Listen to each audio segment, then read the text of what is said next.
million Amelias. Now there's a million Amelias. Goals I feel was revealed, yeah. I feel ya, I feel ya. This goal keeps it real, yeah. I feel ya, have me, Amelia. I feel ya, I feel the deal, make it real, yeah, yeah, yeah, yeah, yeah, yeah, yeah, yeah, yeah, yeah, yeah, yeah, yeah, yeah, yeah, yeah.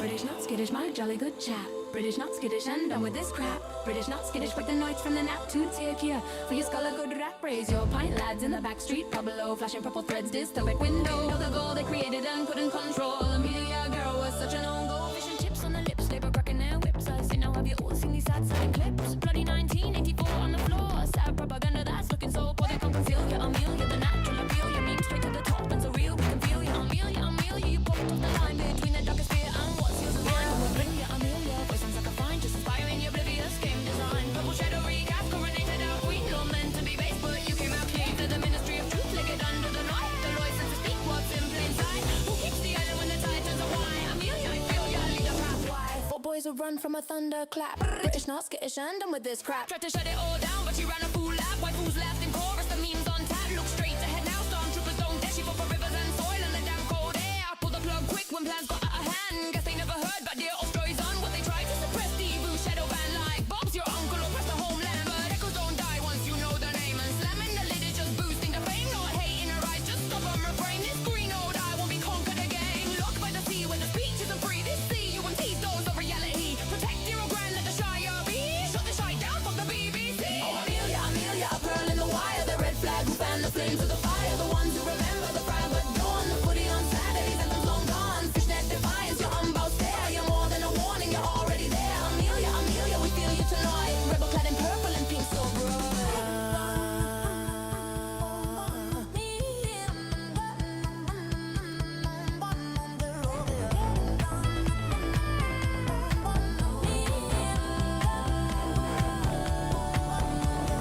Westminster chill with the grooming gangs. Fucked around, time to bed and fangs. Hard stay unto friends who toil, but start right off if you dare to spoil. Some might say this man's around. Take my advice, get lost in the jam. If you ask me, she can plainly see we were knee deep in palazzo supremacy. Girl spit straight facts, she's bloody brilliant. Identities allowed to be resilient. Don't let them weaponize your charity. The difference between cruelty and clarity. Your homeland's yours, your task in hand. She's a base golf goal. It's Amelia Brand.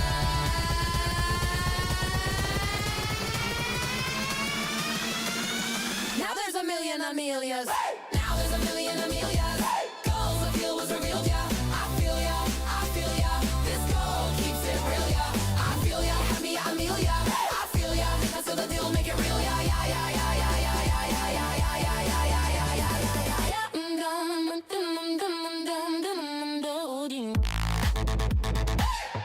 Hello, everybody. Sorry for the delay. It looked like my combined chat wasn't working, but now it looks like it is working, so I'm so confused. I was trying to multi-stream for the first time on Twitch and YouTube. I think it's actually working. The chat looks kind of big, but okay. It wasn't working before, but we'll take it. Hello, welcome. Okay, let's make that smaller. Great to see everyone. Hit the like button. Yeah, okay. I am not brown. I am pinkish tan. Hello. Sorry, I glitched. I leaned out of the stream.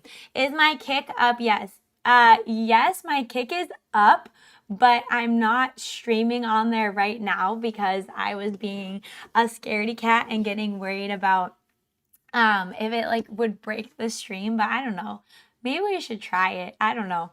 Right now I just have Twitch and YouTube activated to multi-stream on here. So, I don't know. We'll see. The Twitch stream looks a little bit rough.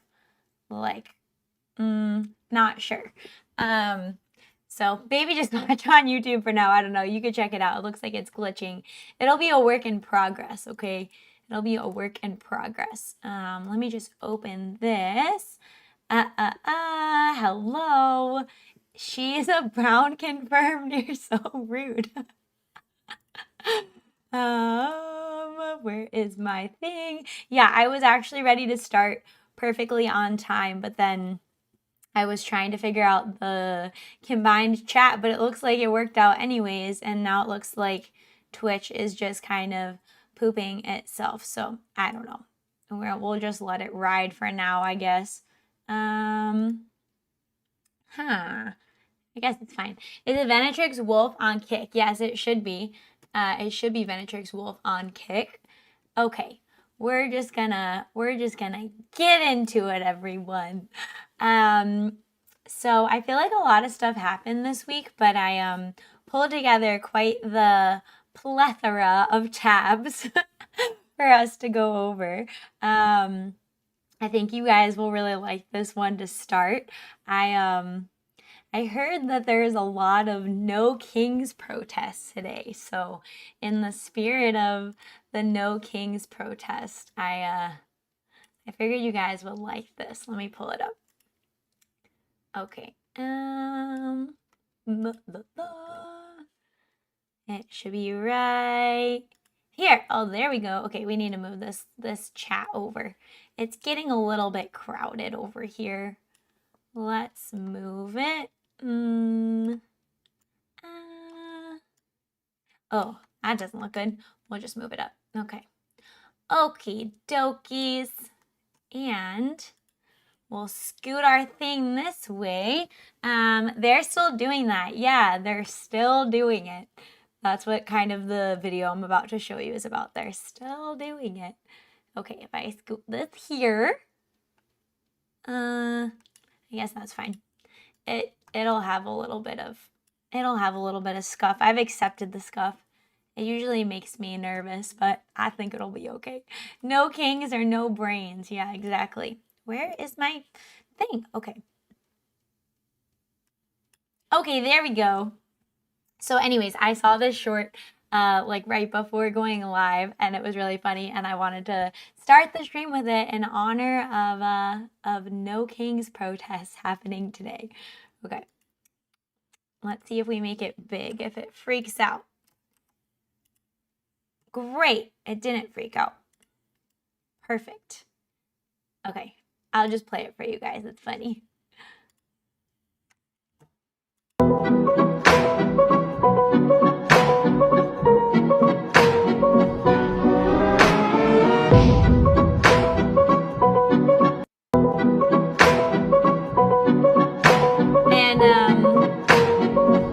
Sorry, if you can't see the text that was on it before I made it full screen, it says, if America had a king, no king's protest wouldn't be allowed. Read that again. So, thought that was funny. Most no kings seem to be elderly abuse events. Yeah, it seems weird. It seems like it's like they're, I don't know, it's like they're field trips or something. Like they're really attached to it. It's so weird. Sorry, it's so weird. And then let's see. Let me switch over here. Oh, the other big news that I'm super excited to announce is that YouTube doesn't hate my channel. I was worried about not being able to get monetized and not being able to be a YouTube partner. However, I got approved in like a day after I applied, so that was great news. And thank you to you guys, because that would not have been possible without all of your support and loyalty on the channel. So that means I have super chats now, and I'm like looking more legit. And I'm gonna try to launch the Patreon this week, and get some more like fun, exclusive content coming. So that's the plan. Let me see. Let's switch to this. Okay, so the first thing for our daily, weekly dose of news and what craziness is going on in the world, I wanted to cover the straight up, seemingly Benedict Arnold traitor type behavior that's been going on the right with people like Tucker Carlson and Candace Owens and Nick Fuentes, and there's lots of people that fall into that category, but I just have my a little collection of things to show you guys. So the first thing, this was actually, I think you guys will like this. This was a funny meme I saw this morning, or maybe it was last night, but I thought that this kind of sums up the situation right now with the horseshoe theory as far as the far, far left and the far, far right being basically one and the same with their emotional thinking and decision making. About No King's protest, somebody said ritualistic event to worship their own virtue. Yeah, that sounds about right. Hi, I'm new. Lots of love to you and your chat. Can't stay today, but want to show some support and wish you all the best. Oh, thank you, Fabio. I appreciate it. Sits in the corner lurking with some popcorn. Hello, Dog Pocket. Hello. Yeah, anyways, I thought that was funny. With the normal people falling obviously under the line of the craziness on both sides. And then I thought, since I was going to be showing you guys some videos about people like Candace Owens and their angle on everything that's been going on lately, I wanted to kind of preface it with this tweet that I'm going to read to you, but I just realized my chat is looking kind of like, it's hard to see it, so I'm just gonna change the color real fast, and then we'll go from there. Oh, that doesn't look better. Let's do subtract. Nope, we're just clicking things until it works around here. Lighten. I mean, I guess I need to figure this out. I probably need to get some sort of like what's it called? Some sort of third-party plugin for the chat so it looks pretty and a little bit clearer. Might just need to move my tab around. Okay, give me 1 second. Let's make it look better. Let's do... I think we're just going to end up leaving it normal. That's fine. I'll scoot myself down and zoom out a little bit this way. And let's switch. Okay. And scoot this. I feel like we just need to get the Twitter tabs out from under the chat. Okay. So I don't know who Wasson Watch Company is, but I just thought this was really well articulated, so I wanted to read it. The original tweet down here was from James Lindsay. Have you enjoyed learning that there's a Nazi movement happening in the shadows of this global communist revolution attempt? And then this account responded by saying, no, I have not enjoyed learning this, but it has been necessary. If you often find yourself confused, a lot of what happens to be infighting, if you often find yourself confused at a lot of what happens to be infighting within the right, I have a sad, scary wake-up call for you. It's not infighting. It's an attempted hostile takeover that is funded and coordinated by people and groups who are anything but conservative, even though a lot of them are cosplaying to be conservative. It's effectively a leftist gaslighting, astroturfing campaign. When you see folks like Jack I don't know how you pronounce that, Posabiec, Tucker Carlson, Candace Owens, Joe Kent, Thomas Massey, Marjorie Taylor Greene, and so many others saying things that sound communist, anti-American, pro-Russia, pro-Islam, anti-Israel, and anti-Trump, believe your ears, don't fall for their nonsense explanations. They have built trust in the past, and they're using it to insert bad ideas into our movement. Defeating them requires wisdom, discernment, faithfulness, and determination, and lots of prayer. Pac Americana, Soli Deo Gloria. So I thought that was a good articulation of what's been going on.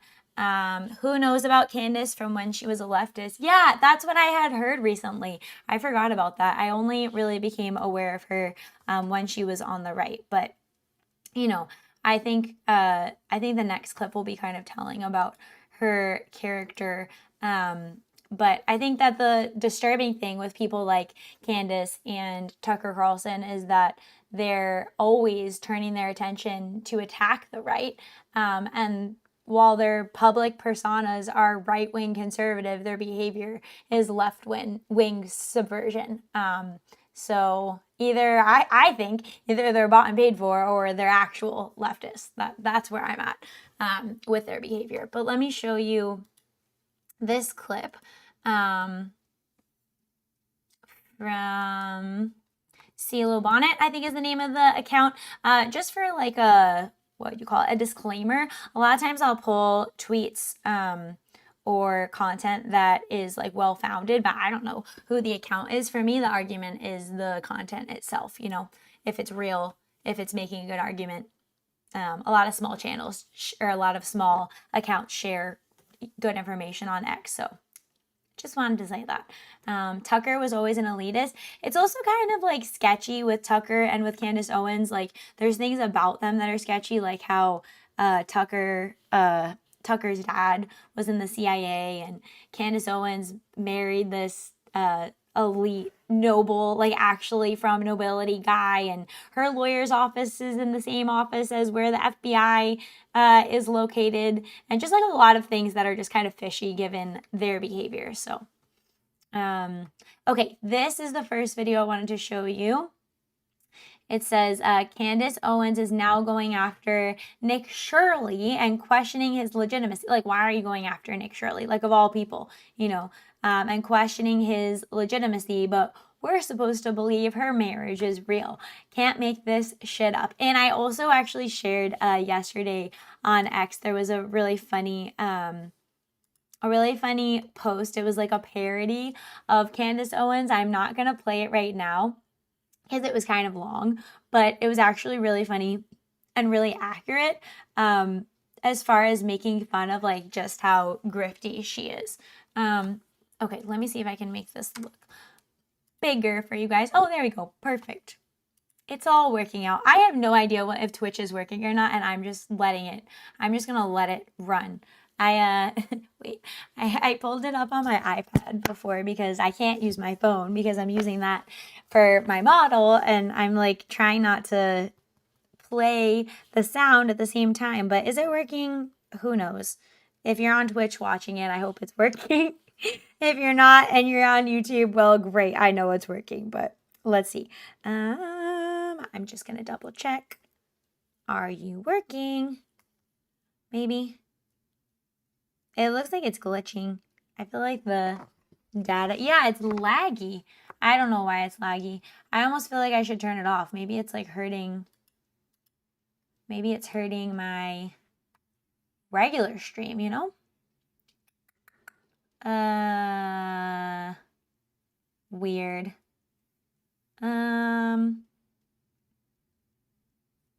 Broadcast settings. Yeah, no, it's fine. I think I'm going to turn Twitch off for now because I just feel like it's dumb to broadcast something that's laggy. We'll try again next week. Anyways, let me show you what Candace said about Nick Shirley. Okay. He's blown away by what Nick... Oh, is this loud enough? Here we go. He's blown away by what Nick does, like, okay, and Nick has definitely accomplished some amazing things as a 23-year-old. He also claims that within 48 hours, he managed, among many other accomplishments, he infiltrated Rio, Brazil's most dangerous gang. I'm not kidding. He did this in just I just want to say, like, as a preface to this, something that is, like, I think very telling about the behavior of somebody like Candace Owens is that she's always coming out attacking the right. Like, I don't even remember the last time that I heard her attack somebody on the left or like a leftist policy that's hurting the country. I don't know. Is she going to call him a Fed? Probably. I actually haven't listened to this yet. I just pulled it because it looked interesting. And I heard about it. Hey, Venetrix. Hey, Pupela. Hello. Okay. 48 hours. I'll let you listen to Nick explain it. Take a listen. Through the course of 2 days, I was able to get Oh, let me scoop myself. access to one of Rio's largest gangs, Comando Vermelho, and befriend a few of their soldiers who are so dangerous they cannot even leave the favela. Lots of strange things happened to find myself on top of Brazil's largest favela in a destroyed house interviewing gang members of one of the largest gangs in Brazil. Okay, I'm just gonna say I don't believe that at all. I'm sorry. I just it's so stupid. I'm not even gonna tell you why. Like, what do you mean? Like, I feel like her biggest strategy is just inserting doubt for no reason. You know what I mean? Like, just, I don't know. I don't know about those trees outside. Like, what? It's one thing, obviously, to, like, draw a conspiracy conclusion or, like, something seems fishy, but, like, that's pretty much her go-to strategy. I believe it's like if you don't know that that's stupid, that he infiltrated the gang in 48 hours. It's just, that's so dumb. I'm so tired of dumb. That's not how that works. Ironic. Okay, you don't just go up to gangs on the street as a nice looking white boy with a camera and say, hey, I just wanted to sort of like see what you're doing here. What's going on? Okay, just stop. That's stupid. Of course, that's dumb. I'm sorry, Nick. I know you're young. I hope, whoever is your contact that has you infiltrating Antifa and infiltrating El Salvador. Meanwhile, she's like pulling up tweets about Egyptian airplane and blah, blah, blah, and, pulling sources from God knows where, but not actually making a good argument about why he couldn't have done this. It's just a weird angle. At the age of 23 years old, it just feels like Sean Penn young to me. Like, oh, Sean Penn's always there with the cartels, never gets hurt, always is a part of a movie. I don't like stupid. That did not happen. Okay? That did. Oops, sorry. Oh, I didn't realize that was the entire clip. I thought it was a little bit longer. Yeah, so you get the point. But I pulled something else. Oh, yeah, I have another good clip to show you. But like I said before, I'm just saying they're always turning on the right. They're always attacking people that are supposedly, because Candace Owens is still framing herself as a conservative, always attacking people on supposedly her own side. Yet Candace expects us, I'm assuming you're saying expects us to believe Charlie Kirk spoke to her from the afterlife. Yeah, I don't know. The whole thing on like her attacks on Erika Kirk are also pretty disgusting. And I don't know. I mean, who knows like the details of the relationships between Candace Owens and Charlie Kirk and Erika Kirk. But I think I said on the last stream, like my hunch is that a lot of this is motivated by jealousy. Like Candace actually really wanted to be with Charlie or had some like unconfessed love or rejection. I don't know. Just the way she reacted after and just how willing she is to tear down Erika. And like, there's some weird things about Erika. Like, I don't know her personally. She, she can have kind of like a seemingly fronted or like fake-ish, I suppose, response to some things. But I mean, we could easily understand why she would want to carry on Charlie's legacy, or why, as somebody who's always in the media and like always on camera, would be able to pull it together and do press conferences and stuff like that right after her husband's death. So for me, like the things that Erika gets attacked for are pretty ludicrous. The only thing that I think is weird, and you guys can tell me what you think about this, but the only thing that I can't quite figure out with Erika Kirk is that weird music video. Have you guys seen that? That weird music video from it was quite a while ago, but it like mentioned somebody named Tyler in it, and I think the date of Charlie getting killed in it. Like there were a lot of weird weird things. Didn't Candace Owens dox a 9-year-old boy back when Gamergate was going on and she was still a leftist? Oh, I don't know. Is that true? Weird. Have you seen Drewski's parody on Erika? Yeah, I thought like Candace, did you see Candace laughing to it? It was pretty demonic, to be honest. Her reactions were pretty disturbing. I wonder if we can find that. Candace Owens.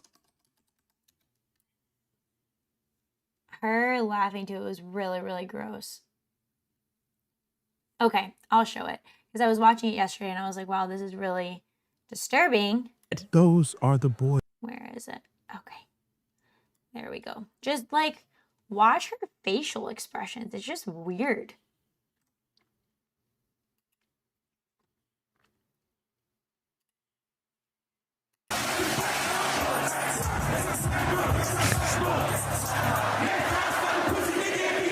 War is raging in Iran. We're praying for all the soldiers and troops. That's great that you're praying, but How about all the kids that died when the USA?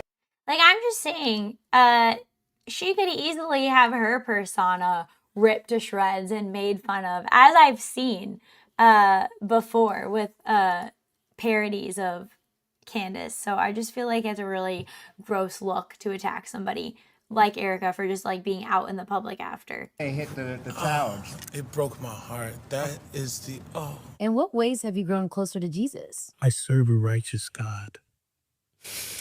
And that is why we say our prayers. And we are all his children. But when I say children, I mean like the holy, blessed Trinity, which is why I hold the Bible. Like, I almost don't even want to show the whole thing because I just want Candace's reaction to it. Because I think it's pretty, like, a lowbrow. Obviously, I think it's fine that it was made and everything, but I think it's a pretty lowbrow criticism of Erika. Let's see if we can get more of Candace's reaction, though.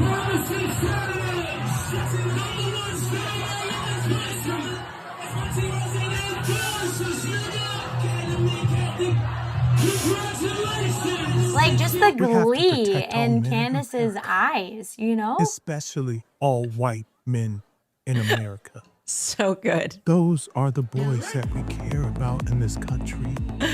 America is built on their backs. Sorry, I misclicked, but I'm going to leave it there. You get the point.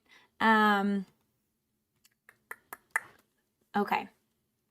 The next tab. Oh, this is actually really relevant. We were talking about this, I think, a few streams ago. Or maybe it was last stream when I was talking about just how the Joe Kent situation was fishy and like didn't add up. And how there were just like weird things about how quickly he was able to get on Tucker Carlson after quitting, and reading his letter when he resigned and like comparing that to his history of tweets and opinions on Iran and all of that. I heard some people saying on Twitter that Joe Kent might have been the one leaking info to Candace about Charlie. Yeah, I don't know. I heard, I saw a video shortly after, and I haven't like verified exactly who was in it, but it was like shortly after Joe Kent was on Tucker, and that clip started like circulating of him, or those clips started circulating of him, and it was whoever this person was that worked with Candace that got like vetted by Joe Kent, and then I'm pretty sure Candace went on to like accidentally name drop Joe Kent shortly after, and just a really not great look. But you get the point. Something else I wanted to touch on was I don't know if you guys have seen this yet. This is Alexis Wilkins, who's the girlfriend of Kosh Patel. Her link of tweets, and I'm not going to read them all to you right now. I did read them all. I think there's 13 tweets in here. And I know like they weren't super well received by some people on the right, just because of some sketchiness around Kosh Patel and you know, like how he has behaved with the Epstein files and like saying on Joe Rogan, you know, if I knew something, like, don't you think I would let it out? Like when there's been some kind of like sketchy things, it seems like he is not living up to the promises that he made before getting into his position. But so she's been said to be like an Israeli honeypot. And I think my thing on this is she did this thread, and I'm just going to read you the first tweet and then talk about it. But I think her argument here is good. And if the data checks out, I just think it matches what we saw happen with the Joe Kent appearance with people like Candace Owens and Tucker Carlson and the big like anti-Iran war, anti-Israel. They're just making us go into it and controlling the whole world narrative that really like ramped up after we attacked in Iran.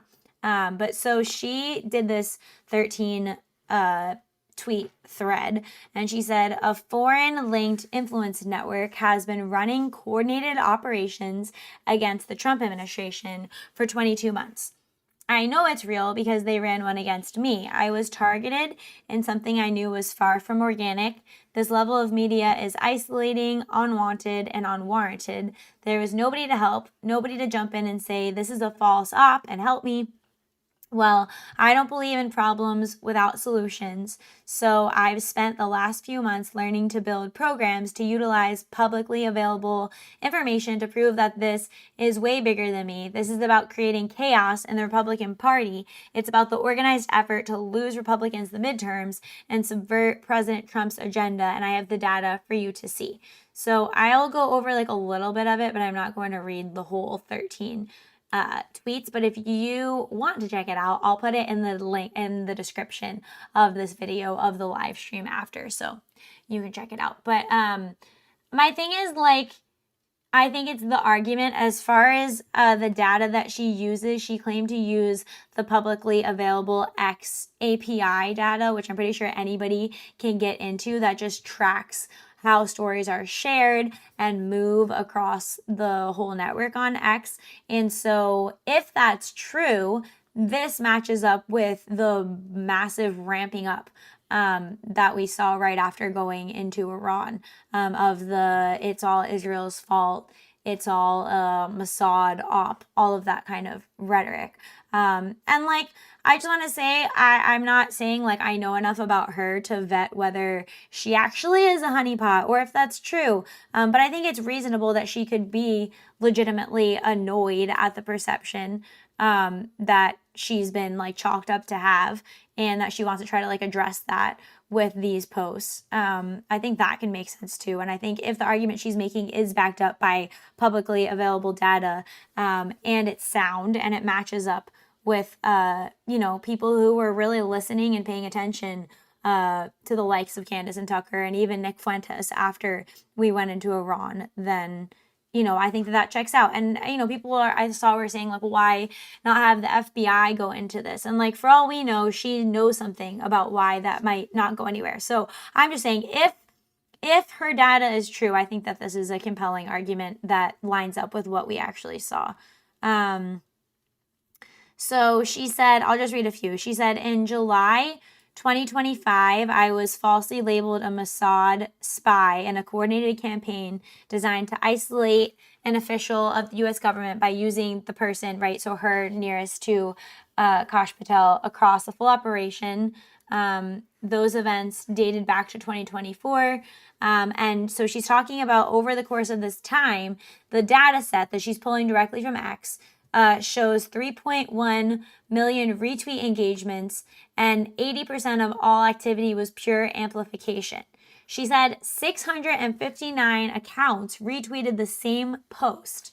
Some retweeted 1 second apart, which is like, that seems sketchy to me. Like, I don't know. If I were looking at that data, that seems a little bit sketchy. 15 pairs of accounts retweeted, or 15 pairs retweeted within 10 seconds of each other. When content spreads organically, timing is random. People check their feeds at different moments. They don't just retweet the same post within seconds of strangers they've never met, at least not that many times. That argument makes sense to me. 54 retweets in a single hour at peak. 863,568 total retweet engagements in this chapter alone. She's claiming that's not a conversation, that's a weapon. And then she goes on to list people who were involved in the network. Catholics for Catholics lists General Michael Flynn as their advisor. And she is just tracking how like this happened right before the Butler assassination attempt. And she goes on and on with that. So like I said, I'm not going to read all of these right now, but if you are interested, I'll put the link below. It's interesting how she goes through the amplification that happened here all the way up to the Joe Kent situation, just to show that this seems like it was an intentional dissemination of information with a purpose to cause this kind of fracturing within the right. So just want to drop that there. Let's see. Okay. Ben, you should be asking. That's funny. Mossad for some money. No way you would do this for free. Hey, when I see a good argument, I'm going to make a good argument. And if I saw the opposite happening, then I would be saying that the opposite was happening. But I know you're just kidding. That's funny. Okay. This, I think, really articulates very well the situation with all of the like anti-Jew hate. And I wanted to play it for you because I think Crowder makes really good arguments on this. And sometimes I feel like, you know, I don't articulate something the exact way that I wanted to say it in my head, but I came across this and I think you guys will also find it a good explanation of what's been going on.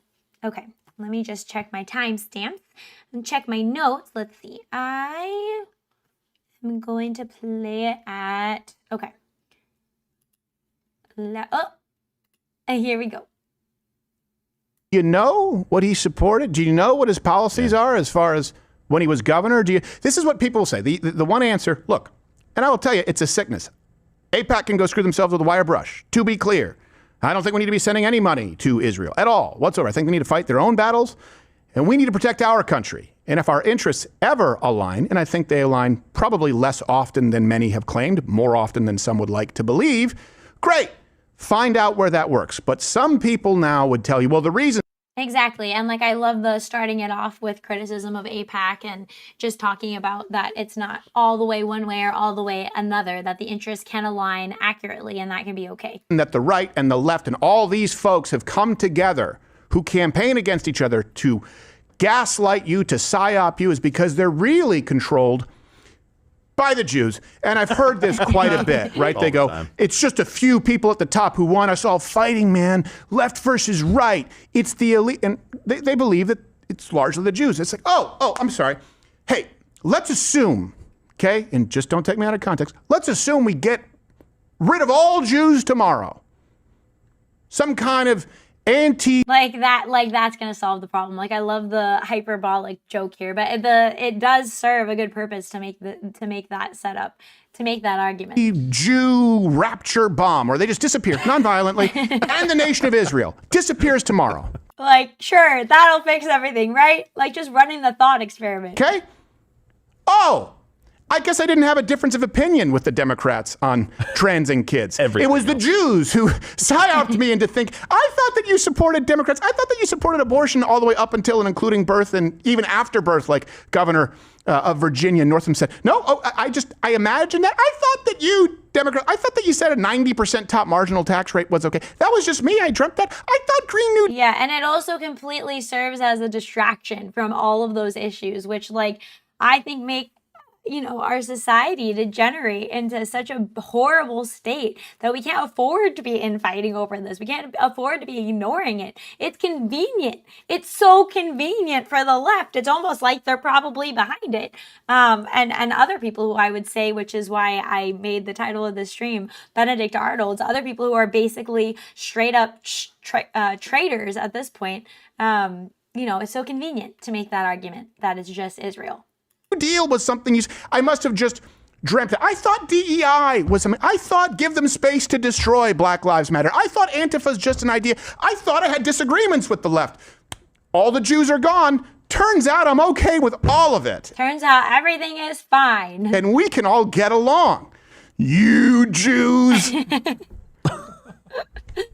And watch, someone's gonna watch this and go, hope those $7,000 Oh, I don't know why I glitched. Why did you glitch? Uh-oh. the nation of Israel disappears tomorrow. Okay? Oh, turns out I'm okay with all of it, and we can all get along. You Jews.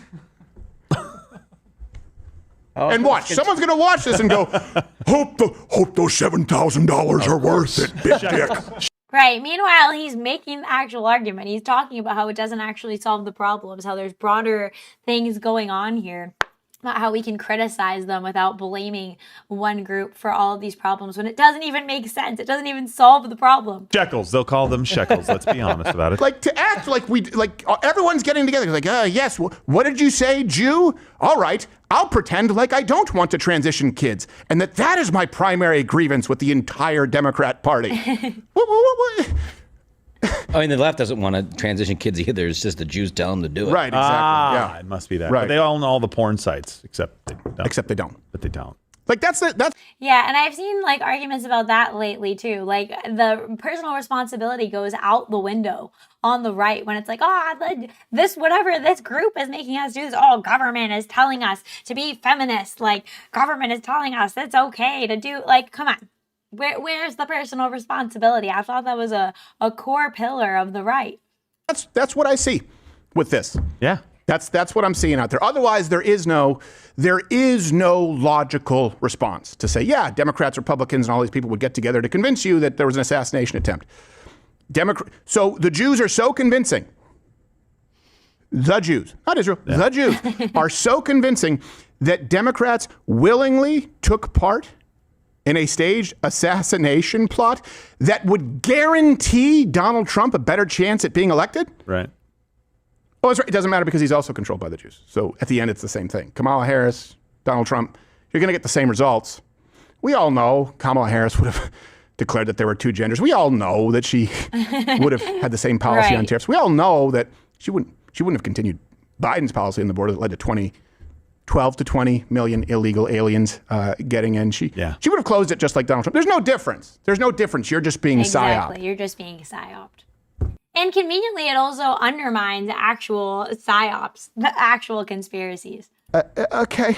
I hope we can do better. I'm not talking about you, but just question everything that you read. So I'll leave it there, but I thought that was well said. Cleaning the house, Rala. How dare you clean your own house? Hello, welcome. Okay. So, this looked interesting. I have not watched this yet, but just to pivot, with all of the California fraud going on, last stream I watched the Nick Shirley video, but I saw something from James O'Keefe, which I think he and Cam Higbee have been working together on this, if I have that right, coordinating. But there was this video which looked really interesting from Cam Higbee about the election fraud, which, by the way, like apparently wasn't going on, not happening, even though it's obvious. It says, CA election fraudster turned whistleblower says stolen names are provided by the voter registration office. He says the homeless are paid to fraudulently sign ballot petitions with stolen names. So we're going to watch this one. I think it's about, this is only 1 minute. We'll do the full interview. Let's just watch the 1 minute first. Somebody else's name. Well, how do you decide whether somebody uses their name or somebody else's name? Well, I ask them some questions like, when are you registered to vote? And if they remember something, like, okay, then I just let them go. You know what I mean? I let them sign. But if they don't remember or they from out of state, the game bearing guys, they'll give us a list of names. I mean, not a list, but they'll write it on a piece of paper or whatever. And I just give it to them, you know. So when they pull the people's names, like when people don't have their address, I have no idea where they get it from. Where do you think they get it from? What the heck? They get it from the registration office. They pay a lot of money for the registration office. Directly. Wow. The state? Yeah. Wow. So we're gonna watch. Dude, my Brave tabs are having an aneurysm. I don't know what is going on.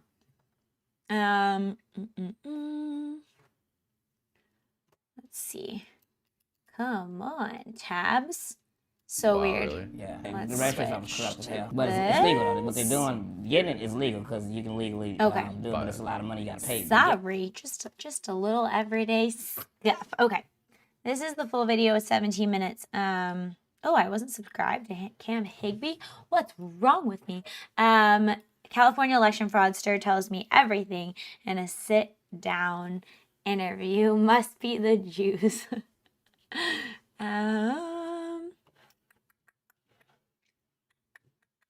Okay, let's play it. Petition gathering is basically you go out there, you get registered voters. That's the key. The Game Bearing guys, they'll give us you know, a list of names. I mean, not a list, but they write it on a piece of paper or whatever. They get it from the registration office. They pay a lot of money from the registration office directly. The state? Yeah. And the registration office is corrupt as hell. Dude, there's so many layers of fraud that it's like it's like fraud all the way down. It's actually crazy. I feel like, you know, I don't know how old I was when I finally learned that like most crime doesn't get caught. Like, I don't know what kind of world I was living in where I thought like it was the norm that crime got caught, and I'm assuming that it's just gotten, well, we can see it's just gotten even worse from then. But yeah, just the amount of this that goes on that isn't even being exposed, kind of crazy. Hello everybody and welcome back to the channel. If you're new here, make sure to subscribe. I've spent the past several weeks undercover on Skid Row, posing as a homeless person uncovering a massive election fraud ring. Today, I was able to sit down with 2 members of that illegal election fraud ring for an anonymous exclusive interview. We're gonna play that interview in just a second, but I wanna set the scene for you first. In California, we have what is called ballot initiatives. If you write a piece of legislation and you circulate a petition with that piece of legislation on it and you get enough signatures, that piece of legislation will then be put on the ballot. When you go to vote for candidates, you'll also be able to vote on. Right, so all this is just a sham. Yet you don't see any arrests, which is sad. Yeah, it is sad. It's disturbing. Hello, everyone. Hello. Policy. If it's a left-wing initiative, it almost always passes in California. So what myself and other members of what we're calling— That's crazy. Did you hear what he said? If it's a left-wing initiative, it almost always passes in California. I wonder why. The Citizen Justice League, Savannah Hernandez, James O'Keefe, Jonathan Cho, Anthony Rubin, etc. were able to catch on camera was these petition circulators paying homeless drug addicts to sign their petitions. That's illegal in California. You can't pay people to sign a ballot initiative. There's also a problem. You need to be registered to vote in order for that signature to go through when the— What's going on with the Save America Act? Is that being held up right now? Are we waiting? I actually haven't been following that like I should. Petition is submitted to the Attorney General. So we also caught the circulators paying homeless people to register to vote. That's a federal crime. But worst of all, we were able to catch on camera these petition circulators with pre-printed lists of other people's names, and they would then pay the homeless people to sign the petition in the random person's name. Oh, it's identity good. theft. In the interview with— Like the dog. Isn't that what happened with the dog that was registered to vote? the fraudster— I mean, this is petition, but— who sat down with me. We went over gang involvement, where the lists of names of other random people come from. I'll give you a hint: voter registration databases. Oh, that's another thing. It's being held up. The Save America Act is being held up. But how many thousands of people, how many thousands of blue-haired boomers are out today, like protesting the great king that we have in this country that can't even get something like voter registration or voter ID to pass because it's being held up. Whether things are being held up by Congress or by the courts or the corrupt judges, like what a king, what kingly behavior we have in this country. It's so ridiculous. Went over the structure of this fraud ring and much, much more. Before we play the interview, I just want to urge you guys to go in the description of this video and contribute to my Black Line Guardian Fund to ensure that I always have security with me when I'm in the field. This is a very dangerous job. We're stepping on the money of very dangerous people. Yesterday, James O'Keefe and I and the rest of his team were jumped on Skid Row when we were confronting these fraudulent petition circulators. If you'd like to support my work in the future, my reporting, my Cash App, PayPal, and Venmo Venmo are also in the description below this video. Thanks guys, and let's get into it. Well, I mean, can you just tell me a little bit about like what is that job, the petition gathering? Okay, the petition gathering is basically you go out there, you get. I wonder why this guy decided to turncoat and like how they even got in connection with him. That's awesome. Registered voters. That's the key. You know what I mean? You don't get paid if they're not registered voters. You got to be at least 75% registered voters. And if it's not, it's a no-go. Oh. You get 50% registered voters, you get 50% of the money. But if you get 75%, you get 100% of the money. It has to be at least 75%. That's why mainly you'll see a lot of people doing petitions in the nice neighborhoods, you know, where registered voters are at. You know what I mean? Like, I wonder if that's everywhere, if that's just in California. I don't know. Lower end neighborhoods, you got to register to vote. Because either they're not registered to vote or you got to re-register them, you know, to a new address. Because each time you move to a new location, in California it's a law where you have to re-register at your new house that you live at. When somebody comes up and they're like a homeless person, they're gonna sign the petition. It's you give them like a couple bucks and they sign. Yeah, well they give us the money. Oh my God, I just can't believe that this has just been going on out in the open so like nonchalantly that people are just willing to do that. To give it to them. So how does that work on Skid Row? Because I bet like a lot of the people on Skid Row. And also, it makes a lot of sense, right? Because if you have like the officials that are sending these lower paid people out to do it, like if they get caught, I mean, they're not going to get caught. Clearly, nobody cares. But like, they're going to be the one that's like, oh, where'd you get, it's just cash, right? So like, you can't really track the cash. So it just looks like maybe some crazy ideologically motivated person is just trying to pay people for signing the petition. And it's not like a whole orchestrated thing. Conveniently, that's what it could look like. Salad fingers, if the right keeps trying to do the right thing, they'll lose. If they fight dirty like the left, they'll be the bad guys and lose.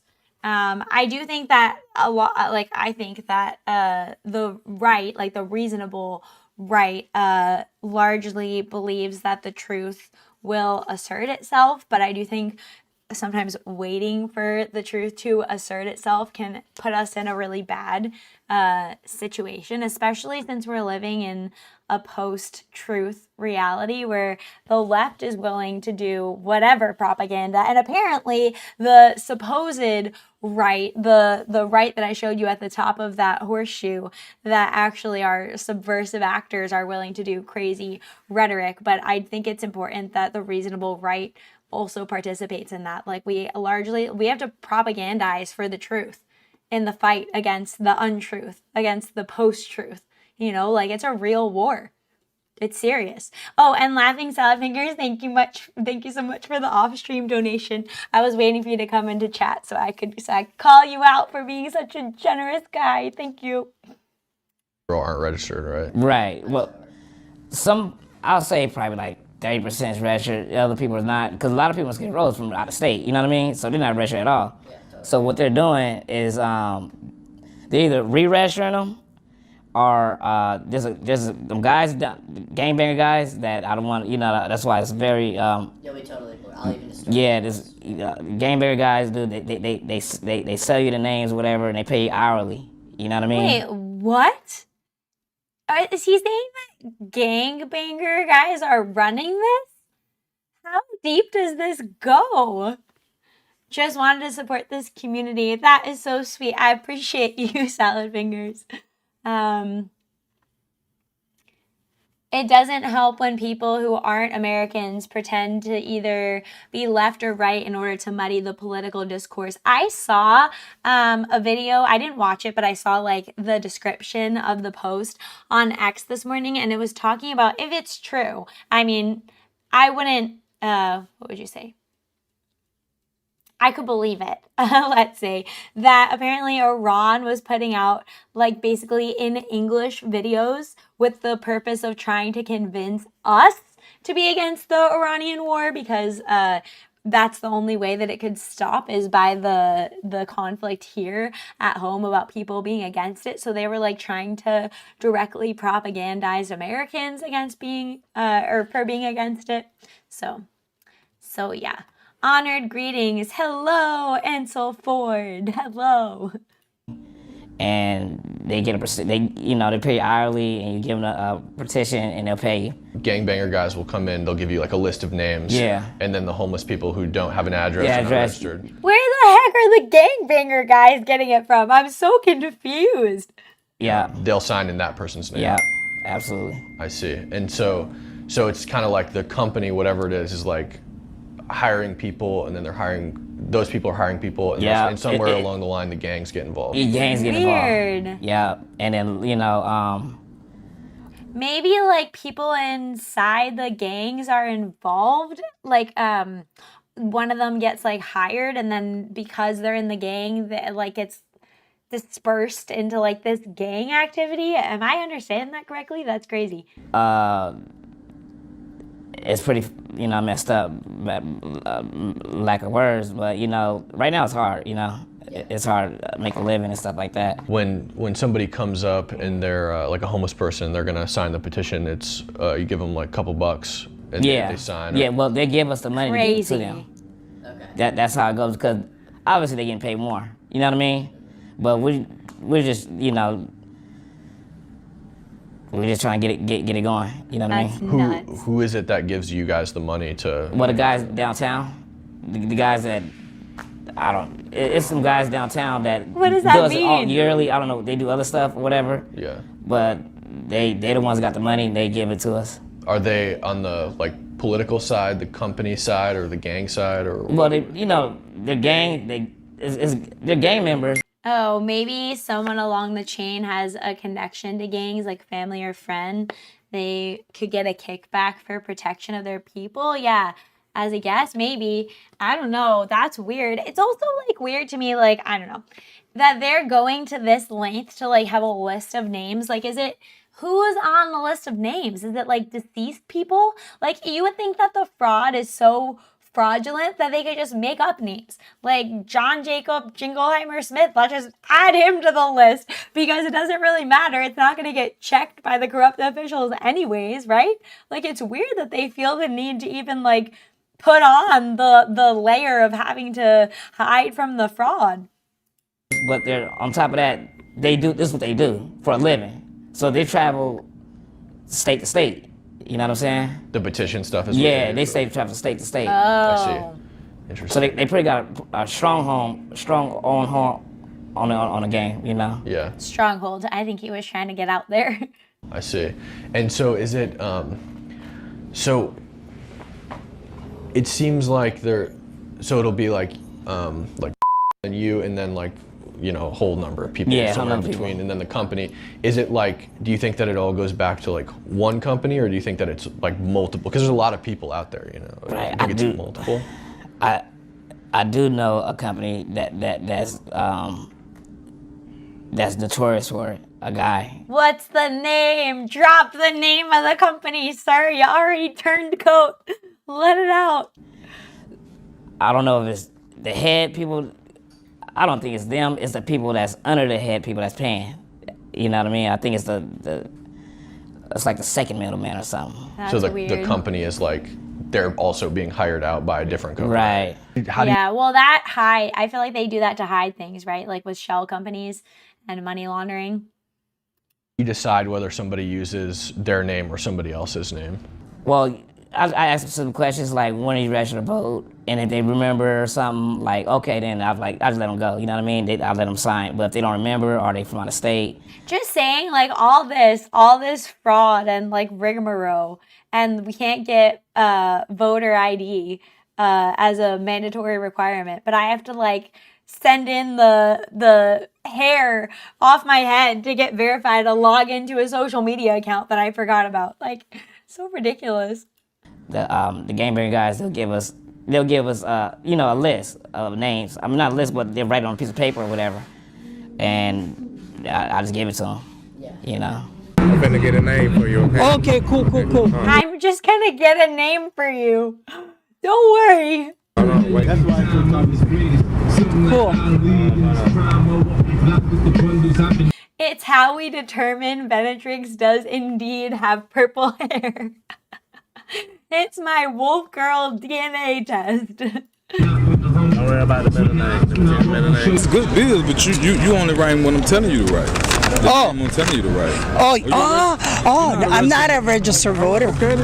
Oh, so you're gonna put? There's what I'm telling you. That's good. So you're telling me who to write. What the heck? Never mind. No, come on, do it. I'm not registered. I just showed up to town. Okay, then, that's what I'm trying to tell you. Okay. Do you understand what I'm saying? Yeah, I understand. I got you. Okay. The first one. I'm Joseph Albright. Okay. That's all you writing. I'm Joseph Albright. Okay. I'm writing. I said, this is all you writing. The first name. Joseph Albright. Dude, everything is fake. I feel like for years I thought everything is fake, and this is such a vindication. People are like, not everybody could be in on it. Not everybody could be in on a conspiracy. Please. The street. What is the street? So that's for situations where It's not registered voter, right. their signature wouldn't clear. Correct. Yeah. If you give them the somebody else's name, does it clear on the petition? And it? Yeah, because they pay us. They never said. I'm Benetrix Wolf. Hey, maybe I'll write that the next time I vote. I could vote twice. What the heck? It's no good, you know. So I think it's going good so far. Oh, this is. I did not know this part. I did not know that the gangs were involved. I knew that. I thought it was all corrupt. Right. Like political people, you know, like Sacramento, all those guys. Yeah, but you gotta remember though, we downtown is street people, and they want their money. They want their hands on that shit too. You know what I mean? And these guys, they've been there forever downtown. Yeah. You know, selling drugs, doing whatever. They hands on whatever money's down there. Oh, here's a question I had, because we've actually been trying to piece this one together. So you get the cards with the other people's names that you don't know, whatever, and the homeless people sign them. Why don't you guys like just sign the things yourselves? Is it like yeah, that's a good question. handwriting? No, that believe me, we tried before. So What basically, stops you? when it goes, they know. I mean, after a while, your hand gets tired. You know, you'll know it's always gonna be a flaw. You should just get a stamp. It's always gonna flaw. That's why it always has to be a change of different names. You know, different handwriting styles. I see. It's So always gonna be some weakness gonna be there. So that's what it is, the handwriting. Yeah, handwriting. Yeah. Yeah. Okay, that makes sense. That was my theory. Yeah, but I it's wasn't always sure. a weakness you can catch. Yeah, for sure. For you and for the other people who do this, do you guys also pay when they register, or is it? Well, I don't pay. I don't do the register. Funny thing to note, LA City has more registered voters than all of San Diego County. LA County makes up 25% of voters. Oh, that's not sketchy at all. Oh, Some people do it. I don't do that. You know what I mean? Because it's a lot more work, and you know, I'd rather not. But some people do it. You know what I mean? Yeah, I met a girl last night who does it, and she has like the registration forms like stapled to each petition. Yeah. I'm like, wow, this does seem like a lot of work. It's a lot of work, and then on top of that, you got to make copies of it. Yeah. And then when you make copies, it's a lot to it. Yeah. I wonder how much somebody like this lower level guy gets like paid. I think they were saying in the other one it was a lot. It was like per signature they get paid. So I wonder if it's like that too, and it's just like seasonal fraud. So how many people do you think are out there doing this? Like how many groups? Well, shit. Like you talking about like downtown right now? Just on Skid Row. Yeah, Skid Row. Or yeah, Skid Row. What I've noticed, probably like 6. 6 different groups. Oh, Yeah, good. about 6. And they're all hired out by somebody. Yeah, hired out by somebody. Yeah. Yeah, because, man, it was like, I like accidentally ran into somebody doing it. My friend had told me, he's like, I just found some people doing this. And then I went and got B-roll on Skid Row. Yeah. And I like accidentally ran into a group of dudes doing it. And I was like, damn, holy shit. It's everywhere. It's a I mean, right now it's whole everywhere. economy on Skid Row. Obviously, getting paid a lot of money somehow. You know what I mean? A lot of people make more than others. Yeah, absolutely. You think Absolutely. the middleman and the gangs and all those companies, you think they kind of like make out like bandits? Yeah. They make a lot of money. Yeah. Yeah. So you pay out $2 per signature. What do you get paid out per signature? No. Well, I don't pay $2 per signature. they don't give me that much. They don't give me that much money. You know, I pay $2 if you do my. It's like 4 or 5 petitions. So $2 for all 5 of them. So you'll get like Okay. clipboard. You have like 5 petitions or whatever. Yeah, they sign all of them. You all get of $2. them. Yeah, $2. Yeah. Okay. And Well, you could buy your drugs. and then how much do you get? So you give them $2, and then how much do you get for each one? Well, how they do it? They want like 4 clipboards a day. Okay. And then a full hour, 8 hours, $30 an hour. Oh, so they pay you hourly? Yeah. Okay. How much did you say it was? $30. $30. $3? No, $30. $30. Yeah. That's better than California's minimum wage. Okay, great. Okay. And then those people probably get paid for the signatures. Yeah. Yeah. And they probably make a shit ton more. Yeah. They probably do. I a believe so. shit When ton you more. go to like turn in your clipboards, do you have like a direct guy that you turn them into? Do you drop them off somewhere? Yeah, because he pays right there on the spot. You know what I mean? Yeah. So as soon as I get him and stuff, and he pays the hourly wage, me and give me money. And I wonder if they get paid like under the table, or if this is so brazen that they like give them what's the tax form, a W-2 or like whatever it is as a contractor. Like, go from there. And does he pay you like cash, or how does he pay? Is it a pay stub? Yeah, cash. Cash. Yeah. all cash. That's what I She thought. was telling me that she heard some rumors of like certain people that come and they make like just a ton of money doing it. Have you heard any rumors like that? What can you tell me a little bit? Yeah, like some guys. But I think it's the it's not the company that's paying. Name the company, bro. That's paying everything. It's the middleman company. They're making. Maybe he doesn't even know the name of the company. To be fair, I mean, it'd be better for them to not disclose their name, right? All that money, you know what I mean? Because they got all of us turned into them, so they're getting filthy rich. Because they're getting filthy rich. And when you say middleman company, like you'll get the petitions that are like building a better California, or whatever the petition is, not that company. Turning your kids into a different gender than they were born with. No, not that company. The middleman is the one under who's them that they subcontract to. Right. You know? So they're the ones that are making. Yeah, they're all the getting money. everybody's signature. Yeah. And it's a few of them. It's a few companies like that. They get they get all these signatures. So you can just imagine. Yeah. How did you get into how did you start? Yeah. Well, basically. Well, you see, I've always been interested in fraud. A buddy of mine told me about it. He said, you make some money doing this. Do some signatures quick. I'm kind of short on money and stuff right now. I got laid off, so I was like, shit, why not? Yeah, and that was like 2 years ago or whatever. Yeah, 2 years ago. Yeah. Where did you go from there? Like, what is the recruiting process like? It's just like, you ever just think about like how much of the economy is either fraud or bullshit?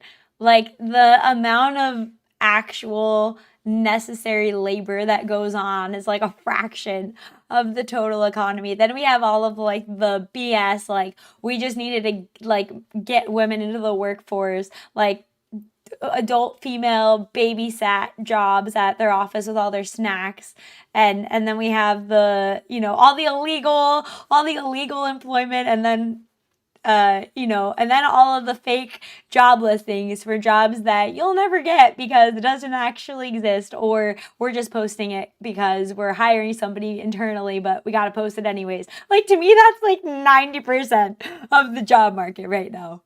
Well, how they tell me you're a subcontractor? You know what I mean? There's no really recruitment. They just grab you. They just grab you. If you're able to, talk and do what you do, shit, go for it. We used to have a system where you can look it up and see if you're registered to vote or not.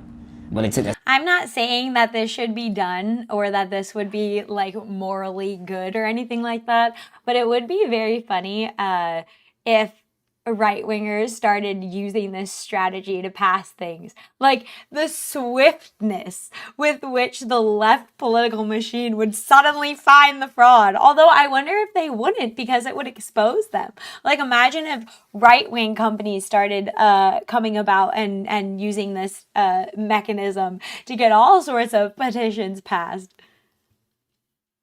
California is like a leech to the US. I agree. And it's such a shame because it has such beautiful geography.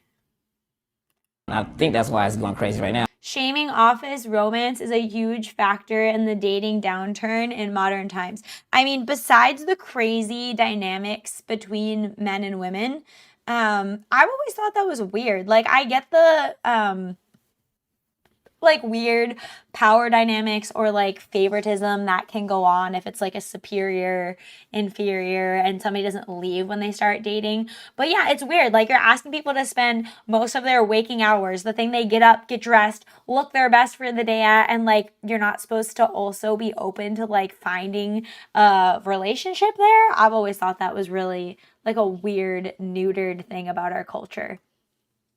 Now, it's a system where you can ask their name. You can ask, and all you need is I think the name and the number, street like 1548. You know what I mean? And then you type that in, and then boom, you can see if they register to vote or not. And then you register to vote, or you just let them go by. So when they pull the people's names of when people don't have their address, I have no idea where they get it from. Where do you think they get it from? They get it from the registration office. From the registration office. Is this tax money? Like, where does the money to fund this come from? Pay a lot of money from the registration office directly. The state? Yeah. Wow, really? Yeah. And the registration office is corrupt as hell. Wow. So they get it from the state directly. So what are the chances? This obviously is tax money then, right? Am I misunderstanding that? Thank you, Venatrix, for a classy analysis. Hey, thanks. Is it Shock Kramer? Shock Kramer. I appreciate it. I sometimes remember the talk from years ago that the fault line in California would break it off from the US and it would drift into the sea. And now I'm like, if only. They just go and pay money in the registration office. Wow. But it's legal though. What they're doing, getting it is legal because you can legally do it, but it's a lot of money you got to pay to get the system. You know what I mean? Yeah. Yeah. And so they can just pull. Is it like a voter registration or a DMV or something? Yeah. No, it's a voter registration office. Oh, they get it right from the voter. Straight from them. Wow. Yeah. Wow. It's corrupt as fuck. That is crazy. Dude, we should be so much more angry about this. And like, crazy that fraud, I saw this too the other day. Crazy that fraud has become is it partisan? Bipartisan? What's the one where it means like, oh, I'm having a dumb moment. It's crazy that it's become an issue along party lines. Like, now the left is defending fraud, defending against Nick Shirley because they don't like that he's on the right. Like, we're really having an argument over our taxpayer money being frauded based on if we're on the left or the right. Is that where we're at right now? That and I'll say the white books. Well, the white pages? Mm-hmm, white pages. Yeah. Okay, so they pull people from there too. Mm-hmm. Do you think that the big company like knows that it's happening? The paying and the fake names and all that? Yeah, probably. You think so? I'm not sure. Yeah. It doesn't seem like anybody does the free. A partisan issue.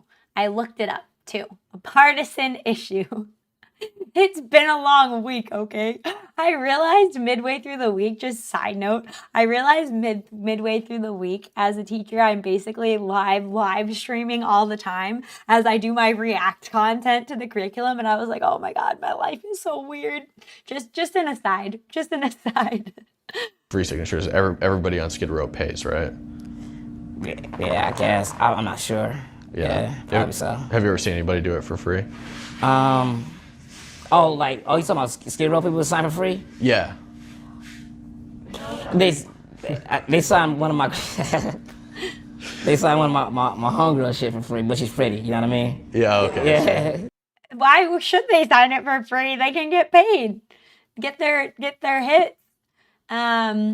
It was feminism and the Me Too movement that led to people not dating in the office or work in the 90s. 60 to 70% of marriages were from people in the same workplace area. Yeah, it's like The Office, you know? Okay. Yeah. Yeah, that's about it though. Like, yeah.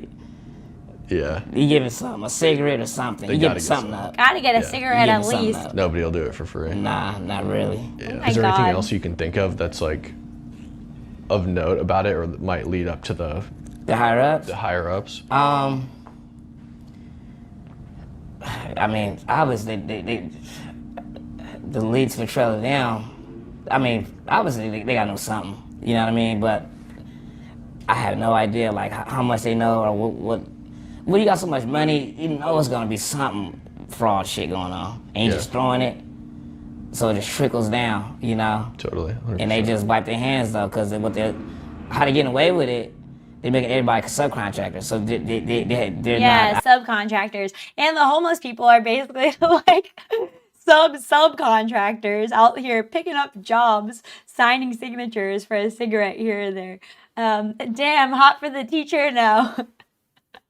King Aurelius. Hey, you behave yourself, King Aurelius, or you're gonna be in detention. Cher, you made it. I saw you earlier, but I forgot to say something. Look up marriage partner source and watch the video from the 50s and now. Work, family, and church was where 80% of people found their spouses way back then. Yes, I've seen that. And then now it's like all online, right? Like it's all through dating apps and it just shifts like crazy in that video. Obligated for no criminal stuff, you know what I mean? Yeah. No liability, yeah. Nobody knows they are. Exactly. No liability. Confidentiality. Yeah. It's like a chain. What kind of causes are the petitions? Like, what are they? What do you mean by clauses? Like what are they trying? What kind of laws are they trying to put? Okay, so they got a billionaire law where not much tax on billionaires. They got it's a lot of them, bro. They got healthcare law where I guarantee you they put the gender surgery stuff on here. They have to. Why wouldn't they take advantage of being able to pass that with the petition? you get more healthcare when you get older, you know. Do you find that the laws tend to lean more like conservative or liberal, or one or the other? More liberal. More Of course liberal? they are. Liberal big time. Of course they are. It's a liberal state, man. It's fucked. And then I don't think I'm gonna. Oh, this was the one from before. There's the James O'Keefe one too, but I'm gonna skip that for now. There's actually we just started talking about, or somebody mentioned about feminism and the Me Too movement, but I found this post on X about feminism, which actually was a really interesting angle.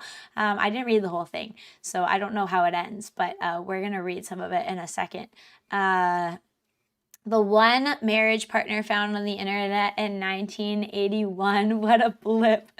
So the petition just gets it to the ballot. It needs to be more generalized for voters to just go for it. Oh, okay, I get you. So they do the petitions to put the thing on the ballot. But then I feel like they put all sorts of weird things on the ballot and then they word it in a weird way to pass it. So I mean, if like a group is determined to pass it, then this just seems like the first step to getting it on. And then they can word it in like a really subversive way, and then they can get people who are dumb to vote for it or to not. I guess then they can use the mail-in ballots, right? Isn't that what they use? The mail-in ballots where people are registered at places they don't live, or like dead people or people wrongly registered to vote. And then they pass it that way. I'm guessing for legitimacy, that's how it works. Feminism was essentially people who never had to be accountable, demanded the privileges of those who were. So my take on feminism, I talked about this a few weeks ago, but it's like my core issue. I hate it so much. Is that like most women, like if you listen to Rachel Wilson and her research that she's done on occult feminism, that most women didn't even want it, like didn't even want to vote to get it onto the ballot, ironically. But the few women who were like raging feminists and hate femininity as a thing, hate being female themselves, which is actually the article or the post I'm going to read in a second, are conveniently in line with like the satanic elite at the top, and it's a convenient agenda to mess up society further. And so it wasn't even just like every housewife that thought that they were wrongly oppressed. It was like a specific group of feminists who pushed their agenda, regardless of like most normal women not even wanting it. And then, you know, people like me and other women who have grown up post-feminist are just raised into this mind fuck of the way things are, which doesn't fit our biology at all. It doesn't make any sense. Laughing salad fingers.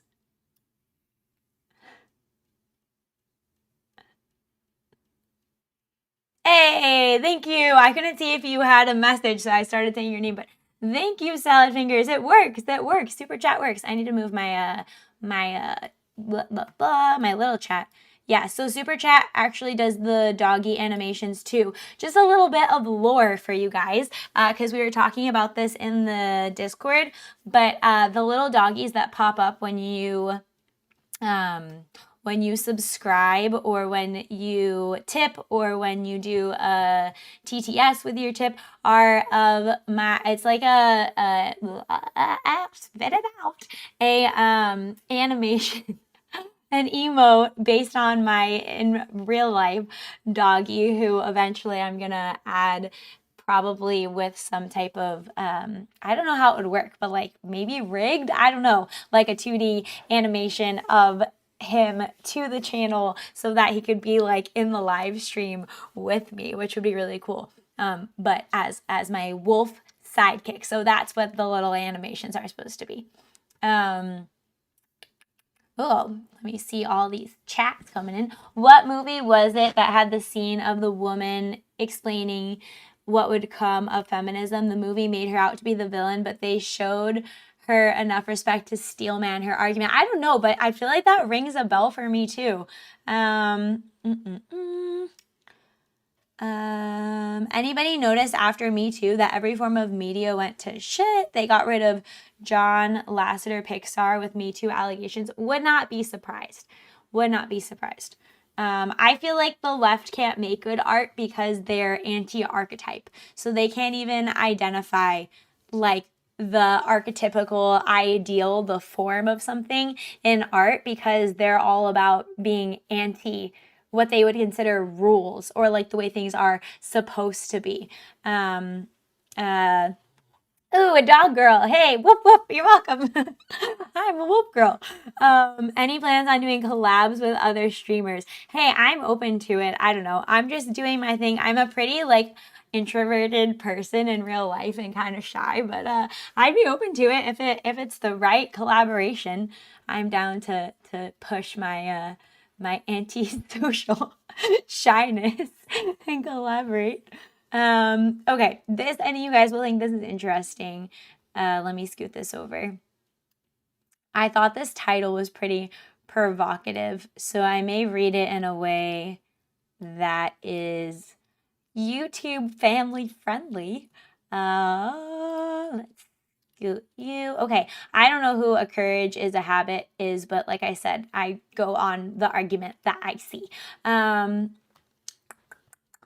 Radical feminism taught women to hate their bodies and opened the door for the people who want to change what they were born at as cult. Yeah, a shy VTuber? No way, okay, and I started reading this, and from what I read, I was like, wow, this fits my experience as a woman exactly. A dog lover girl, yes, a dog lover girl. Stop moving. Okay. My head is too big. Okay, there we go. The gaslighting.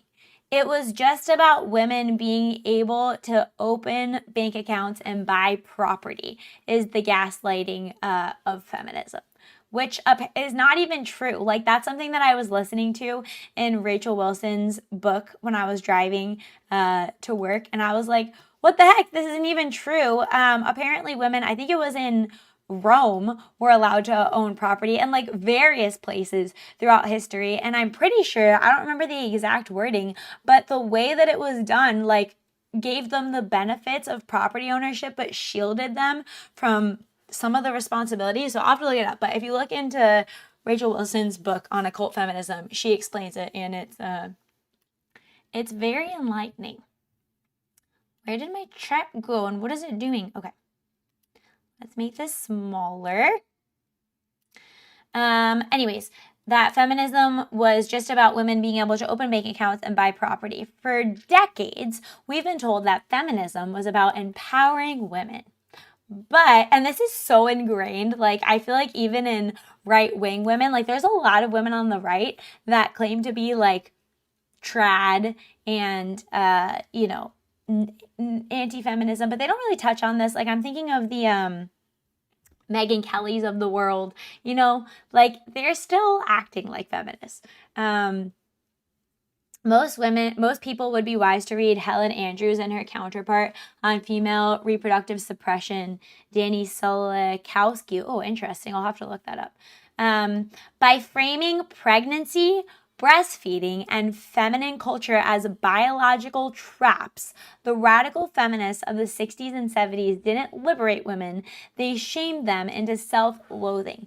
They created a vacuum of biological nihilism that the modern people who want to change what they were at birth cult has simply stepped in to fill. And I think that's so interesting, because I actually do think that this slippery slope makes a lot of sense. At least, like, growing up, and I don't know what your experience has been, but I've heard lots of, like, oh, how easy it is to be a man, like women just absolutely hating the trap of what they are and then trying to act like men. Like, that was really popular, like, when I was in high school, was like women trying to be like, well, if a guy can be a player, like, so can I can sleep with whoever I want, and just like no care at all to find out maybe there's like differences between men and women. Maybe what we're like so saying we're jealous of doesn't fit, you know, like just this cut and dry, like men must have something that we don't get to have by being men, and we should be masculinized because that will be better.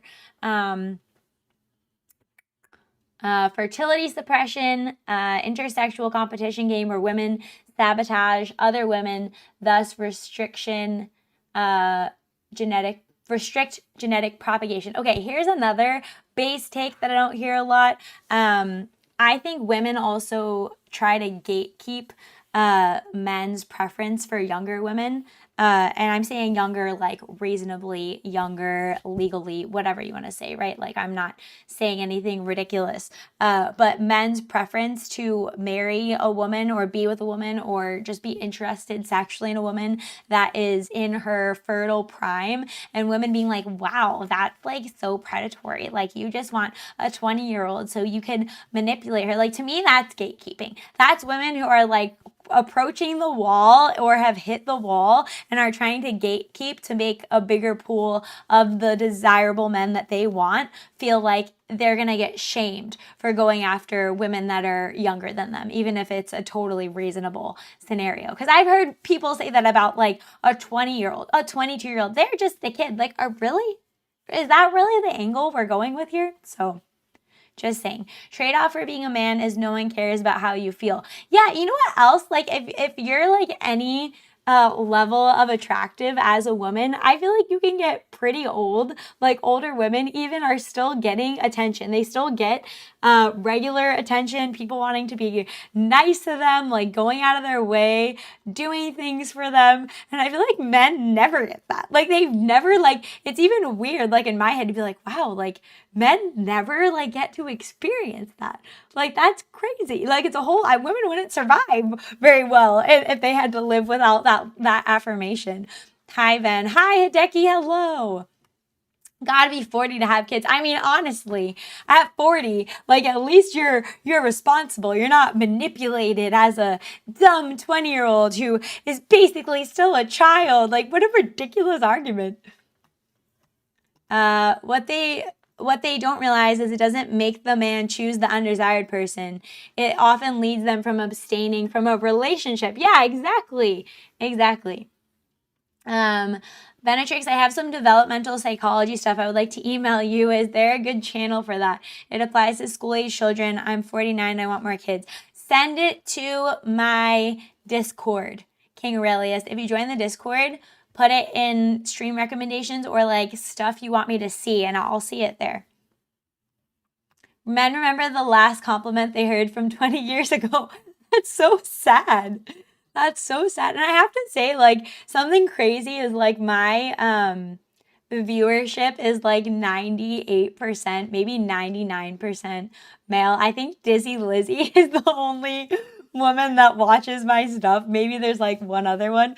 But it's just crazy because, like, in my experience dealing with women, and I heard something about this the other day too, like, because they're not generally so emotionally reactive, and because men are just like wired to be more logical, I feel like they interact in like such a more merited social experience than women do. Like, for women, it's like protecting each other from the truth. You know what I mean? Like, your allegiance to another woman, not always, but like definitely generally, is that you're protecting the other woman from making her feel bad, basically. And with men, it's like, no, they're gonna tell them like, hey bro, like, what are you doing? You're being a douche, or whatever it is. And it's going to be respected that like they care enough about you to try to correct your behavior rather than just like hate you behind your back and then like destroy your life or just ghost you. You know what I mean? Like, that's actually happened to me before with a friend where I told her the truth about something that she was doing, which was like super not okay. And that was the end of our friendship. So just a little rant on female and male relationships. One time a woman flirted with me. Oh, ghastly. I usually get the door closed on me when I'm walking behind a woman when they're walking through the same door. What the heck? I always hold the door for everyone. I don't know. It's just rude. I don't really like the logic emotion framing. Both logic and emotion can be wrong. You should use them as tools. I mean, fair that you could land on the wrong logical conclusion. I'm just saying, like, if we're talking about on a macro scale, I think because men resort to logic more often than women, they're more likely to land on a reasonable conclusion. Therefore, interacting with men often goes more reasonably than interacting with women because it's just like a biological proclivity, if that makes sense. You can obviously also make your logic like a slave to your emotions, so that can also be a shortcoming there. But just generally speaking, men make friends through respecting each other. Women make friends by how much they make each other feel. Yeah, and I feel like women also act that way in relationships too, where it's just all about how they feel, and like feelings come and go. And I feel like the mark of actual like affection or care for someone, whether it's a friend or not, is like what you're willing to do when like you're not feeling it and like you're not liking them very much, but like you're still doing the right thing, right? Like, I think that's the merited difference. Okay, with all of that said, this was interesting to me because, like I said, this has been my experience. Hey, gotta go. I learned today that California has fraud. Thanks, Ben. Hey, A+, Andy Co. You did the ticket out the door. Good job. You learned something today. Okay. Where's my tab? Okay. The body as, oh, this is interesting. The body as a deformation. The architects of the second wave of feminism didn't just want equal pay, as they claimed. They wanted an exit ramp from biology.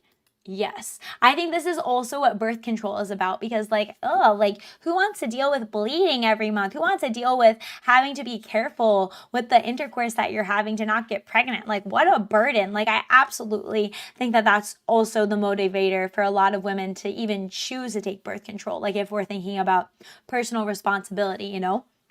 And so just trying to not have to deal with their gender rather than viewing like, oh, wow, like, what does being a woman have to offer me? Like, what a cool thing to be able to harbor life and like everything that goes into that. So, Shulamith Firestone, in her 1970 manifesto, The Dialectic of Sex, was chillingly direct And I also asked Grok to verify the claims in this article, and from everything that it went through that I got to read, like I said, I didn't read this whole thing, but it was saying like, no, like these are actual direct quotes, and like you could put your interpretation onto it. But I mean, come on, like if this is what it is, then this is what they said. She called pregnancy barbaric and described it as the temporary deformation of the body of the individual for the sake of the species. Okay. She argued that women would never be free until reproduction was handled by machines in a lab.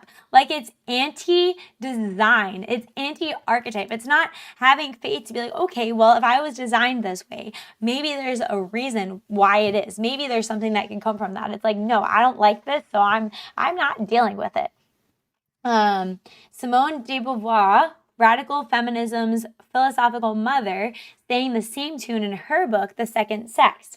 She claimed a woman is the victim of the species, arguing that God, these women are so annoying.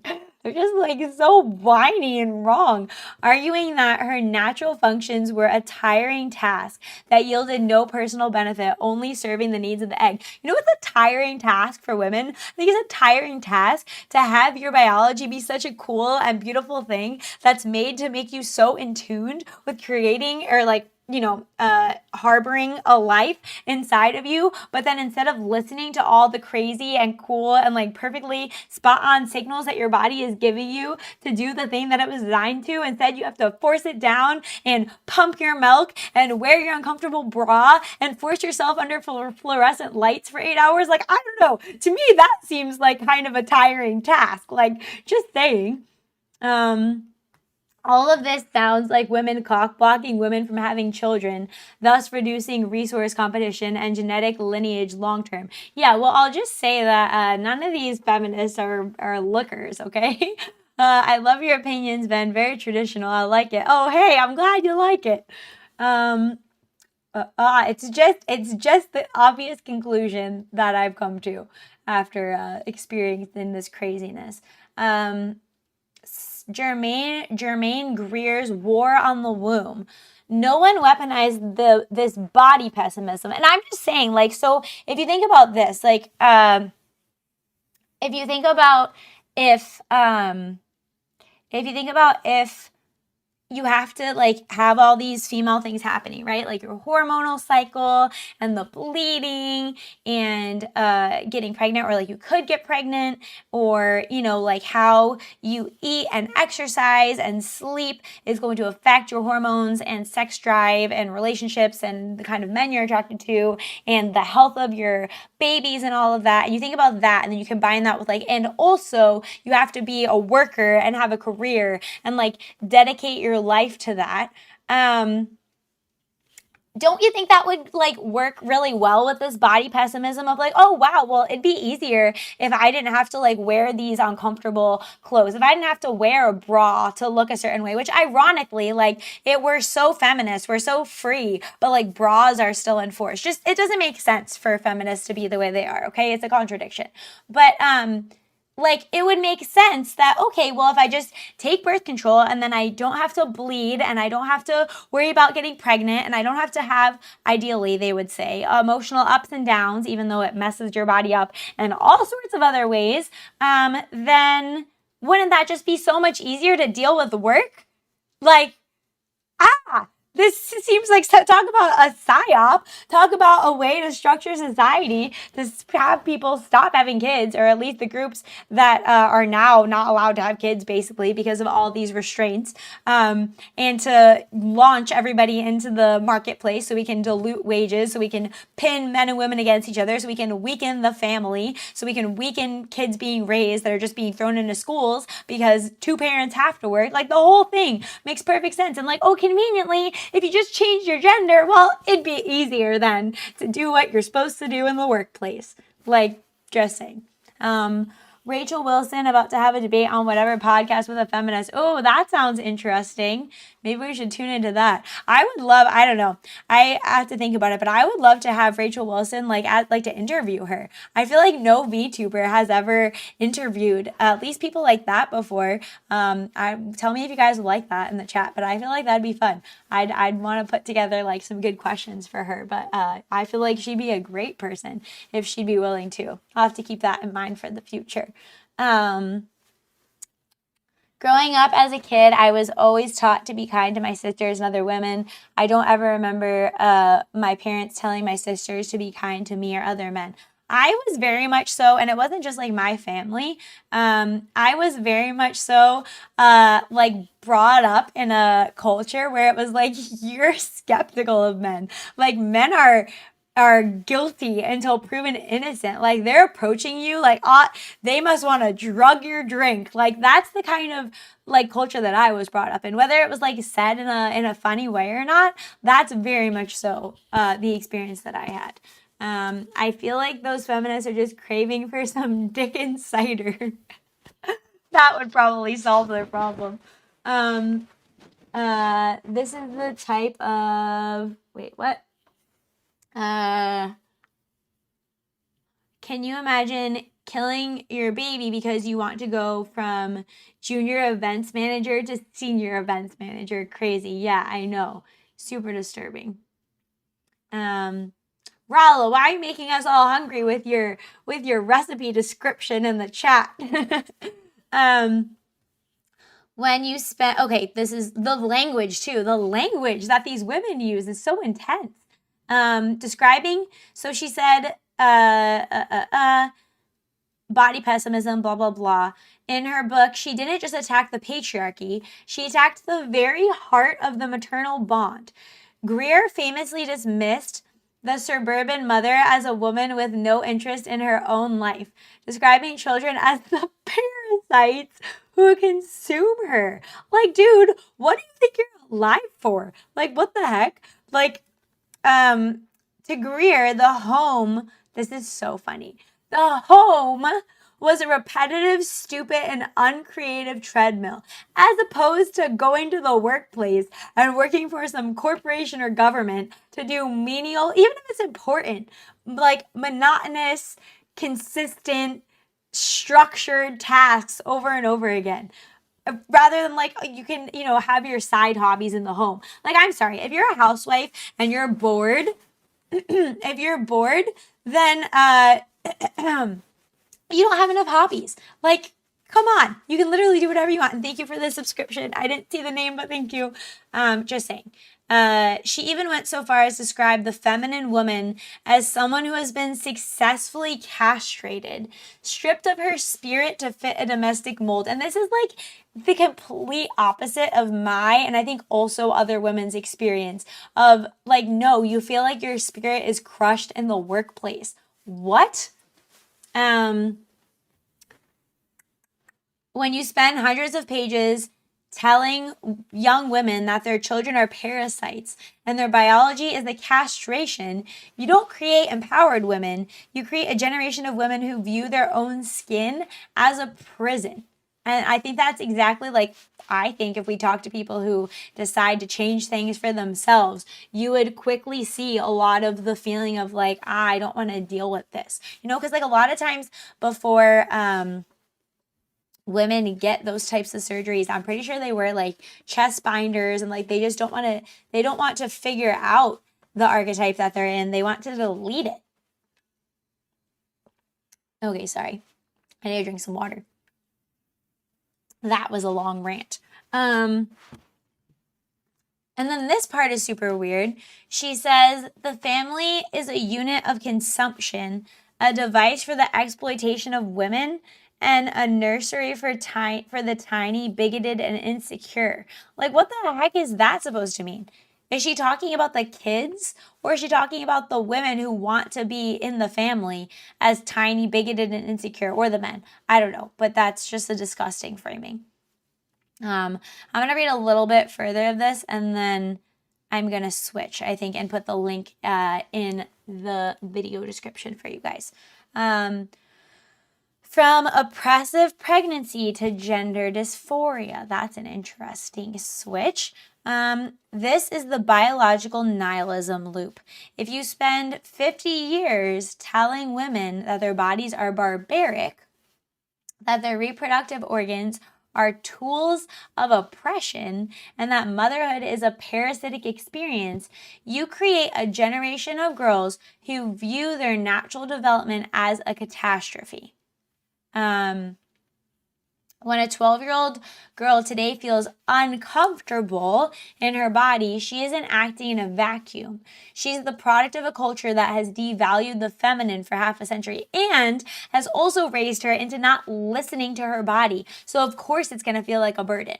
You get what I'm saying? If it's a certain part of the month and you're feeling extra tired, but you have this commitment to your career, like you can't listen to that. You can't adjust. And people who are like stay at home, yeah, you have responsibilities. You have kids to take care of, whatever, but like you're flexible. Like you can take a nap. You can set the kids up to do something and rest. Like you have room to wiggle. It's not going to be like the crack of the whip of your employment, saying like, oh well, sucks to suck, regardless of how your hormones are feeling or how your body is feeling during this time of the month. Like same output is what we need. If pregnancy is deforming and being a woman is a raw deal, why wouldn't she want to block puberty at 9 years old? Why wouldn't she choose to literally castrate herself to escape the parasitic future radical feminist Germaine Greer described? The sterilization and mutilation of girls today is simply taking the 1970s dogma that the female body is the source of my oppression to its ultimate surgical conclusion. So I thought that was a pretty good angle that they went with here. The article doesn't go on for that much longer. Let me see. Oh yeah, you know what? We're just gonna read the rest. I thought it was a lot longer. Their deafening silence. In the year 2026, many of the old guard radical feminists who oppose the transgender movement focus almost exclusively on males and female spaces. That's interesting. Notice what they don't spend very much of their outrage on: the sterilization and mutilation of young girls. And just saying, this is another big problem for the dating market, is like women aren't raised with how to be women. They're not raised with how to like wield their femininity, with how to develop charm, with how to be persuasive, with how to be intelligent, and also like develop these domestic tasks or be able to regulate their emotions in a healthy way without just suppressing them. Like they don't have these skills, and the common skills are more masculinized. So then you get these hyper competitive masculinized women. And I'm sorry, but I think if you're like pushing your daughters into sports, like that's going to be their main thing, like that's masculinizing them. Like that should not be their focus. Now I think something like dance or like creative arts, yoga, Pilates, like that kind of skill set, they're gonna have those skills, they can teach it or whatever. Like that's different. That directly translates to a woman's sensuality and femininity, is something that will benefit her and her future spouse. But like the pushing of the classical, like you're gonna play basketball, like really? I don't think so. I don't think that's fitting. There's a reason for the silence. Many of these radical feminists still cling to the 70s dogma that the female body is a burden. If you spent your life teaching that the womb is a trap, you can't logically mourn when a young girl decides to cut it out. They are protecting the boundaries of their women-only club, but they have no love for the nature of the members. And that's what I'm saying. There's a big hatred of being female. And so I think that's something that you see like in relationships where women are resentful over being female. And I would say are resentful over being female in a non-traditional setup. You know what I mean? Like, yes, women have helped and worked throughout history, and that's not a problem to help your husband or to work alongside him. But it's very different than the mechanism of like mechanical female careers that are pumped out and pressed forward, if you get what I'm saying. And so I think that creates a lot of tension between men and women too, because women don't want to act like women. Even saying that apparently is like a hateful thing to say, like to act like a woman, that being different from a man is a good thing. So what kind of man would want to deal with that? Like, I wouldn't if I was a guy. They are protecting, oh, I already read that part. They've spent so long hating female beauty that they've become complicit in the erasure of the very girls they claim to represent. And I think this has to do too with like the upside down nature of like fashion and what's seen as attractive, like like how Gen Z, sorry, not to just attack one generation, but there's like this typical like Gen Z like mom pant, pleated, puffy, loose pant, frumpy ass style that I feel like women are just taking on because they resent like, oh, I could actually like better my body and have a more feminine figure and like fulfill that archetype, and like, that's too much pressure. I don't want to do that. I don't identify with what comes with being female like that. So I can just like go the opposite way and like engage in like the anti-beauty. And I think there's a lot of that that we see. All kids should learn jujitsu, in my opinion. I don't really agree that sports are masculine. Physical activity of all kinds is vital to health. Men and women in Sparta used to train together. I'm not saying that they shouldn't play at all. I'm saying it depends on the sport. Like there's certain sports that develop your body in a certain way, which is just like objectively not an attractive female form. It's developing things in a weird way. So I'm saying depending upon the sport, it's one thing to like engage in it recreationally. It's another thing to like push your kids or yourself as a woman that like that's your thing, like you're the athlete, that's your main identity and you're going to fulfill that as a career. Like I think that's different. I think sports in general are good, you know, team building and exercise and all that. I just think it's about like what you're doing and how you're doing it in relation to sports. The logical conclusion: the people who want to change what they were at birth movement hasn't hijacked feminism. It has fulfilled the radical feminist dream of transcending biology. If the body is a trap, then transitioning is the ultimate liberation. And I think that that's why people like this are always so like cagey about answering what is a woman, or like the way that they dress, or saying like it's whatever you want it to be. Like they're not just looking to swap sides. It's like an ideological framework of looking to transcend an archetype of gender at all. You know, and I think that also has to do with, don't quote me on this, go look it up, but like the Baphomet, a visual of like the blended female male like monstrosity kind of visual. It's like being anti those archetypes of gender. Radical feminists hate degenerate men and their sports and bathrooms, but they still hate beautiful feminine women even more.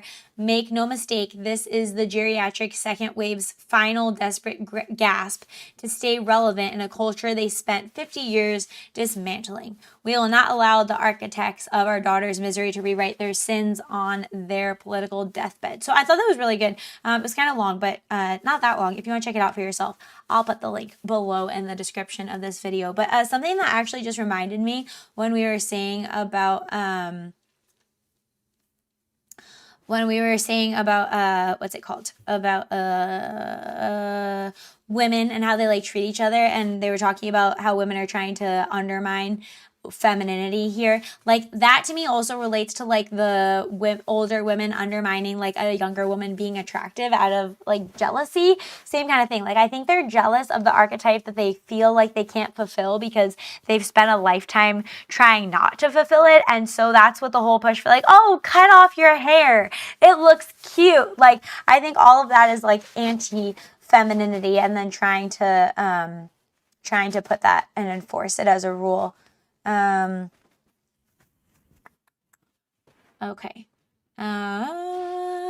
Okay, I think I'm going to take a short break, and then I have a few more videos, but I also want to get to playing Mass Effect. So I'm going to be coming back to do that as well. Let me switch here. Okay, yeah. I'll take a quick break, and then I'll be back, and we'll go over a few more things and or definitely play Mass Effect. Okay, BRB.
I need to mix up my electrolytes in my water so I can stay hydrated for all this yapping. Hello.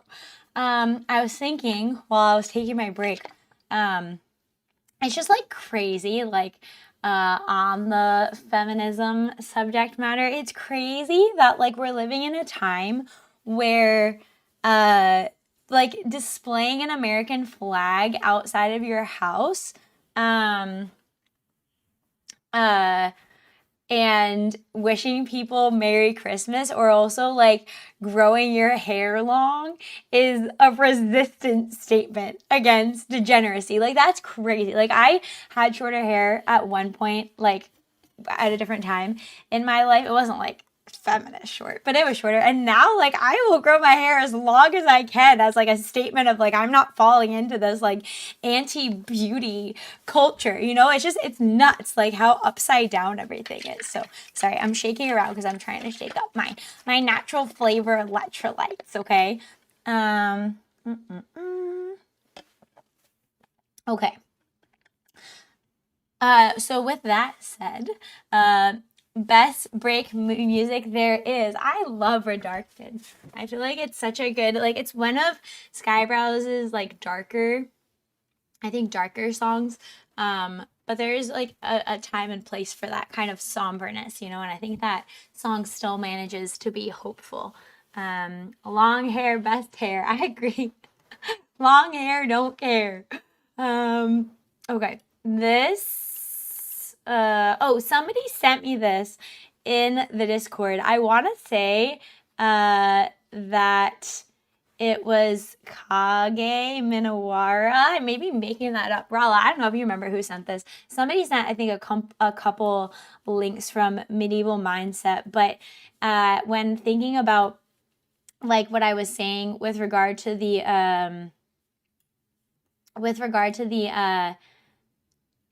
like wearing ugly clothes and being like anti-feminine on purpose, I thought that this is like could be like a good jumping off point for like a broader discussion about beauty and art and all that. Because like as somebody who grew up like really liking art, and like I've been to like quite a few art museums, and like I've also been like very, very unimpressed with a lot of modern art that people just kind of like feign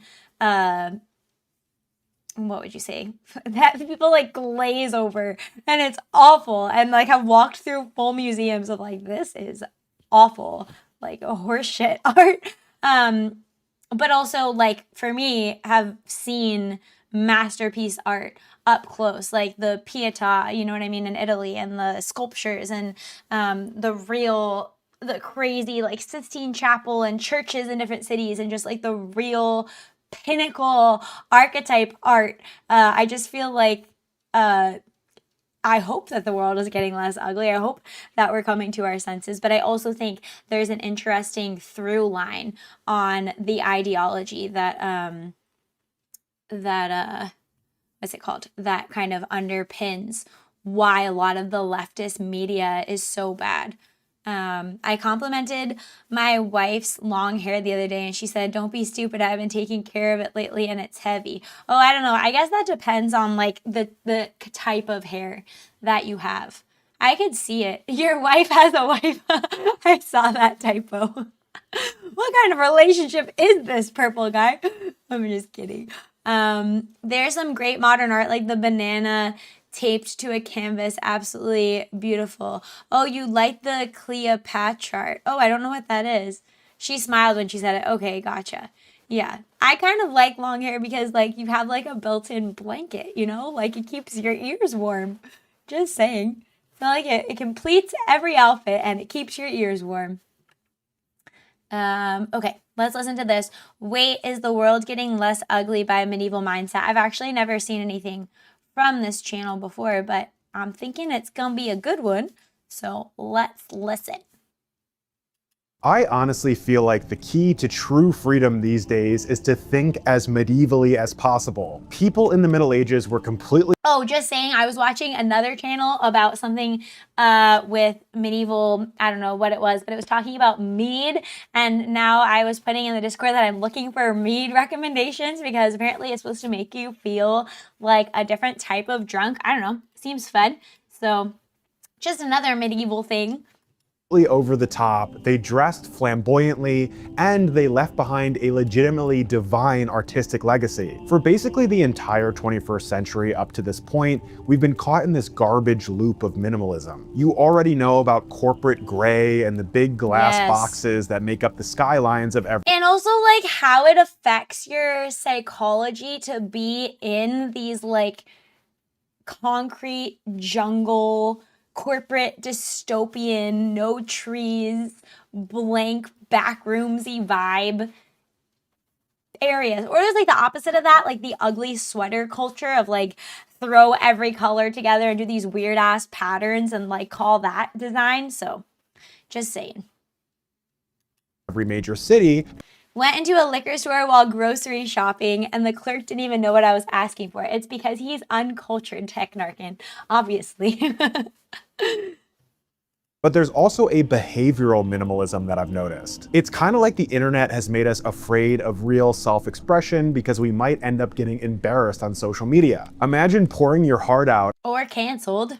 as the lead role in the school play, and somebody films you and puts it on TikTok and everyone says you're dork maxing. Oh, that's actually such a great point too. Like growing up, like kids, especially now from the youngest age, like dude, we all know how rough middle school was. Like growing up from the youngest age, not just like having cell phones, but like having cell phones with like a high res video that everybody is posting like your fuck ups. Like imagine like you're trying to like ask somebody out and like you embarrass yourself and now like that's just on the internet forever. Like, oh, like that's brutal.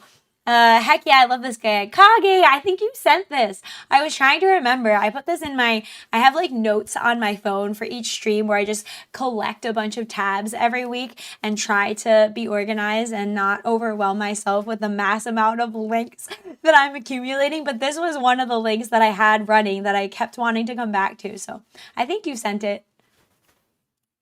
Clothing is gray and boring, design is gray and boring, the way we act and think is gray and boring. If you traveled back in time and met some random French guy from the 14th century, he would be completely baffled by this box you choose to live in. I know this is old news at this point, but late last year, Pantone announced that Cloud Dancer would be the 2026 color of the year. This was— It's fucking white, is it not? What? Cloud Dancer? Dude, I hate our culture. Cloud Dancer. It's white. It's white. This is like Banksy artwork, isn't it? Like, doesn't he kind of troll like modern artwork with like, oh, look at this expensive $1 million. Oh, it just got shredded. That's so funny. was of course super controversial, and most people seem to be pissed simply because the color was just a boring off-white. Now, But like beyond the stupidity of it, I do argue that it's also ideological. Like it's like, oh, this is like, it's like the Harry Potter jelly beans. Like, oh, this is the booger flavor. Like, oh, this is organic greens. Like just naming it something to change what it actually is because to the left definitions don't exist. Banksy is a hack. Oh no, I wouldn't be surprised, but I haven't heard anything about him in a while, so I wouldn't be surprised if he is. Ooh, I love that the new model can be like, I don't know, so much personality. Pantone scrambled to do damage control and explained that it was intended to be a whisper of calm in a noisy world. Oh, please. I think you could argue that's why corporate gray and this like Airbnb beige aesthetic have become so popular. I feel like, because I always argue that like systems are made up of people, so it's not just like a corporation like putting this onto us. Like people get like this corporate mindset, and I feel like it's just like I said about the anti-archetypes, but also like you're just lying. Like you're just like bringing somebody into work like, oh, we're a team, like we're a family, so happy. You're just saying words. That's not true. That's not how the environment is, but you're just gonna call it that. Like it's just like what's her face, Umbridge in Harry Potter. Like we're just gonna smile through. We're just gonna smile through writing your name into your hand with what was it? With a pen that cuts into your skin. You get what I mean? Like just call it the opposite because truth doesn't exist. I feel like that sums up this ideology. Let's be real. Most people complain about color, yet they keep buying black, silver, and white cars. Hey, you know what though? Like, for example, red cars are more expensive. Like, if you try to get like a red Tesla, or I think even other like just less expensive brand cars, the red I know for sure is more expensive. But I know there's other colors, but I'm just saying. I think people internalize this kind of like bland lack of personality. Journalist Kyle Chayka argues that it's all a defense against digital overstimulation. Basically, that we simplify our physical space because our mental space has become so cluttered. I could definitely see that with our lives and why people like buy into it. Like, I can't even think about it. I feel that way. Like, for like dressing, like for work, like I don't know, I need to wear something different every day. Just give me like 5 different colors of something. Like I'll do it like an SAT question, you know, like I'll just mix and match the combinations or permutations or whatever it is. It's like we don't even have, and that's another anti-feminine thing, right? Like women should like be able to engage in like adorning themselves in a way that complements their femininity, you know? It's all connected, guys. It's all connected. I don't know about you, but I'm ready to get medieval by cluttering my physical space and simplifying my mental space. When you imagine the Middle Ages, you might have this Monty Python mental image of big gray stone castles and people trudging around in muddy brown clothing under this big gray sky. I guess that's kind of just England in any time period, but it's really not an accurate portrayal of how the medieval world actually. We also have this like belief system now where like everybody in the past is dumb too. Like that there wasn't wisdom, that there's not great wisdom. That's been lost because we're just the best postmodernists there ever were, and we've just figured out everything. End of history. And the past people were just dumb and they knew nothing. Actually looked. Let's stick our heads inside an authentic Gothic cathedral, probably the be-all, end-all representation. That's crazy. I saw a video of a woman singing. Oh, I wish I could find it. It was so beautiful. She was singing inside of a cathedral. I think it was a Christian song, like a hymn or something. But it was like, oh, it was like chills on your skin, like what's it called? What's that called when you get the little bumps on your skin? Not goosebumps. It like gave you goosebumps. It was so beautiful. Of medieval maximalism. Time has worn them down, but if you were to walk through one of these cathedrals 800 years ago, you would see brightly painted statues of saints with rosy cheeks and blue robes and blonde hair. And just saying, like, the whole difference in architecture between different parts of the world could be delved into as a spicy, probably not YouTube friendly, deeper level Rumble stream at some point in the future as to maybe why everything is not so equal and there's actually significant differences in the people of different cultures. I'll just leave it at that. Gothic vibrancy was real and it was everywhere. Some traces of the old medieval paint can still be found on the west portal of certain cathedrals in Paris, and from the hues, we can deduce that big swaths of these buildings were basically color bombed. My favorite color in any medieval work of art is blue. I mean, just look at the vibrant blue in this Madonna and Child by Jean Fouquet, or the rich blue sky in this Book of the Hours illustrated by the Limburg brothers. Good luck finding anything even remotely like this in the modern wing of any art museum. The historian. Yes, I actually hate modern art. I don't think I've ever seen like quote unquote modern art that I like. I'm sure there's art that has been made in like the modern times that I like, but anything that's classified as modern art, Michel Pastoureau, in his book Blue, The History of a Color, wrote that this medieval instinct stemmed from a 12th century blue revolution. It all started when the French abbot Suger rebuilt the Saint Denis Basilica. He had all of the beautiful stained glass windows colored with cobalt, which gave the whole church this bluish hue. This was a big deal and the basilica got a lot of attention. Now, all of a sudden, every cathedral that was built in the decades after. And there's also something of like seeing an archetype through, you know what I mean? Like what that means for reality, that beauty can exist. Like, I don't know, have you ever felt like so like down in the dumps, or like you're just having a bad day, but then you remember like, oh, that's so cool that like this awesome, like beautiful song or like this amazing piece of art can even exist. Like, okay, maybe like things are actually okay. Like it just has a positive reinforcement, I think, on like a faithful perspective in why things are designed the way they are. If we can even achieve these level of realizations of the archetypes, you know? After had to have the same blue. It was like the marvel of the Christian world. Then murals started to depict the Virgin Mary in blue, mostly because the church wanted to honor her by having her painted with such an expensive pigment that had to be imported from Asia. All of this is peak medieval maximalism. Big colors, big ideas, big expression. Everything was full of life and meaning. Because blue got so tied up in religious imagery, it gradually came to be associated with holiness and humility and virtue. You would have a tough time explaining to these people that their colors should just be a whisper of calm in a noisy world. They found meaning and purpose in every aspect of their lives, and we'll dive into that a little bit more later on. There wasn't really this obsession with— Yeah, and somebody said the lights. Like, I'm pretty sure that has a horrible effect on us and our circadian rhythms. I'll have to look into that too.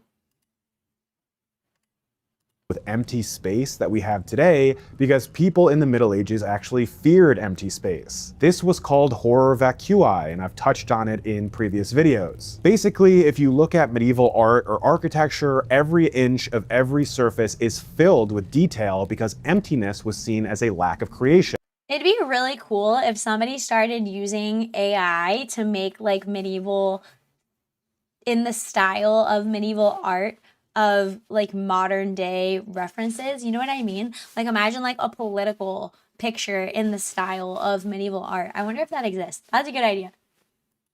Basically, God made this big, beautiful world and everything in it. He filled every inch of creation with trees and animals and rivers and everything you can imagine. When you create, at least in the medieval sense, you're taking on the creator role on a much smaller scale. It would be pretty disrespectful to God to not be as maximalist in your creations as he was in his. This is all a pretty far cry from the completely empty void of Pantone's cloud dancer color, and it makes you wonder how we lost our medieval soul over the centuries. It feels like we're more separated and lonely and miserable than ever, and the aesthetic emptiness of our world is just our own loneliness mirrored back at us. I think maybe the most important concept here is that medieval artists didn't just have that fear of the empty, they also viewed negative space as a failure of imagination. That's interesting, because I mean, I definitely think there's like a place for negative space in art, but on the whole, you know, I'm gonna make this a little bit faster. Okay. Hopefully this isn't too fast. But in our modern digital world, leaving your connection empty or unprotected is just a massive security risk, and today's— Sorry, we're not gonna do your NordVPN. Sure, especially because I I already have NordVPN. travel a lot, just like a medieval link, you'll get a huge discount on a 2-year plan, plus the Sorry. that's NORDVPN. Sorry. Where did this medieval need for details and maximalism actually come from? Well, the medieval mind imagined the universe as an ordered structure of celestial spheres, and because of that, their universe was finite and tiered and organized. They didn't look out at space and imagine themselves in this chaotic black void. I know that's scientifically correct, but it's pretty lame from an imagination standpoint. The complexity and beauty of medieval art and architecture was a mirror reflecting back on a culture that valued beauty and complexity and order because they saw the universe that way and knew themselves to be under the sovereignty of a good and See, like it comes from their ultimate ideology. loving God. I mean, just look at insular art, which was made by Irish and British monks in the early Middle Ages during the flourishing of Celtic Christian monasticism. The complexity, the colors, I really love the illuminated manuscript stuff they did. This page from the beginning of the Gospel of Mark is legitimately incredible. There are so many fine details just in that one big N. What kind of mind would not only think of something like this and actually take the time to painstakingly etch it out on a piece of paper? I don't want to be an old man yelling at the clouds here, pointing out the obvious fact that the internet and short form content has destroyed our attention spans. I mean, whatever, you're aware of that, you've heard it all before. So the question is, how do we get them back? Maybe we need to take the medieval approach and put an inordinate amount of time and attention towards doing things that feed our souls, even if they don't make money or sense to anyone else. We're doing it because the world is God's glorious creation, and it's definitely some kind of moral failure to not try and reflect back some of that glorious creation in the things we do. The key question here is, why do we even I agree. I definitely agree with that point. have to do this intentionally at all when it just came so naturally to our medieval ancestors. To understand this, we'll have to travel back through the centuries and see the world through the eyes of medieval man. The most surviving historical and cultural documentation comes from late medieval England and France, so we'll start there. First, we have to see the Middle Ages as what the great Dutch historian Johan Huizinga called a world of violent contrasts. In the modern world, especially if This is a super interesting video. Thanks for the recommendation. you live in a city, there's no such thing as just pure darkness or pure silence. There's always some kind of low hum of light and activity and noise. Oh my gosh. And like also the disturbing part is like we don't need to have it be this way. You know, like we could take the best of both worlds and design cities that you know, mix nature with human ingenuity and like peak construction and engineering. But like yet we have this. Like we have the product of corrupted, degenerate minds. We have these concrete jungles, which we know how that feeds back. This was actually not the case in the Middle Ages, and the contrast between a summer day and then the absolute cold and dark of winter was very real. There was also the contrast. The fact that you like can't even see the stars from a city, you know, like the fact of like being able to look up at the sky and see like in detail, like what the fuck is that? You know what I mean? Like the majesty and how that inspires people versus like I can't see anything except for clouds. Between wealth and misery, which I think is an interesting thing for us to imagine. We take for granted the usual conveniences of modern life, but to medieval man, a fur coat or a soft bed and a maiden or even a nice glass of wine must have given this incredible level of sensory joy. A soft bed and a maiden, that's all you need. Because so much of the surrounding world lived in such rough conditions. Personal anecdote, I struggled badly with insomnia for years when I was younger, and now my sleep has gotten a lot better, but in a way I'm almost grateful for the years of insomnia. It's that contrast that makes the good sleep now feel even better. It makes me appreciate. That's interesting, and that's actually something that's like so hard. I feel like it's so easy to struggle with is just like not seeing what the suffering is for, like in a Christian worldview. Just gotta pop that in there, like with what he was saying. Yeah, I wonder how that also impacts like people who,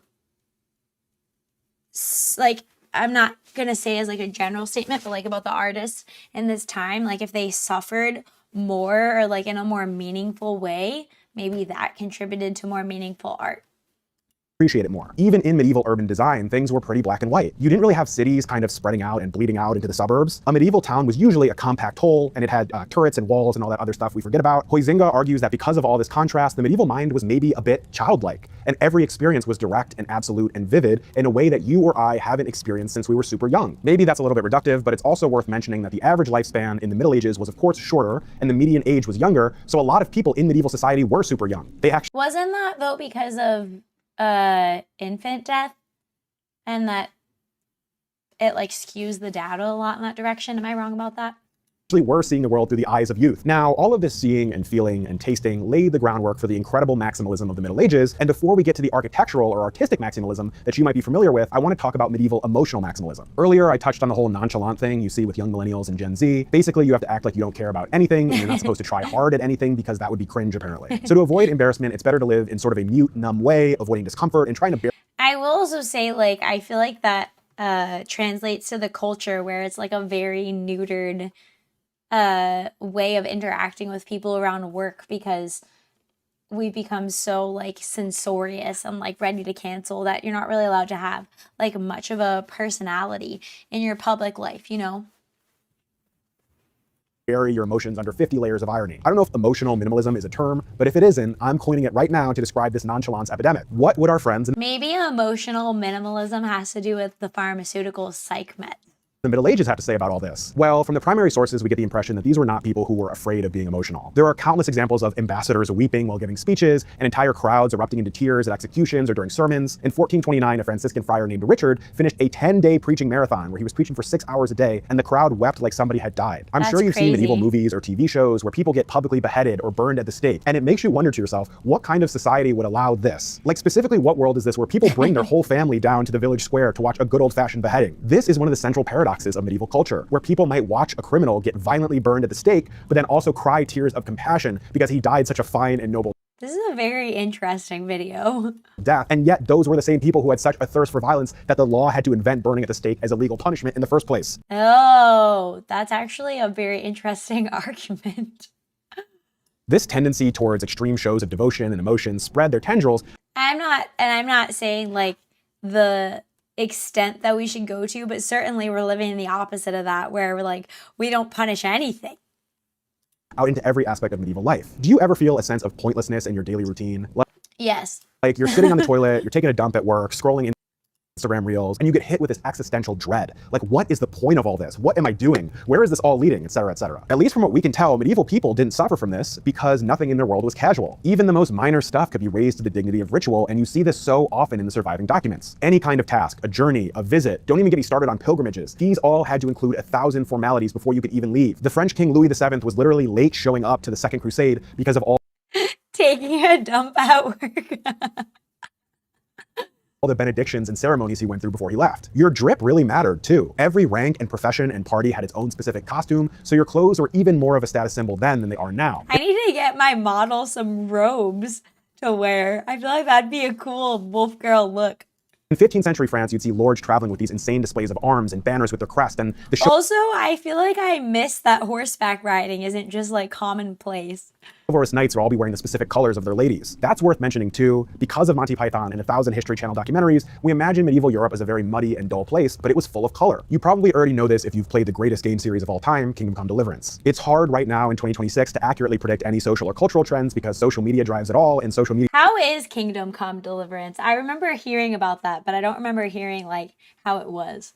is a very fickle place. One thing that's been very Hope Corps adjacent for me has been the public reaction, especially among Gen Z, to the American Olympic figure skater Alyssa Liu. She's been catching a lot of attention lately, and rightfully so. She's authentic, she's vibrant, she's a I did see something though that was kind of disappointing about her, which is that there were some posts about like how based she was and these like historical statements, and then apparently it wasn't true, and she just said some kind of like more feminist leaning things, not like intensely so, but I think the first thing that I saw on X about her ended up getting community noted and wasn't true. really good But I mean, she still had an awesome performance, and I totally get the appeal. skater. I mean, her free skate performance that won her the gold medal was legitimately awe-inspiring, and I know literally nothing about figure skating. Her appearance has been part of the conversation online, mostly because it's refreshing to just see someone unabashedly rock an alternate and unique look in a social media landscape where everyone looks pretty much the same. But the real attention has come from the fact that she takes this grueling discipline that you need to be good at skating and turns it into real joy. In a modern sense, I think discipline can sometimes feel like a cage, and if you think like, I have to go to the gym today, or I have to fulfill my archetype as my gender, for example, or I have to strive to actually draw something in a way that fits the archetype of what that thing is supposed to be, rather than just throw a banana on a canvas or make it white and call it art. Like, it's a lot harder to have to follow the rules. practice figure skating for 6 hours today, then it's hard to feel really free. The medieval view was the exact opposite. They believed in the concept of ars, which is the root of the English word art, and it basically meant a skill or craft that had been mastered through constant, rigorous practice. So picture a monk stooped over his desk, painstakingly copying these insanely detailed manuscripts. It seems like it's thousands of hours of boring repetition, but it didn't crush the medieval spirit. Instead, the repetition built a foundation so strong. I also low-key love Gregorian chants. Have you guys ever listened to that before? It just reminded me of it. There's one, I forget what I always forget the name of it, and then I have to go on like this hunting mission to figure out what the song was, but it's so beautiful. I think it has Bible lines in it, but it's about like how the house is built and how it will stand or not based upon what it's built upon. But it's so beautiful. It's like the most beautiful song I've ever heard. Have you guys ever listened to that stuff before? I need to put that on my playlist. Strong that eventually you could reach a real flow state. Going back to Alyssa Liu, when she skates, I mean, talk about flow state. The ease of her motions, the foundation of thousands of hours of practice that have allowed her to move so fluidly. And it's so hard to get into flow state when you're like in the modern structured, like you have to do X at X time because you're just totally out of sync with your body, like as a vessel here, you know? She's even smiling the whole time instead of looking like she wants to puke from anxiety. Our medieval ancestors would be proud. So many of us now, maybe because of the internet, are painfully self-aware and painfully aware of how others perceive us, and it paralyzes us. Medieval people, of course, cared how they were perceived, but it wasn't about cringe or not cringe. It was more so about how much glory will my battlefield victories bring me and my family. You can read pretty much any epic poem from the Middle Ages, like the 11th century classic, The Song of Roland, and you will be struck by how emotional the characters are and how much they care about their legacy. When one of their brethren falls in battle, they weep and they tear their hair out. When they win a great victory, they weep but this time it's happy tears, and also they still tear their hair out. Their main motivation is to be a good vassal and slay as many of the enemy as possible so that nobody back home can call them a coward at their funeral. Wait a second, at their funeral? Why would you care what anyone thought about you after you were dead? It's not like you're there to hear about it. Because you believe in eternity, I would guess. This leads us to a fundamental split between the medieval and modern mind. Many of the stonemasons and laborers who worked on those gorgeous Gothic cathedrals from the Middle Ages were literally laying the foundations for a building that they would never see completed, that their children would likely never see completed. They carved and heaved. The chant and Eyes Wide Shut. No, it's a different one. I remember it was literally on YouTube called like the most beautiful song you've ever heard. And then it was taken down or something. I'm gonna look through. I think I have a picture of it. And then I had to find it again. But it was so good. If I can find it, I'll play it. All right. And sometimes died in pursuit of creating these incredibly intricate works of architectural beauty that quite literally reached up into the sky towards heaven. This is because the medieval mind, at least the medieval Catholic mind of Western Europe, was deeply concerned with eternity. When was the last time you truly thought about eternity? Yes. People in the Middle Ages thought about it every day, and life was considered to be a series of trials and tribulations that strengthen your soul for the And that's so hard to like to keep an eternal perspective, but it really does affect. Like you can immediately see the difference in ideology. Because like, why would you be so motivated to rebel against what you were born as if you didn't think that like this is all that you would be? You know what I mean? Like that there wasn't a purpose to you struggling with the difficulties of like, oh, I don't feel like I know how to be a woman, or I don't feel like I know how to be a man. Like I feel like the largely leftist ideology is just, it has to be based on it not mattering for them to make the decisions that they make. Like there is nothing beyond their immediate experience and decision. the real life, the afterlife, the eternal life. The Crusades are a great example. Noblemen and royals fought in the various Crusades, but so did a lot of normal people who were swept up in the religious fervor created by street preachers like Peter the Hermit. So we're talking about regular farmers and tradesmen who quite literally dropped their tools and abandoned their homes and said, screw it, I'm gonna walk thousands of miles to this holy land that I've never seen in pursuit of a spiritual goal. I mean, it's difficult to even wrap our minds around something like this. What would cause a person to make that kind of decision? Well, it's the mindset that eternity matters more than the present moment. I'm not saying that this medieval thought process was always helpful or even healthy, but just that it can help us make sense of the legacy they left behind. Before we close out, I want to talk about loneliness a little bit. Even our social lives have become minimalistic, at least compared to the social life of pretty much anybody in the Middle Ages. I spent most of the last decade living in apartment complexes in major cities, and it was always— Yeah, and apartment complexes always feel like rat cages. Like they don't have to, but the way that they are. I remember one time being in an apartment complex, and I didn't live in it, but it was like a high rise in a city, and I was smoking something at the time. And like, I remember having like a very vivid experience of like, this feels like a rat cage. Like this does not feel natural or healthy. This feels backwards and broken and like really weird. It's weird to me how I was surrounded by so many people living parallel lives in the same building as me, and I literally knew none of them. Now, to be fair— Yeah, that's so weird and like disconnected and disjointed. I wasn't exactly Mr. Social, and I truly do think you have to be the change you want to see in the world, but still, maybe the problem is that now in the 2020s, life is more digital than ever, and you actually really have to make a conscious effort to be social. It's a pretty major contrast when you look at the Middle Ages. Call back to Rat Utopia. Yes, that's right. We have what's it called? We have consistency on this channel. Because your social life wasn't really a choice, you were born into it. Village life was at the center of pretty much everything for everyone in medieval Europe, and it basically meant that you formed one single unit with everyone around you. You'd feast together and fast together. If someone got sick, their neighbor would step in and help out their family until they got back on their feet. In the major cities that started to explode with commerce in the late Middle Ages, guilds did the same thing. Even religion was completely communal. I'm Catholic, and it's pretty easy now to show up 5 minutes before Mass, sit in the last pew, and leave as soon as it's over without talking to anyone. You would actually have to make the choice to start talking to the people around you, which is really something that the medieval mind could not comprehend. One of my favorite medieval history books that I highly recommend is The Stripping of the Altars by Eamon Duffy. It's basically a comprehensive overview of English Catholic life in the late Middle Ages. One of the main things that he mentions over and over again is what he calls the consistency. 2 years coming. It's like when they say the title of the book and you're like, oh! Corporate nature of medieval religiosity. Medieval people were obsessed with community and togetherness, so basically anywhere that they could come up with an excuse to gather and do something together, they always did. In a religious context, literally everything became some kind of guild or confraternity. The group of ladies that help clean up after Mass, that's a guild, and they have meetings and wear coordinated outfits. The guys who carry the big crucifix during the outdoor religious processions, yeah, they formed a guild, and they had communal meals and would hang out together. Guys, we're a guild. We're a Benetrix guild here. At the tavern. I'm not just making this up either. Thankfully, the English have always been meticulous record keepers, and it was all written down. The records of the Guild of the Holy Cross in medieval Stratford-upon-Avon show that members were required to care for each other if they got sick, attend every member's funeral, and pay into a big pot. Ghastly, let's gather at a good old, I'm gonna say the letters, H-A-N-N. That's funny that you wrote it that way with the emojis. I love it. That would fund feasts and parties. It was a social safety net that was part of the very core of the community. Let me just boil it down here simply. Modern social life is minimalist because it's disposable and most of it happens online now anyway. Yeah, I mean, I feel like modern social life is just like a mirror of how the economic and cultural environment exists, like how it is.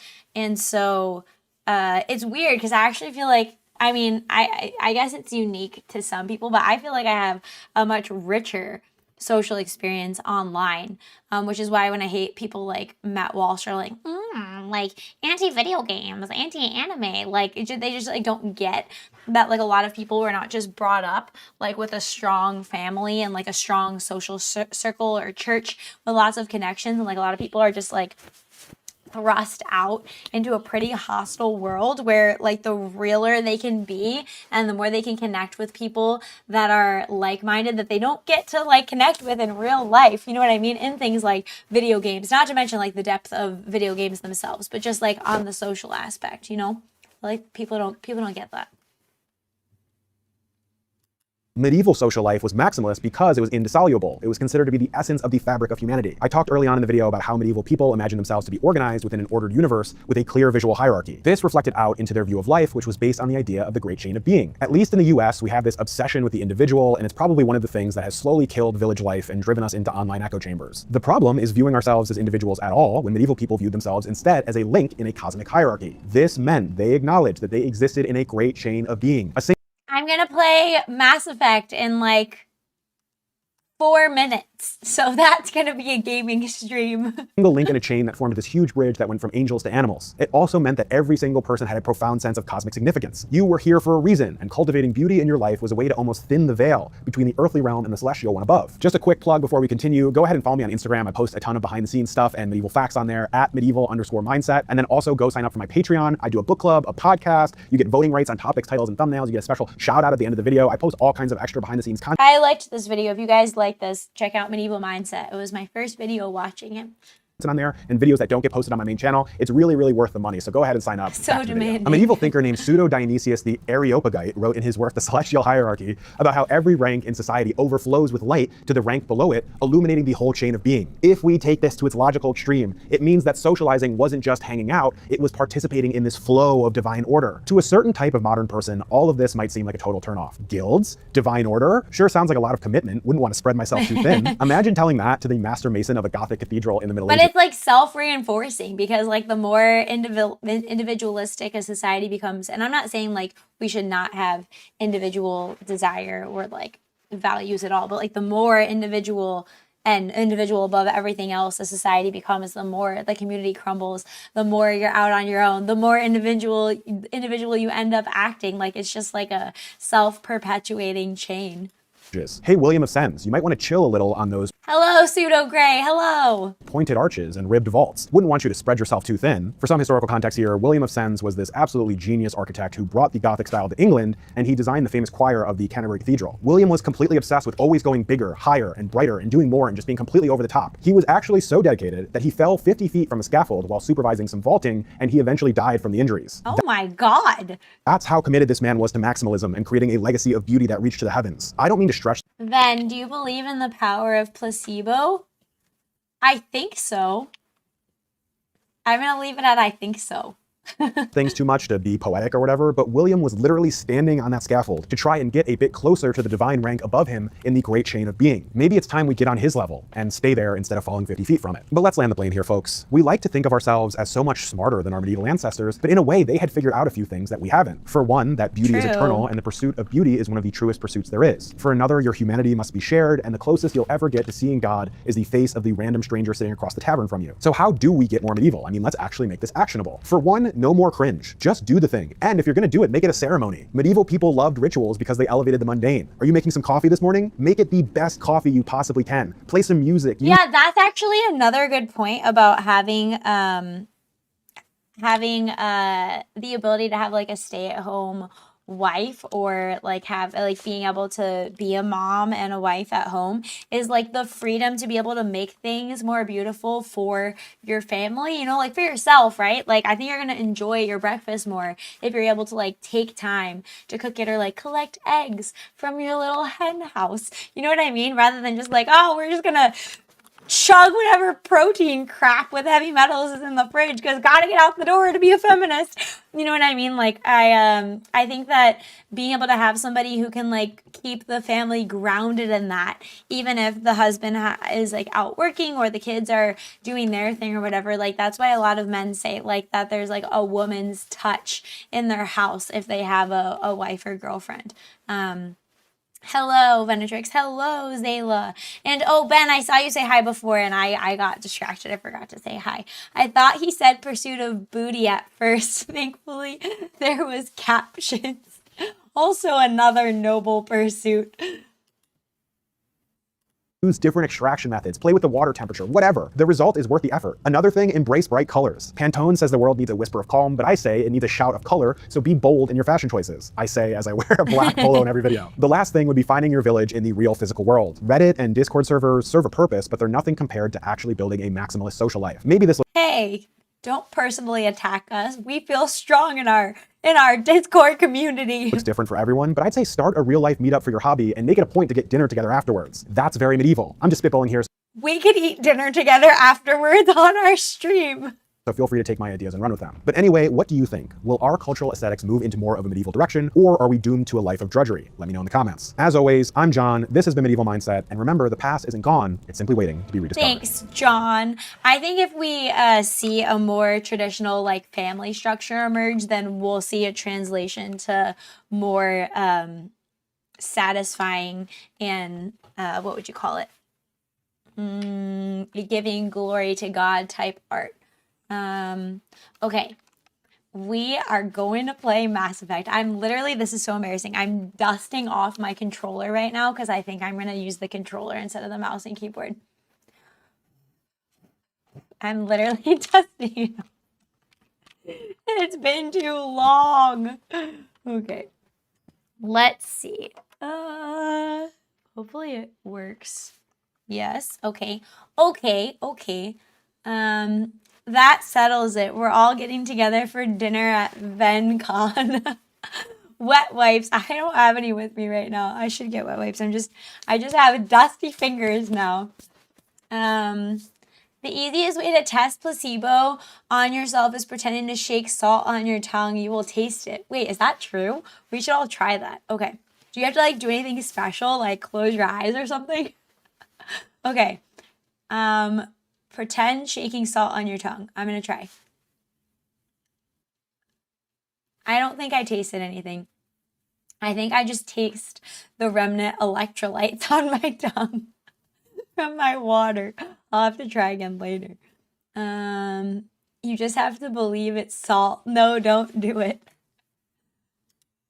Let's do this. Hang on, I need to open the game, everyone. Got him. I did kind of feel like that with the motion, okay? I totally was gullible. Just stepped out into the sun. It felt nice on my skin. Oh, I saw something, purple guy. You probably don't need to worry about sunburning since you're purple. But I saw something that was talking about like how the different parts of the day, like the sunlight in the morning and the afternoon and the darkness at night, like benefits our cellular function, and like how getting sun at different times of day, just like another interesting traditional practice. Okay. I bought the Legendary Edition. It was on sale for $6, so that was nice. It's loading, everyone. It's loading. Wait, Mass Effect Andromeda is like a future game, right?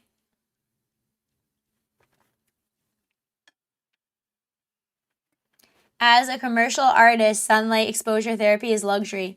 Do you have to, oh, I disappeared for a second. Hang on. I'm still here. I'm just moving myself over. Okay, there I am. Hello.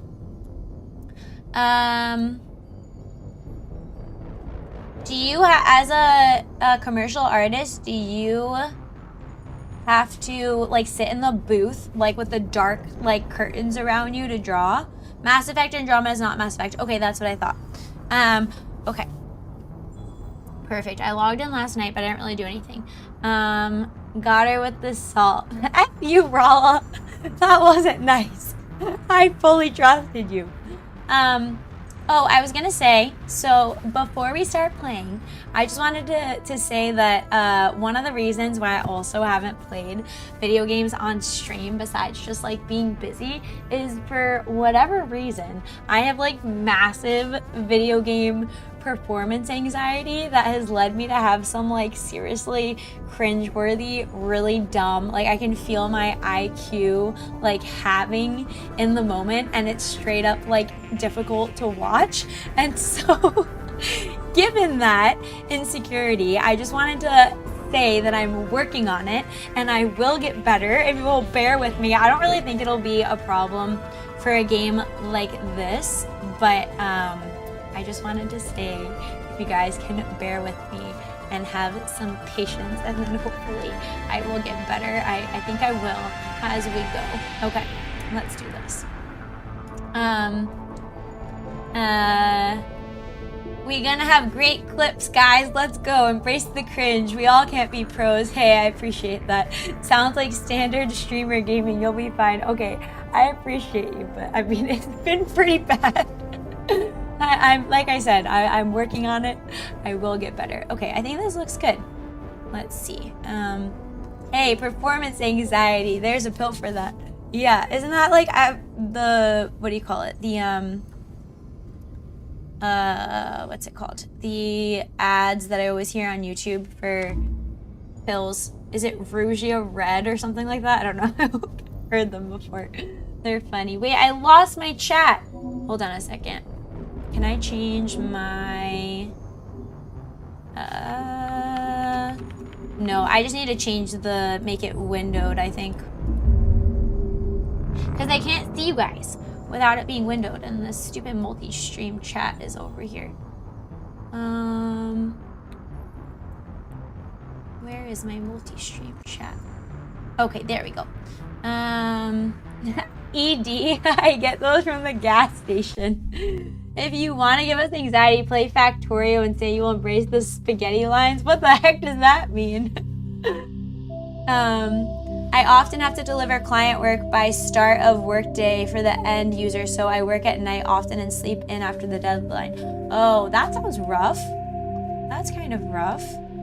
Okay, I think I got it. Let me just move my chat. Hey, no, why are you doing this to me? OBS.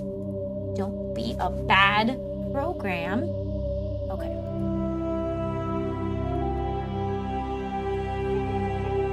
Why can't you guys see this? Can you see it now? Hold on a second. I feel like we're losing what we need to see.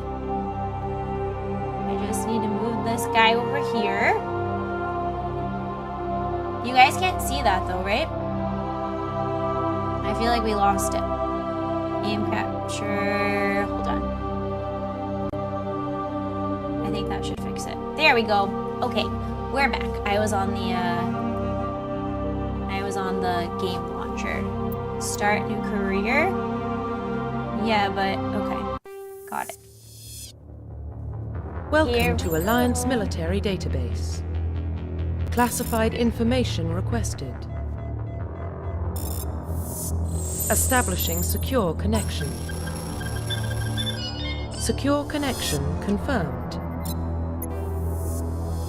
I also felt like, you know, Shepherd and I'm a wolf. Like, I felt like there was a connection there. Okay. No, that's fine. I'll just be Jane Shepard, right? Manually enter career info and physical stats into the Normandy crew database. Is that like making my own separate character? Is that what I should do instead to make my own person? Or can I customize Jane Shepard? Van Shepard?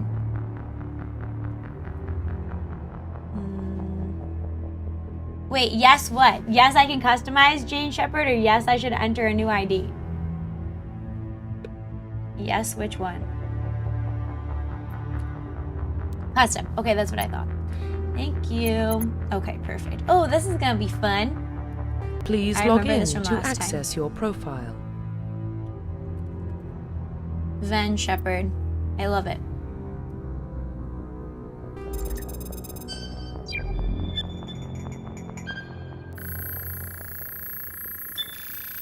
Warning, data corruption detected. Please reconstruct profile. Confirm pre-service history. Oh, I remember this. So I started playing this. It feels like a full circle. I started playing this before I streamed in the first place. Like I think before I even made my channel. And then everything just got really busy and crazy. And I told myself I'd come back. So now I'm back. Spacer, both of your parents were in the Alliance military. Your childhood was spent on ships and stations as they transferred from posting to posting, never staying in one location for more than a few years. Oh, like an army brat. Following in your parents' footsteps, you enlisted at the age of 18. Wait, did I miss the setting where I can make it like casual? I hope I didn't. You were born and raised on Mindwar, a small border colony in the Attican Traverse. When you were 16, slavers raided Mindwar, slaughtering your family. Oh, that's nice. And friends. You were saved by a passing Alliance patrol, and you enlisted with the military a few years later. Or Earthborn. Oh, I'll probably do Earthborn. You were an orphan raised on the streets of one of the great metropolises covering Earth. You escaped the life of petty crime and underworld gangs by enlisting with the Alliance military when you turned 18.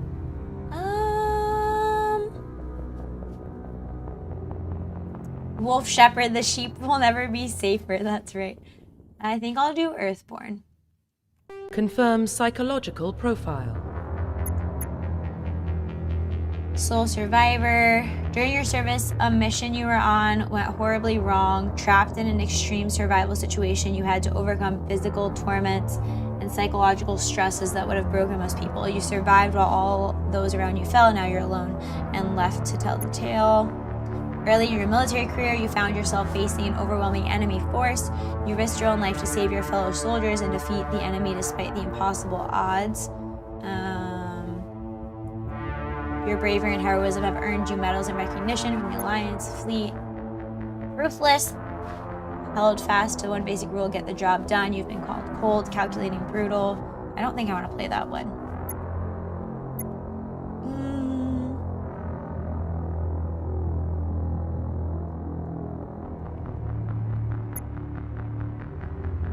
I think I'm gonna do... I think I'm gonna do Soul Survivor. Confirm military specialization.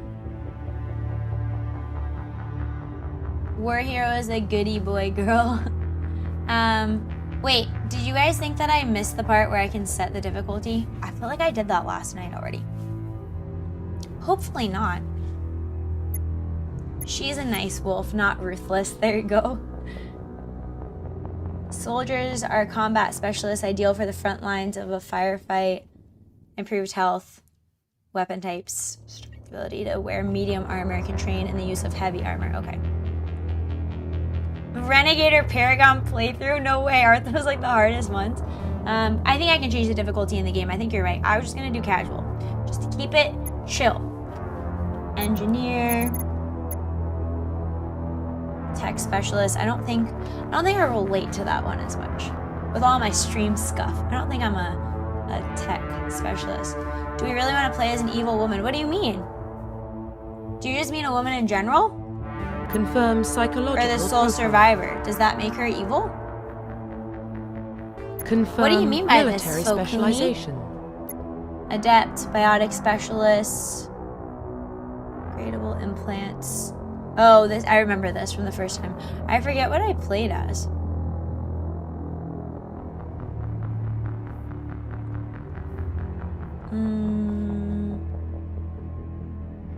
Oh, adepts can only wear light armor.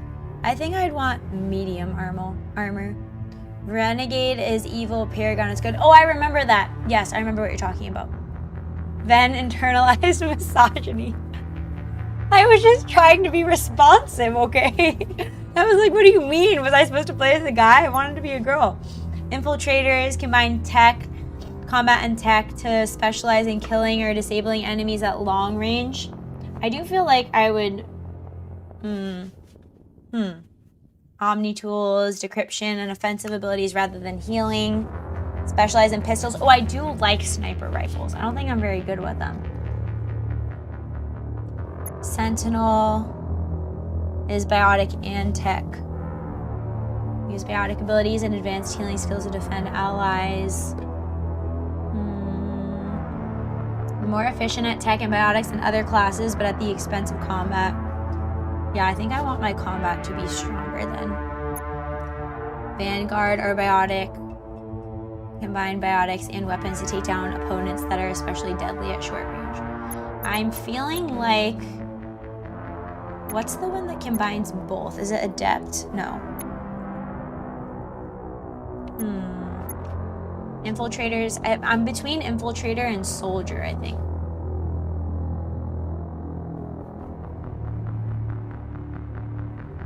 Combat and tech abilities to specialize in killing or disabling enemies at long range. Designed to use omni tools, focusing on decryption and offensive abilities rather than healing. They can specialize in pistols or sniper rifles and wear medium armor. And then soldier is like frontline. All weapon types. I don't know though. If you're a soldier, can you use the omni weapons? Do I even want to use the omni weapons? That's the question.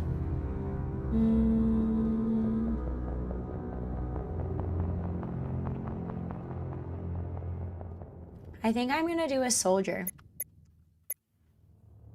Actually.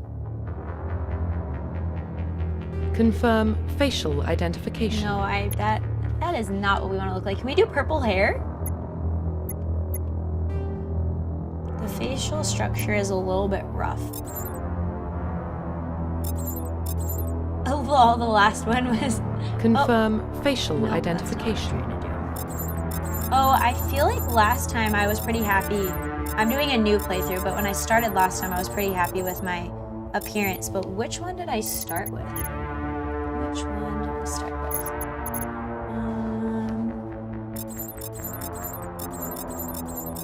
Oh, wait, the redhead one doesn't have a bad facial structure. Gosh, some of these are rough.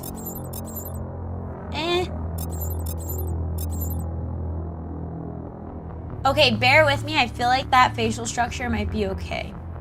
I'll let you be creative. I have dishes to clean. You're gonna make her black, right? Like you.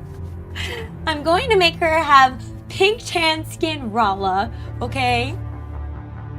Catch y'all again sometime. Bye-bye, King Aurelius. It was nice hanging out with ya. Okay, facial structure. Oh. I actually feel like the facial structure wasn't too bad.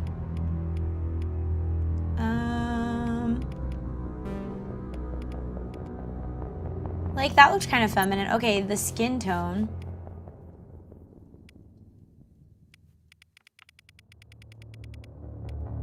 Oh, you can make her straight up red? Weird.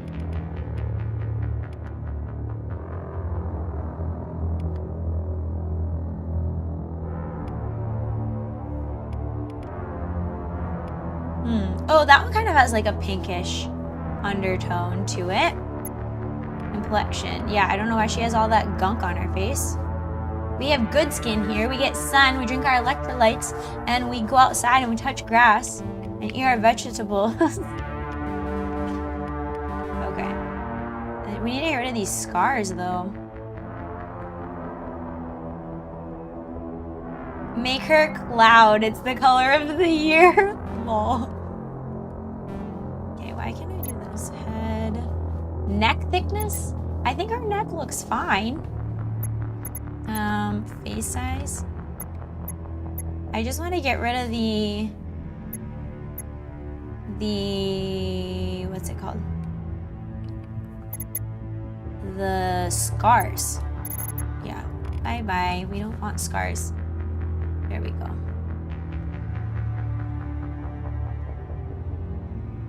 I have codes written down, but I'm at work. I'd grab it if you could wait 5 minutes. Doesn't your character have gravity powers, Ven? Vanguard, I think, can use gravity powers. Yes, my character does have purple gravity powers. I used to have it in my old model, but I don't have it in the new one since it's a customizable one.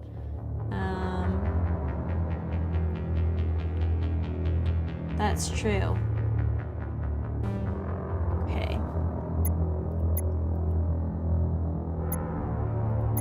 We need to fix this hair, though. I think there were no long hair options. She's at war, right? She's in a combat environment, so she's gotta be practical.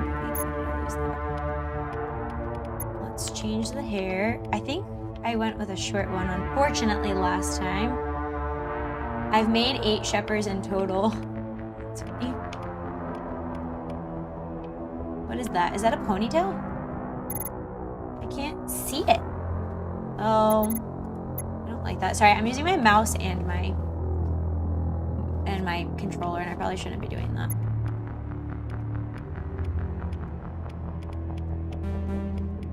I think I'm gonna do the ponytail. Seems practical, and she still looks like a lady, okay? My son is the worst at this part of all games. He makes the wildest, ugliest characters you can imagine and then names them Dirtman. At least he's consistent. That's funny. Okay, can I make it purple? Oh, hey, we can make it purple. I kind of feel like she has like an egg-shaped head though. Yeah, we'll do the dark purple. That looks better. I don't know about the hair. This is like a very important part. I don't like that kind of bun. We need long hair. I mean, she's probably gonna have a helmet on, right? I feel like that looks more feminine than the ponytail. Okay, we'll just do it. It's fine. Eyebrows? Eyebrows? I thought the eyebrows were fine.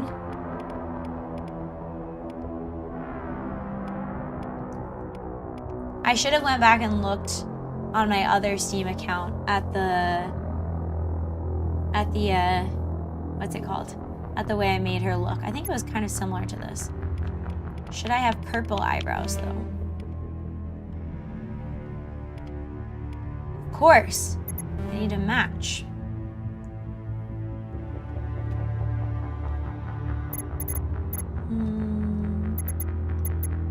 Eyes. Can I make the eyes purple?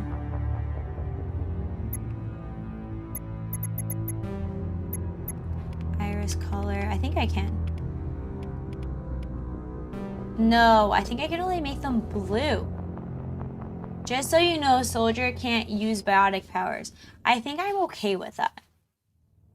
I think I'm okay with not using biotic powers. I think I picked one that could use biotic powers last time. And I think I'm alright with not doing that.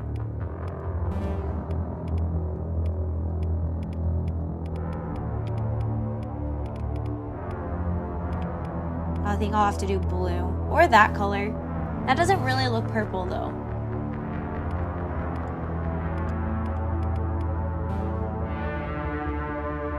Soldier is pure combat. Do you guys think it's more fun to play with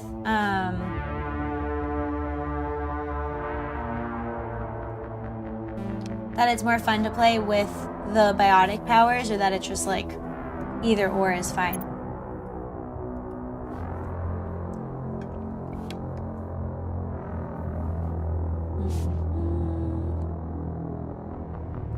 Wait, if I... Will this code save this? Copy? Soldiers poor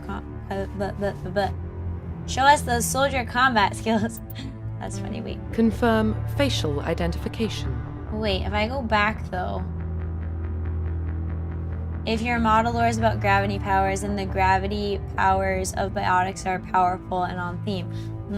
Interesting. Confirm Okay, wait. military specialization. Vanguards are biotic warriors. They combine biotics and weapons to take down opponents and are essentially deadly at short range. They specialize in pistols and shotguns and wear medium armor. But I want to be able to use a longer range weapon. Like if I play as a Vanguard, can I use long range weapons too?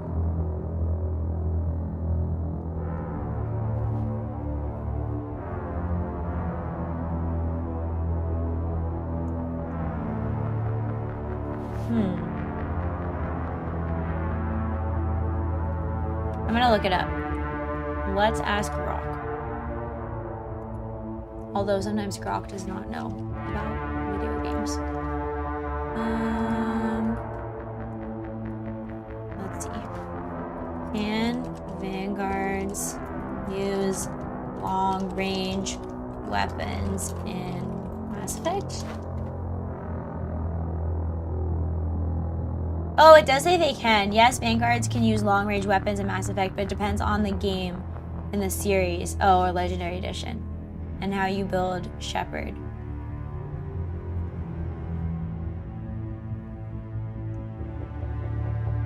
Okay. Vanguards start trained in heavy pistols and shotguns. Pistols work decently in mid to long range.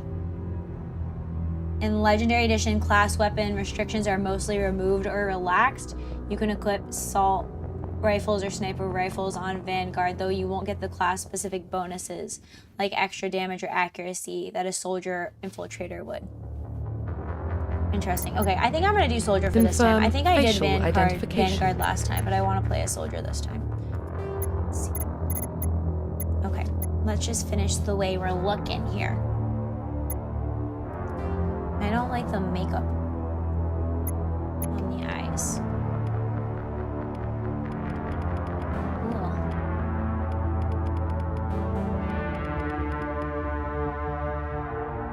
I feel like her eyes are too far apart.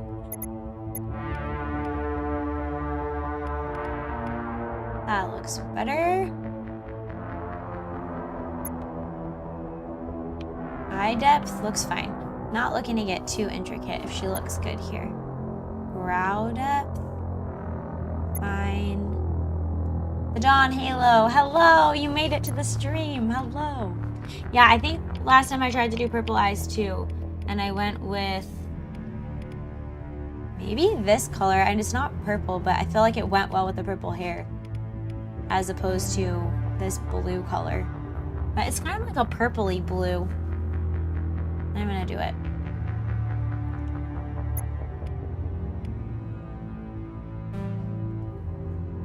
Okay. Nose. How does the nose look? Looks a little flat, I feel like.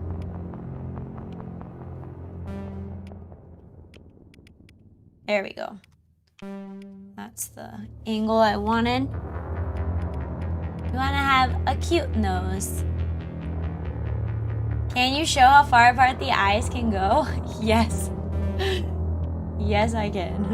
Hold on, let's...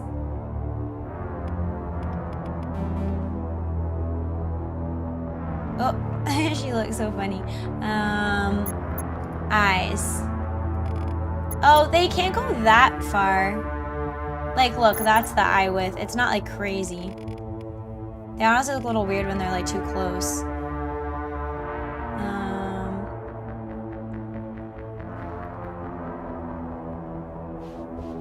Okay. Nose is good. I think the nose can go up a little bit more. Whoops.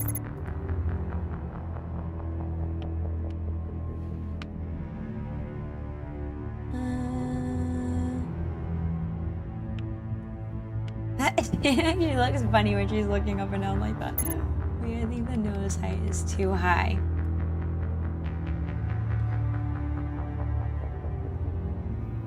Okay. Makeup. Still funny the differences between the face scans and the character creator. Do you mean because one is better than the other?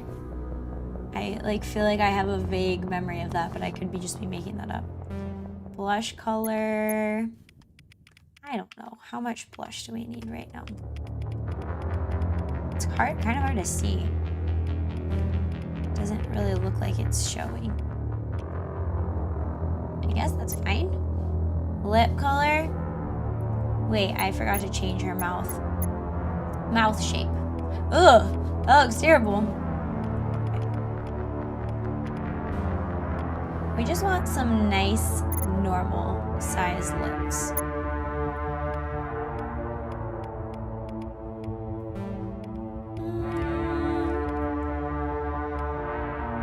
Oh, I feel like that's more normal. Okay. Mouth depth. I don't know. Looks fine. Lip size. I feel like the lips are kind of big.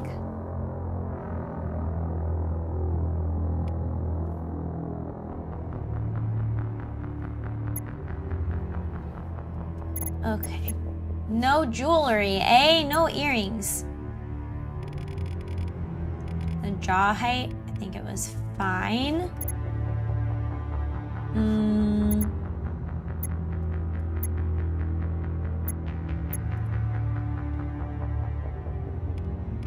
Chin depth, I think we were okay. I don't want to I feel like sometimes I mess with something too much and I turn okay into terrible, trying to make it perfect, you know? Draw width, I think that's all totally fine. Oh, this one I didn't really mess with. Can you? It's so funny, I feel like because I'm used to seeing myself on screen and like controlling my head, I keep trying to control the head of this model even though it's not like connected to VTube Studio. That's silly. Okay. Cheek width, cheekbone, cheek gaunt. I think that's like how starving yourself you are. Isn't that what cheek gaunt is? Ear size. Okay, I think that looks fine. Inside my monitor, there are two purple wolves. One is straight, the other is straight. I am gay. Hello, Dizzy. Hello. Okay, I think we're good. I think she's fine. I think she looks good. Okay.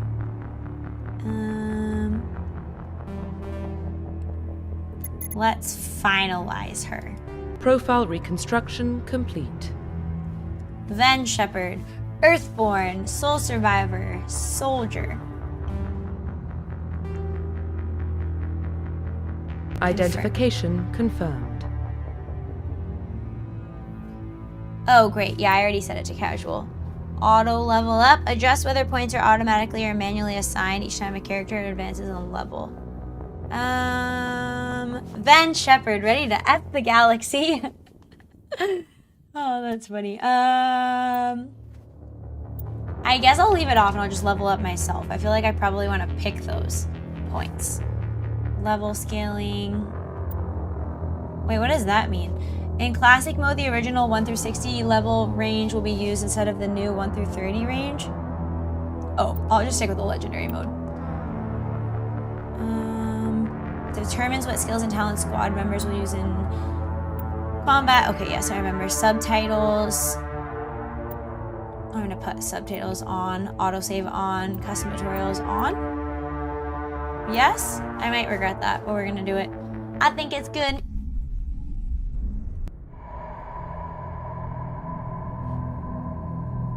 Well, what about Shepard? Earthborn, but no record of her family. Doesn't have one. She was raised on the streets, learned to look out for herself. She saw her whole unit die on a cruise. She could have some serious emotional scars. Every soldier has scars. Shepard's a survivor. Is that the kind of person we want protecting the galaxy? That's the only kind of person who can protect the galaxy. I'll make the call. In the year 2148, explorers on Mars discovered the remains of an ancient spacefaring civilization. In the decades that followed, these mysterious artifacts revealed startling new technologies, enabling travel to the furthest stars. The basis for this incredible technology was a force that I didn't read it fast enough. I'll have to look that up.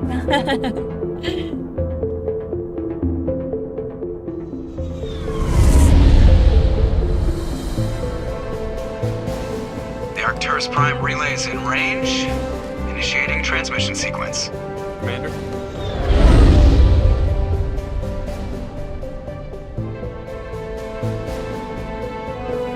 We are connected. Calculating transit mass and destination. The relay is hot. Acquiring approach vector. Look at me in my purple Station secure hair. for transit. Purple planet.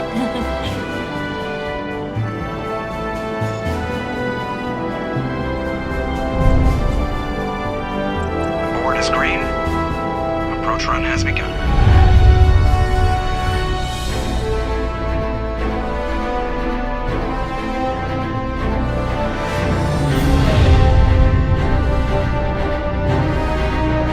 Hitting the relay in 3, Here we go. 2,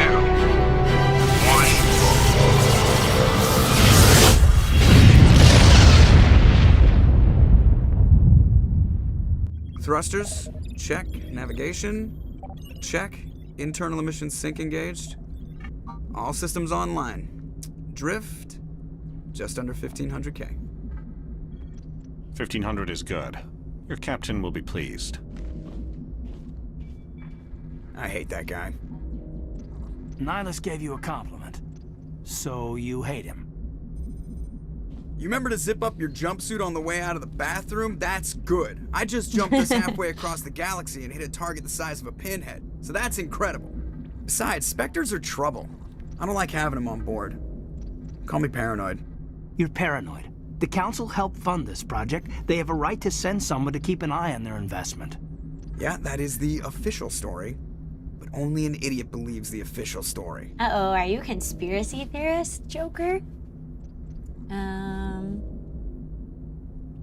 Yeah, that's the official story, but only an idiot believes the official story. Oh, I kind of remember this from last time. I'm not gonna say he's overreacting.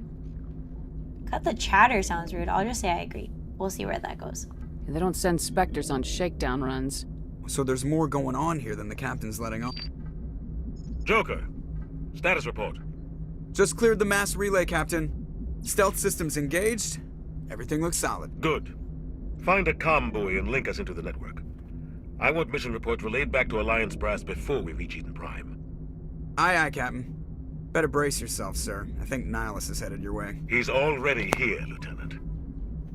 Tell Commander Shepard to meet me in the comm room for a debriefing.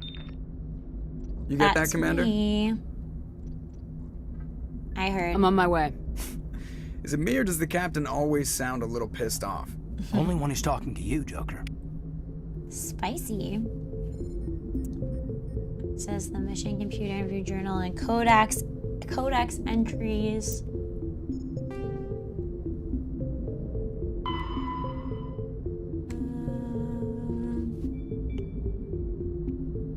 Oh, there's a lot in here.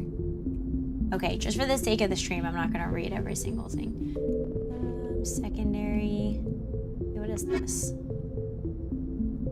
Roughly 1,200 years ago, the Turians were invited to join the Citadel Council to fulfill the role of galactic peacekeepers. The Turians have the largest fleet in Citadel space, and they make up the single largest portion of the Council's military forces. As their territory and influence has spread, the Turians have come to rely on the Solarians for military intelligence and the Asari for diplomacy. Despite a somewhat colonial attitude towards the rest of the galaxy, the ruling hierarchy understands they would lose more than they would gain if the other two races were ever removed. Turians come from an autocratic society that values discipline and possesses a strong sense of personal and collective honor.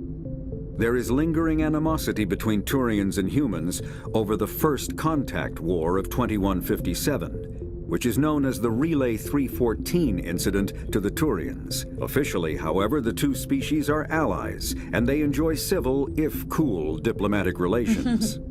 Never played Mass Effect, I only know this guy from memes.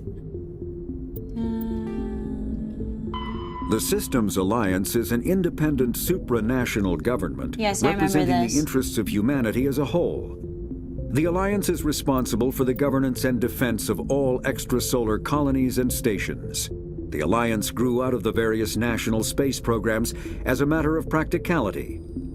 Sol's planets had been explored and exploited through piecemeal national efforts. The expense of colonizing entire new solar systems could not be met by any one country.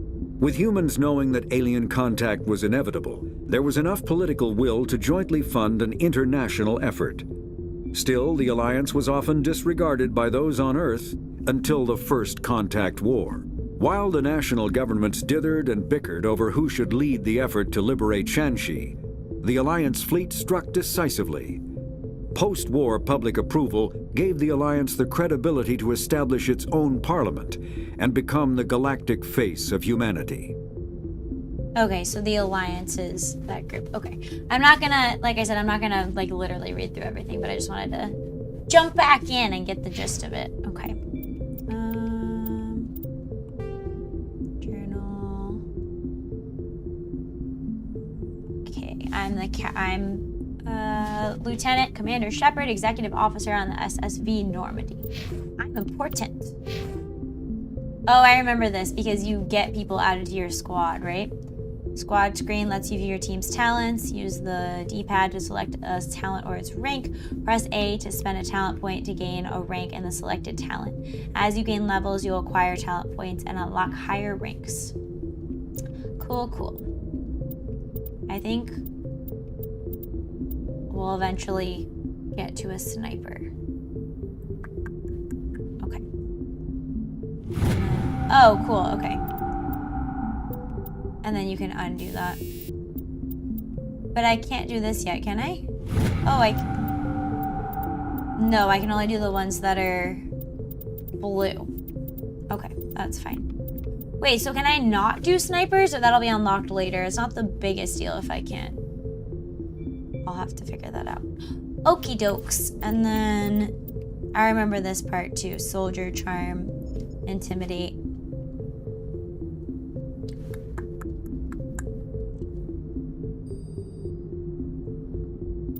Okay. Oh yeah, I remember wanting to get more charm points last time. All right. Oh, and my helmet that I don't have yet. Okay.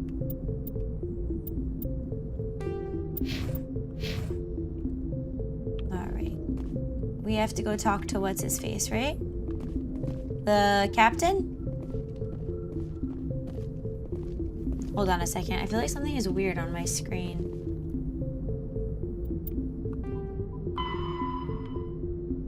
Got it. Go to Captain Anderson in the comm room.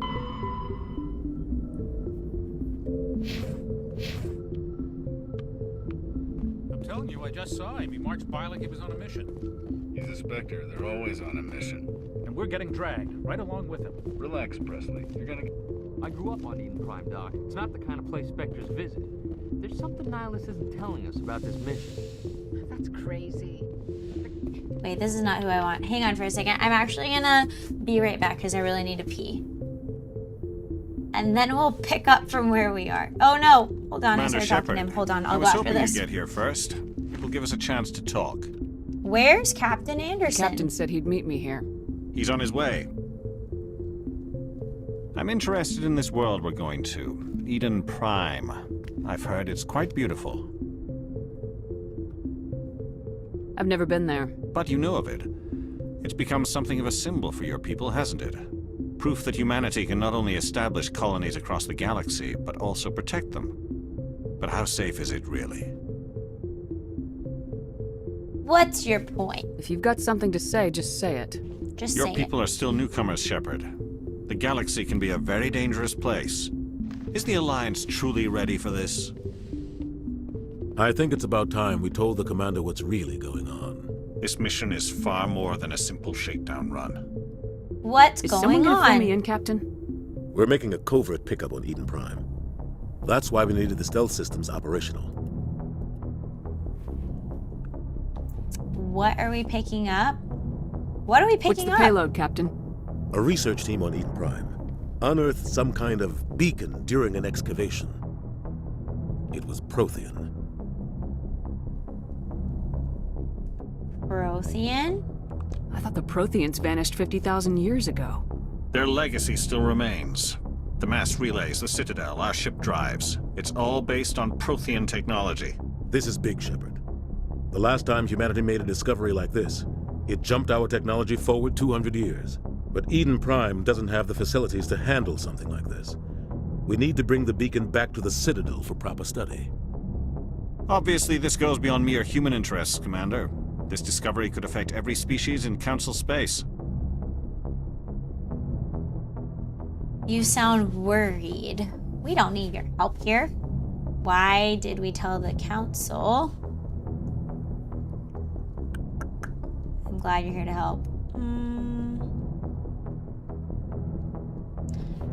This discovery could affect every species in Council space. You sound Are we expecting trouble? I'm always expecting trouble. There's more, Shepard. Nihilus isn't just here for the beacon. He's also here to evaluate you. Evaluate me? What does that mean? Like how he is. I like how they have all the angry options for me to be sassy. Why? What's going on, Captain? The Alliance has been pushing for this for a long time. Humanity wants a larger role in shaping interstellar policy. We want more say with the Citadel Council. The Spectres represent the Council's power and authority. If they accept a human into their ranks, it shows how far the Alliance has come.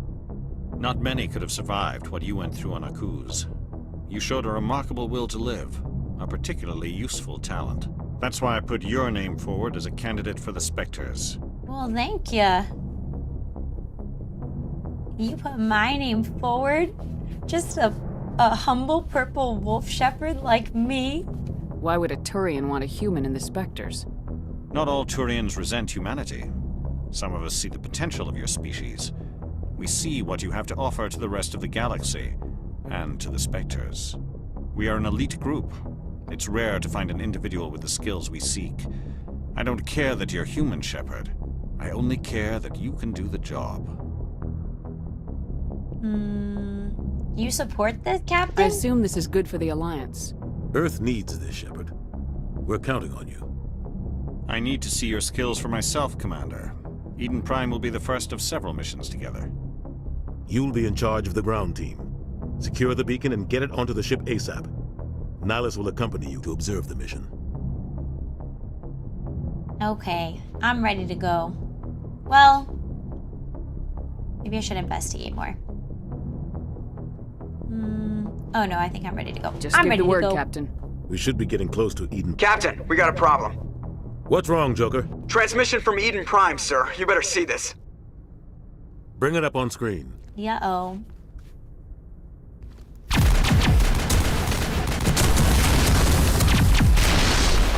Get down!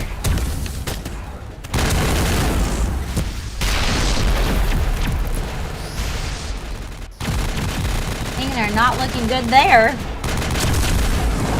We are under attack, taking heavy casualties. I repeat, heavy casualties.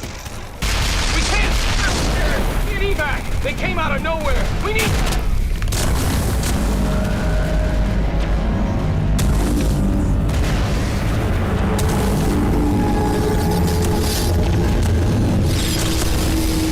That's creepy. Everything cuts out after that. No comm traffic at all. Just goes dead. Yikes. There's nothing. Reverse and hold at 38.5.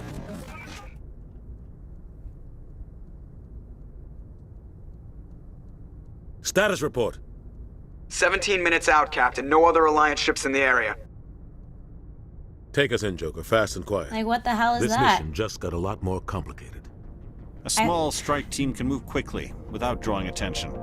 It's our best chance to secure the beacon. Grab your gear and meet us in the cargo hold. Tell Alenko and Jenkins to suit up, Commander. You're going in. Oh man, I hope I can pee before the mission. Engaging stealth systems. Somebody was doing some serious digging here, Captain.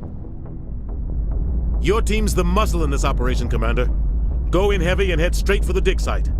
What about survivors, Captain? Helping survivors is a secondary objective. The beacon's your top priority. Approaching drop point 1. Nihilus, you're coming with us? I move faster on my own. Nihilus will scout out ahead. He'll feed you status reports throughout the mission. Otherwise, I want radio silence. Okay, I think I can just leave it here for a second so I can go pee. So that's what I'm gonna do. Hang on. Let's turn the sound off. Okay, I'll BRB really fast. BRB.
Back.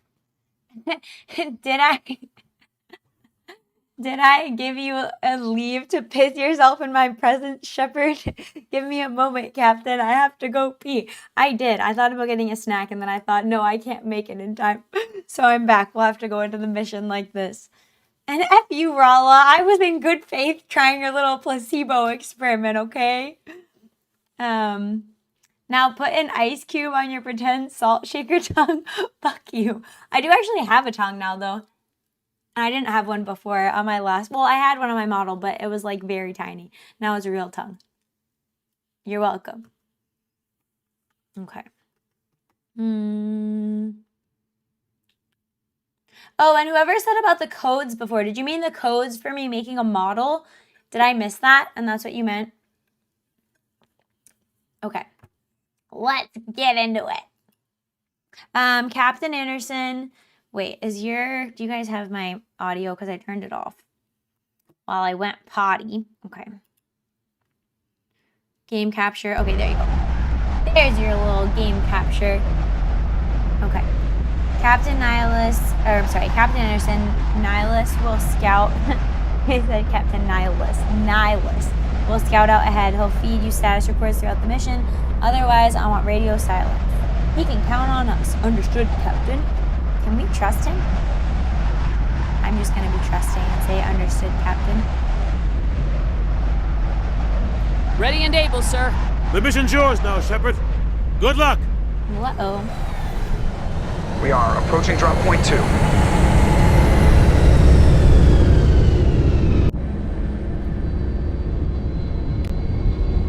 Ship perimeter secure, Commander. Oh, I remember Caden. Oh, God. What happened here? Something not good. This place got hit hard, Commander. Hostiles everywhere. Keep your guard up. Oh, okay. Nope, I'm using this. Okay. Got it. Can I change my weapon now, though? Allows you to equip and upgrade gear for your squad. Press the D-pad to cycle item types or blah, blah, blah. To select, equips the selected item, upgrade, and equipped item. Blah, blah, blah, breaks down the selected item into Omni-Gel. Who wants some Omni-Gel? Oh, I'll just start with the assault rifle. That sounds great. Okay.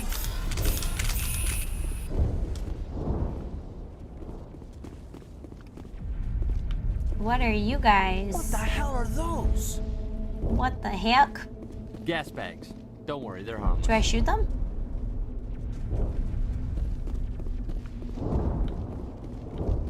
Oh, God. What happened here? LB to switch weapons for your squad.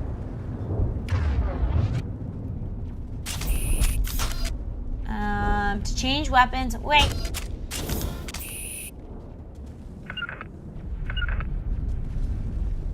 What do they have right now? Okay, I think they're fine.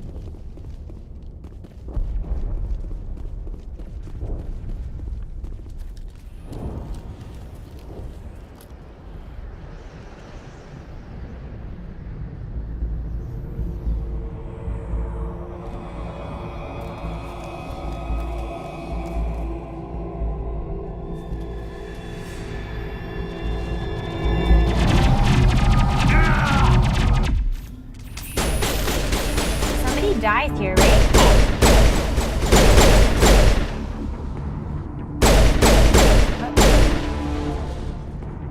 Oh, I was thinking that reloaded. Secured. Rip right. Not a chance. Poor guy. I don't know. We can't Sometimes do this now. Marines die. The rest of us just have to carry on. Maybe I should have buried Still him, have but to we find gotta him. go. Aye, aye, ma'am. Sorry.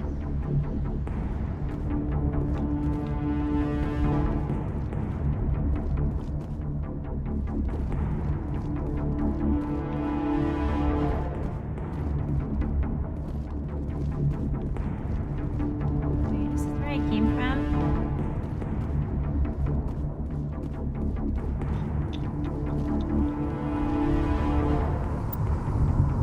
Hold on.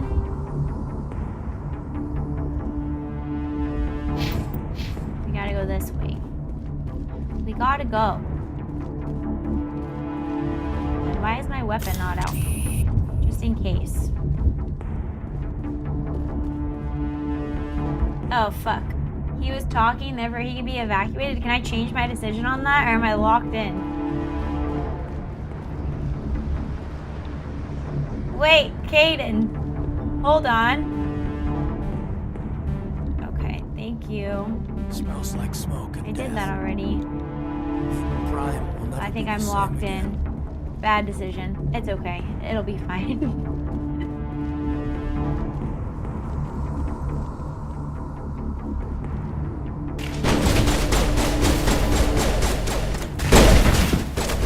Thought they said they were harmless.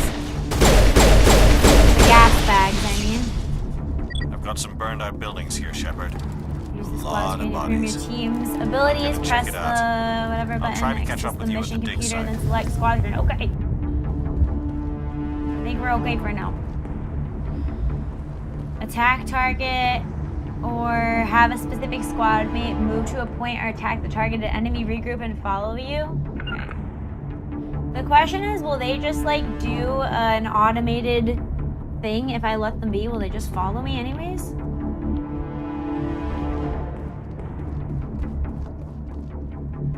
Kill them all!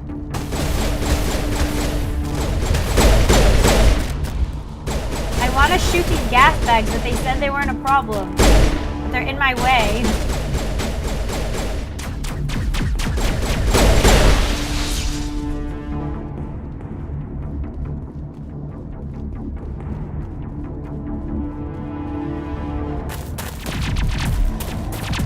That's Ashley, right?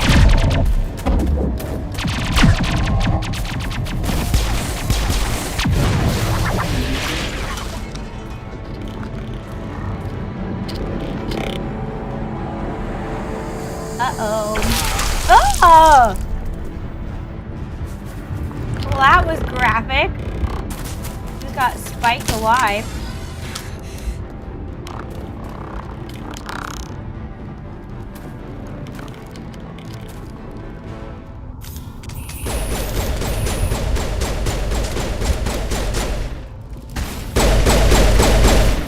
Can I not? Oh. Talk to you first, Ashley.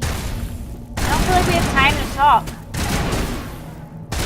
Gunnery Chief Ashley Williams of the 212. You the one in charge here, ma'am? What happened? Give me a status report, Williams. Oh, man. We were patrolling the perimeter when the attack hit. We tried to get off a distress call, but they cut off our communications. I've been fighting for my life ever since. Any idea what kind of enemy we're facing? I think they're Geth. The Geth haven't been seen outside the Veil in nearly 200 years. Why are they here now? They must have come for the beacon. The dig site is close, just over that rise. It might still be there. Take us You're there. coming with us, Williams. We need that beacon. Aye, aye, ma'am. It's time for payback. Let's go. Move out!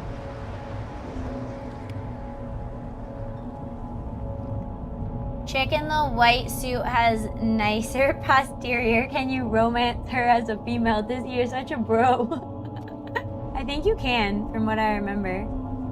Knowing the whole series front to back, it's fun watching you discover it. Oh, thanks. I hope I do it justice with my decisions. Access the mission computer, then go to the squad screen to spend talent points for new squad members. Okay, so...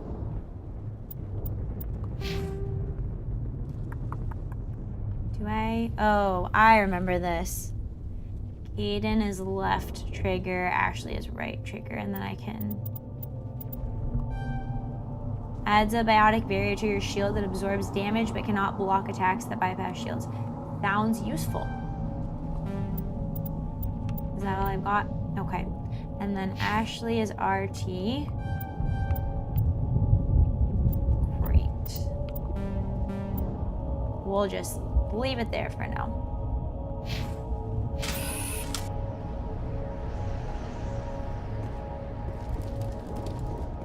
The beacon's at the far end of this trench. Well, that's an awful way to go. To change your team's equipment, Dude, I have to be everybody's mom. That's okay though. I have to get them dressed.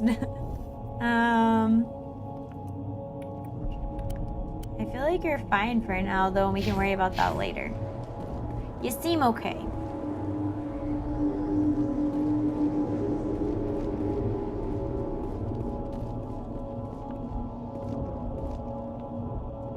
Press X to throw a grenade and press it again to detonate it. Hey!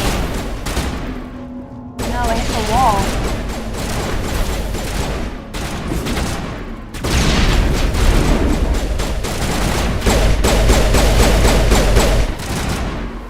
Hold AY moving to storm forward rapidly. Oh, cool.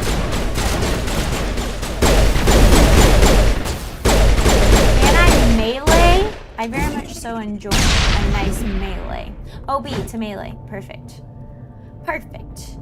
Wait, so did they just leave the enemy soldier alive back there? Oh, I hope not. Did I miss that? Were we not supposed to do that? Did I mess up, chat?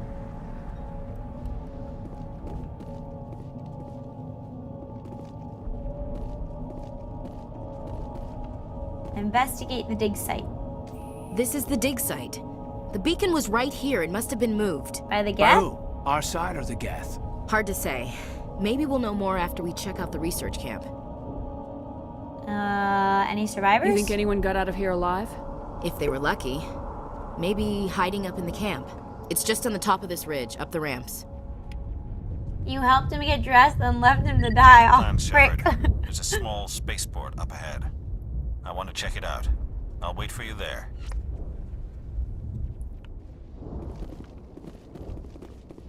What is this? What is this? Oh. Oh, I probably should have gotten the sniper. I didn't realize I could choose.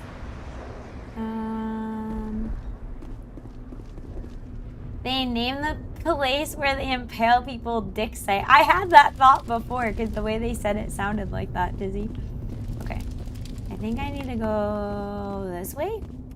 Let's check the map. I'm the map. I'm the map. I'm the map.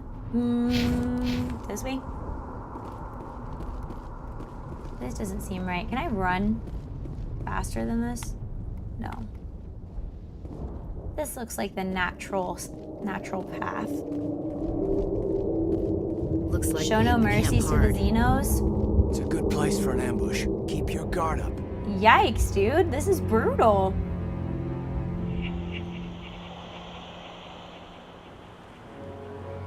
Oh god, they're still alive. You're welcome, Saw Guy. What did the Geth do to them?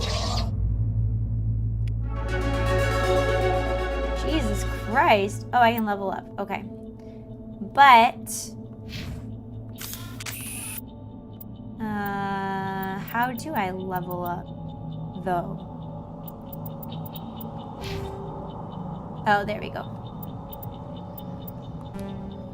I can't get a sniper yet, or I have to get rid of this. Do I unlock that later?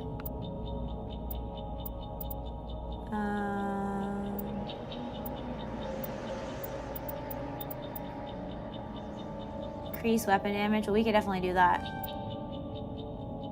Resets the cooldown times on all your talents so they can be used immediately. That sounds helpful. Oh, do I have to level assault rifles all the way up and then I get sniper rifles? I think that's how that works, right? That makes sense.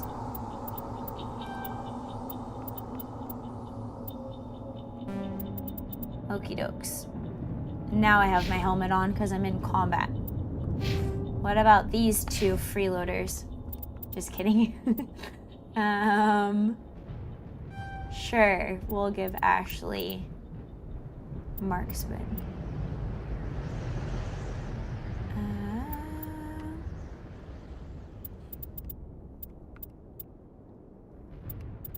Assault training, yeah, that could probably be helpful.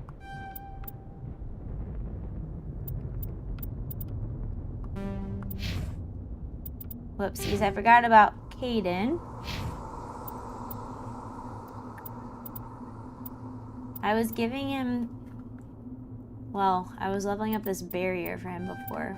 We'll do that more. First aid?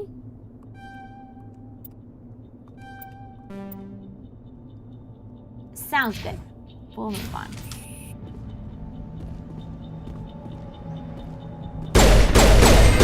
What are you? What the heck are those?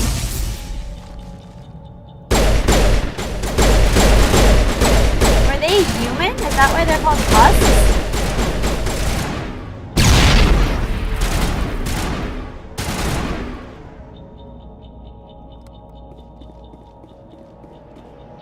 What the hell?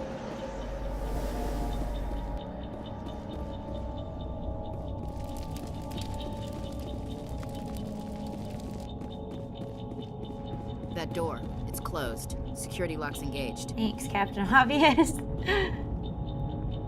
Some locked objects require decryption or electronics to access. If any squad member has the required talent, you'll be able to unlock the object using decryption or electronics interface or by spending Omnigel.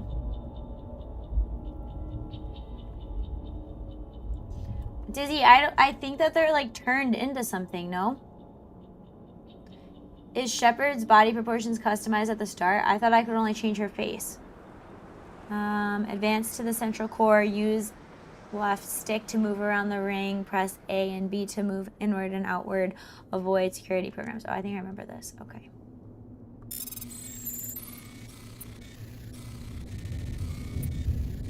Oh, I did not like this. I did not like this last time. Okay. Got it. Humans. Thank the Maker. Hurry. Close the door before they come back. Who the heck are you? What are you doing here? I'm Dr. Warren. I was in charge of this excavation. We hid in the shed during the attack. They must have come for the beacon. Luckily, it wasn't here. It was moved to the spaceport earlier this morning. Manuel and I stayed behind to pack up the camp. When the attack came, the Marines held them off long enough for us to hide. They gave their lives to save us. No one is saved. The age of humanity is ended. Soon, only ruin and corpses will remain. Oh, that doesn't sound great. Dudes that got impaled. No, I mean like when, like zombies, like that they turned into something. Didn't they turn into something? They were coming at us like enemies. What else can you tell me about the attack? What else can you tell me? It all happened so fast. 1 second we were gathering up our equipment. The next we were hiding in the shed while the Geth swarmed over the camp. Agents of the Destroyers, bringers of darkness, heralds of our extinction. We could hear the battle outside. Gunfire, screams. I thought it would never end. Then everything went quiet. We just sat there, too afraid to move, until you came along. Did you talk to Lee Gandhi before this? Rala, I don't understand your reference. What do you mean? Did you notice a Turian in the area? I saw him, the Prophet, leader of the enemy. He was here Prophet? before the attack. That's impossible. Nihilus was with us in the Normandy before the attack. He couldn't have been here. I'm sorry, Manuel's still a bit... Yeah, he was on the unsettled. Normandy. We haven't seen your Turian. We've been hiding What? in here since the attack. That seems sketchy. Can you tell me anything about the beacon? It's some type of data module from a galaxy-wide communications network. Remarkably well preserved. It could be the greatest scientific discovery of our lifetime. Miraculous new technologies, groundbreaking medical advances. Who knows what secrets are locked inside? We have unearthed the heart of evil, awakened the beast, unleashed the darkness. Manuel, please. This isn't the time. Lee Gandhi balls got him, Rala. I need to stop responding to your messages, mister. Okay, well, goodbye. Williams, take us to the spaceport. You can't stop it. Nobody can stop it. Night is falling. The darkness of eternity. Hush, Manuel. Go lie down. You'll feel better once the medication Oh, kicks in. good. Why do I feel like Manuel has the truth and there's always some crazy, like, ranting guy in every story and they always end up being right? Go take your meds. Okay. Bye, Dr. Warren. Okay. Nothing to see here. Wait, did I miss something over here? What is this? An upgrade kit. We'll take it. Oh. What kind of armor do I have on now, though? Take all. Manuel is almost as fruity a name as his ramblings. Manuel.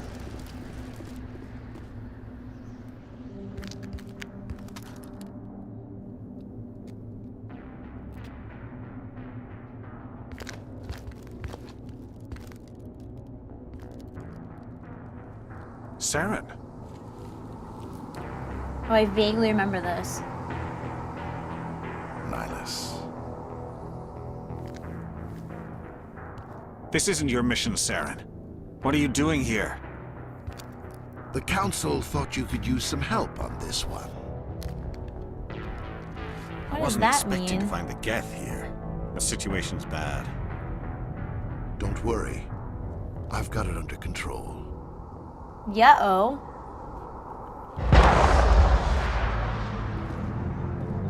I have a vague memory of that, but I don't remember what it means.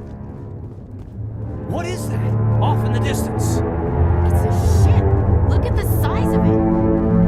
Oh, is that the ship that had the like hand-looking grabby things on it that we saw in the comm footage? Oh, frick. I feel like we need to get down from here. I need cover or something. What the heck? Am I not allowed to do that? Oh.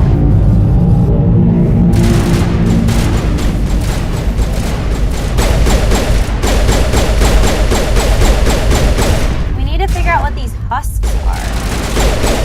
They're like zombies. I think they...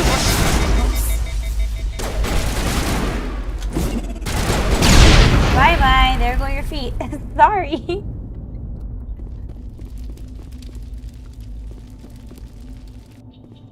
Admins, time out this man. Look at the size of it. Is it me being husband deprived, or is this game full of innuendo? I think it's how you look at it, Dizzy. I think it's how you look at it.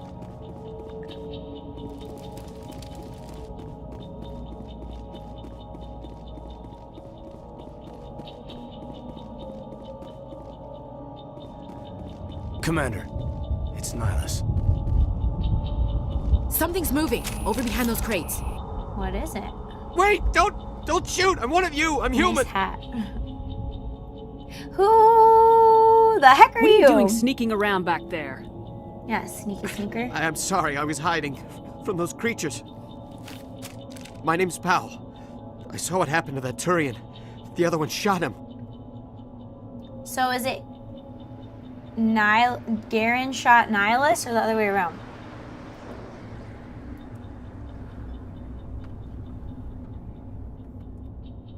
Oh, I wonder what messages you're sending that are getting timed out. That's weird. Or you're saying get timed out. Okay, never mind, never mind. Why is half the male voice cast so zesty? I don't know, that's a great question. Powell, my name's Powell. I saw what happened to that Turian, the other one shot him. Tell me what happened. I need to know how Nihilus died. Yeah, so Garen? The other one got here first. He was waiting when your friend showed up. Saren. He Why called was I him saying Saren. that? Saren. I think they knew each other. Your friend seemed to relax. He let his guard down. And Saren killed him. Yikes. Shot him right in the back. I'm just lucky he didn't see me behind the crates. Then what? Where'd Saren go after he killed Nihilus? He jumped on the cargo train and headed over to the other platform. Probably going after the beacon. I knew that beacon was trouble. Everything's gone to hell since we found it. First that damn mothership showed up, then the attack. They killed everyone. Everyone. If I hadn't been behind the crates, I'd be dead too. Yikes. You have to be infiltrator for sniper rifle? No, is that true? I thought that There were more options playing on the Legendary Edition.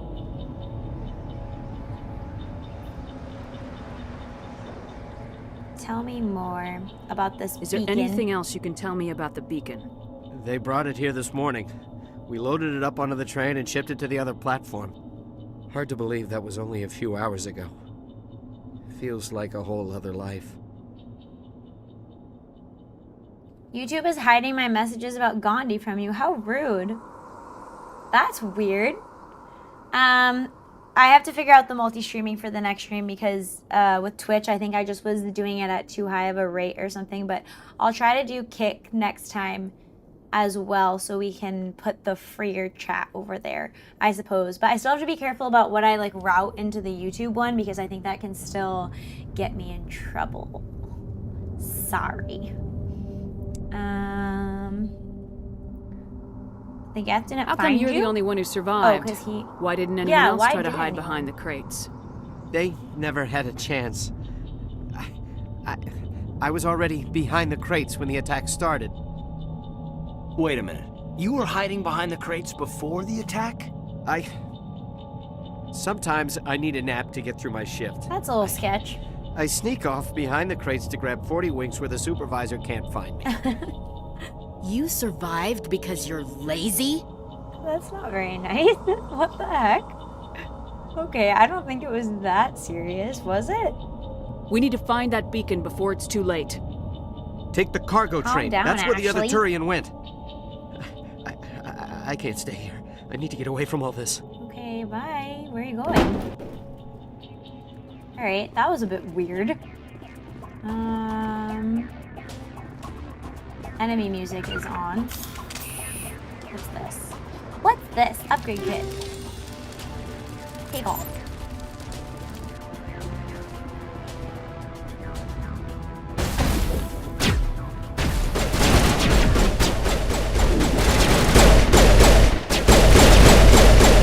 Hide back there. What does that do? What does that do? I keep pressing that. Is that just like a pistol whip? Is that what that does? With my assault rifle? Metagel. Wait, I want to see what this is. That's crouch. I keep trying to sprint. Oh, cool. We got him.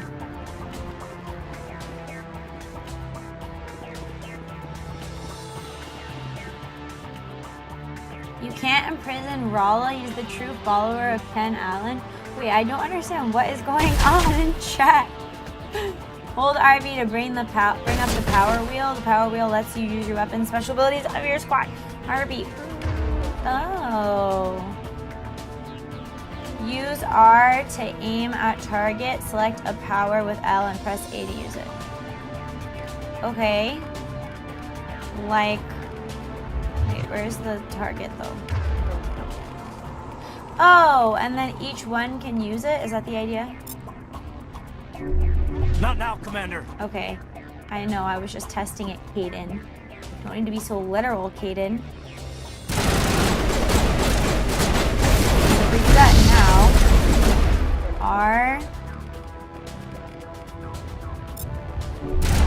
Oh, I have to aim it though. I didn't aim it. Okay, we'll practice. We'll practice.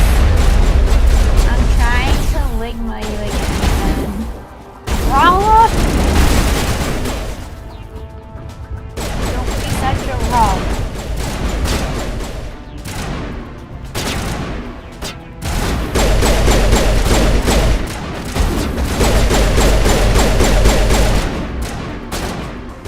I should throw a grenade.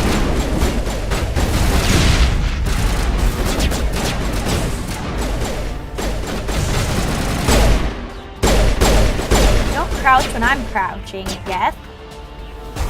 Copy that butt.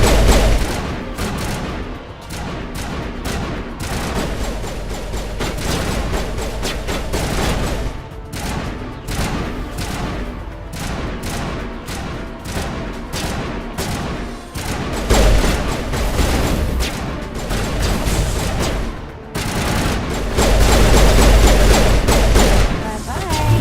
You're not dead yet.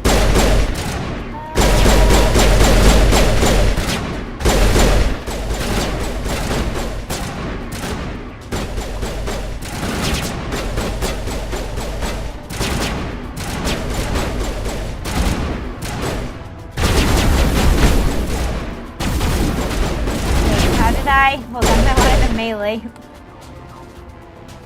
Melee is... X. X. Fire move, fire move. I'm going, Saw guy, I'm going.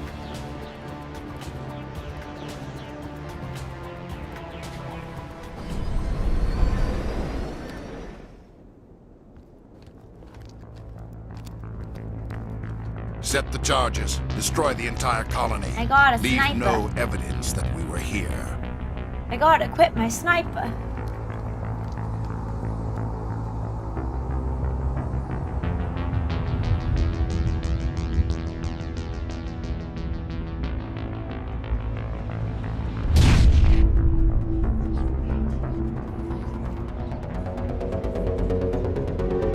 Karen the Karen. There's...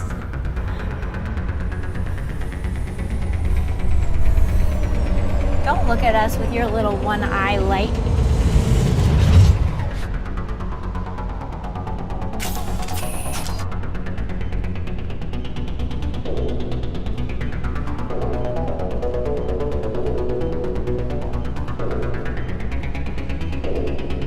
Demolition charges. The Geth must have planted. Okay, we're disarming. Hurry! We need to find them all and shut them down. Calm down. Okay, well now don't calm down. Now we have to find them all. Go.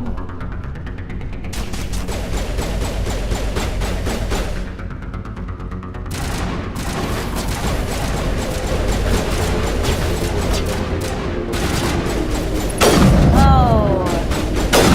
Perfect. A real Venatrix now. You guys know Venatrix means huntress in Latin? We've come full circle.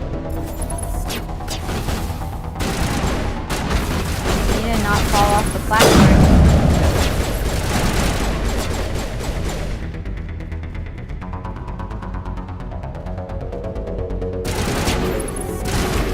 Oh no, 3 humans rolled up.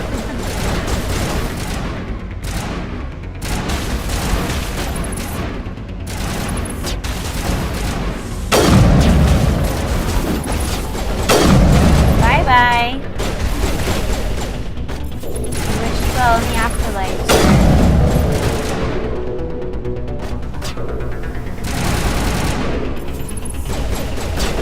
I very much so enjoy a good sneaky little snipe.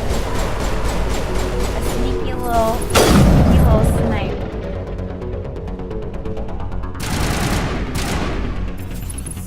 Did we get them all?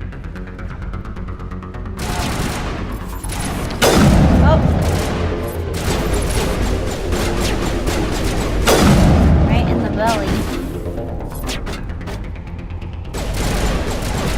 Hello, Ramon Sanchez. Welcome. Sorry, you guys do that. I'm just opening this crate right quick. Don't mind me.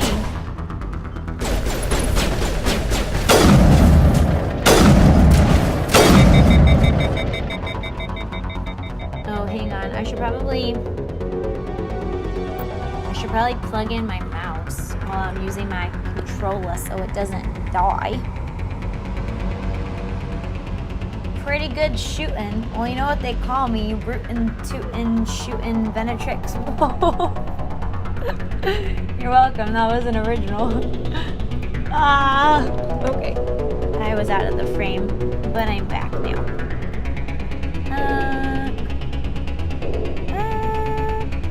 Where's my thing? There we go. Sorry. Is that what they call you? That's what they call me. And by they, I mean me when I refer to myself.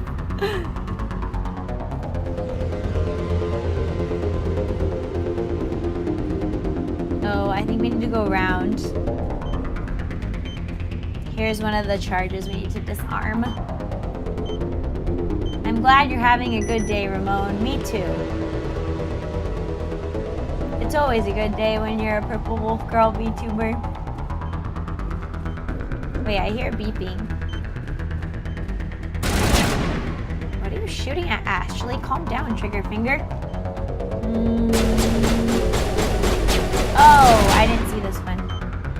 I didn't see it.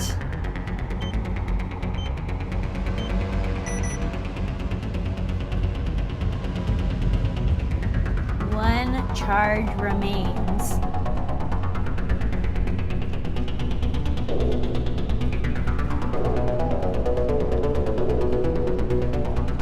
Is it over here? They call her the Purple Plunder. Hey, I like that. That's a good one.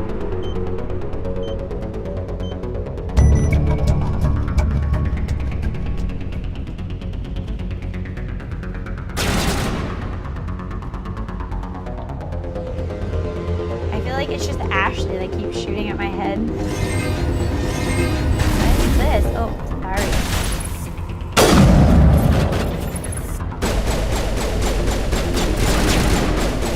Oh, it's another one of those husks.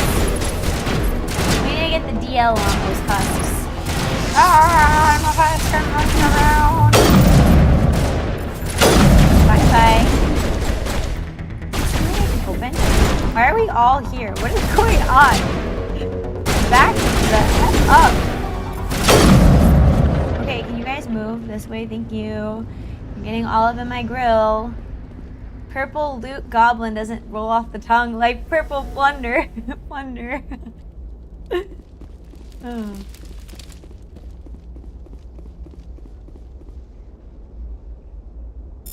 You guys are great. I think we should have a drinking stream at some point in the future.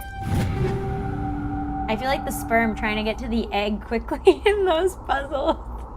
The way in the middle.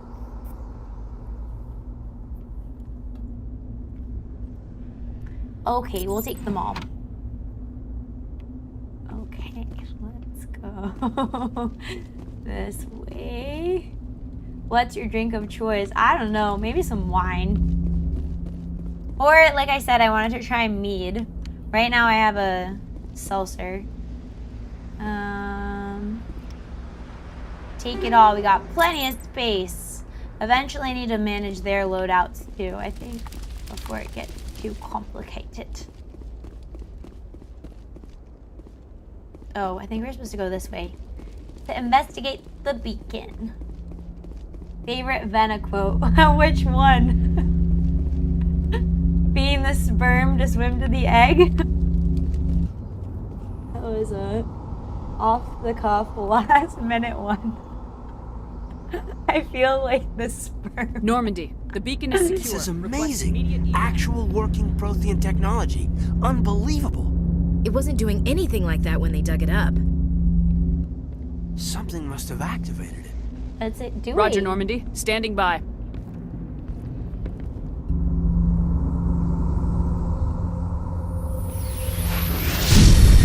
Watch out, Peyton. Calm down, man.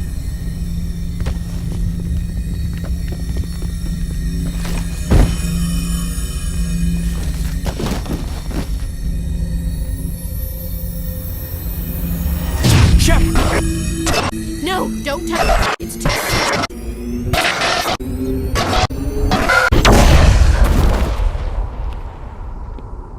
Weird. Does it have like a psychic effect? I vaguely remember this too.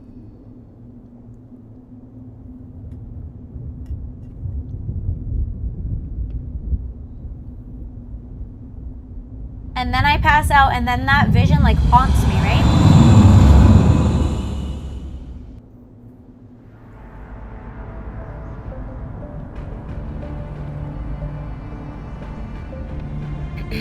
We identified the ship that touched down on Eden Prime. The Normandy, a human alliance vessel.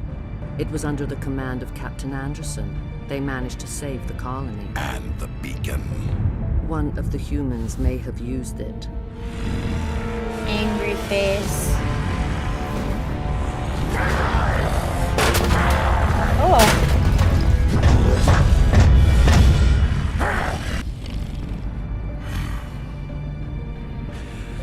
This human must be eliminated. Oh, we are feisty, Soren. Who's this blue skin chick. Is it blue? She looks like she needs some lotion. She had some dry skin on her boobies. Doctor? Dr. Chakwas. I think she's waking up. Hello. You had us worried there, Shepard. How are you feeling? I'm feeling weird. Not so great. Like the morning after shore leave. How long was I out? About 15 hours. Something happened down there with the beacon, I think. It's my fault. I must have triggered some kind of security field when I approached it. You had to push me out of the way. No, stream crashed for me at the best part. Oh no, I hope it didn't crash for everyone. Must have triggered some kind of security field when I approached it. You had to push me out of the way. And then I got psychologically connected to the beacon? Is that what happened? Is that what happened? What about the beacon? Where's the beacon now? What happened to it? The beacon exploded. A system overload, maybe. The blast knocked you cold. Williams and I had to carry you back here to the ship. Was that hurt? What's the damage, Doctor? Physically, you're fine. But I detected some unusual brain activity. Abnormal beta waves. I also noticed an increase in your rapid eye movement. Signs typically associated with intense dreaming. Not a dream, a vision. I'm not sure what I saw. Death, destruction. Nothing's really clear. I better add this to my report. It may... Oh, Captain Anderson. How's our XO holding up, Doctor? Well, all the readings look normal. I'd say the commander's going to be fine. Glad to hear it. Shepard, I need to speak with you. In private. Uh-oh. Aye, aye, Captain. I'll be in the mess if you need me. Sounds like that beacon hit you pretty hard, Commander. Are you sure you're okay? I mean, I guess. I do feel bad about Jenkins. That's the guy that I let die, right?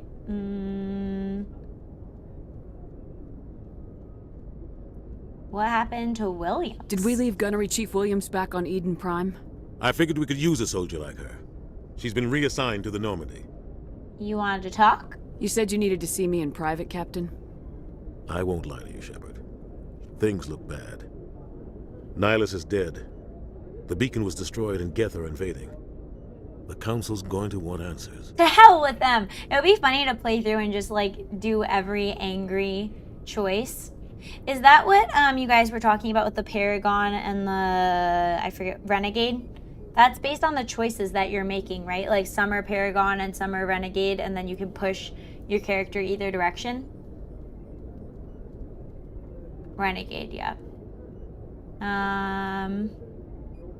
We've got nothing to hide. I don't know. I didn't do anything wrong, Captain. Hopefully the Council can see that. Hopefully. I'll stand behind you and your report, Shepard. You're a damned hero in my books. That's not why I'm here. It's Saren, that other Turian. Saren's a Spectre, one of the best, a living legend. But if he's working with the Geth, it means he's gone rogue. A rogue Spectre's trouble. Saren's dangerous, and he hates humans. If you make an angry choice, then romance all the female characters for the stereotype. I missed you were playing Legendary. Yeah, this is the Legendary edition. Yeah, what do you mean he hates humans? Why does he hate humans? Why? He thinks we're growing too fast, taking over the galaxy. A lot of aliens think that way. Wow, racist aliens? How dare they? But Saren has allied himself with the Geth. I don't know how, I don't know why. I only know it had something to do with that beacon. You were there just before that beacon self-destructed. Did you see anything? Any clue that might tell us what Saren was after? I mean, it was hard to make out the vision, but I guess there was a vision. Just before I lost consciousness, I had some kind of vision. A vision? A vision of what? I'm gonna say our death, because I feel like that feels intuitive to what she saw. I saw synthetics. Geth, maybe. Slaughtering people. Butchering them. We need to report this to the Council, Shepard. What will we say? What are we gonna tell them? I had a bad dream? We don't know what information was stored in that beacon. Lost Prothean technology? Blueprints for some ancient weapon of mass destruction? Whatever it was. Saren took it. But I know Saren. I know his reputation is politics.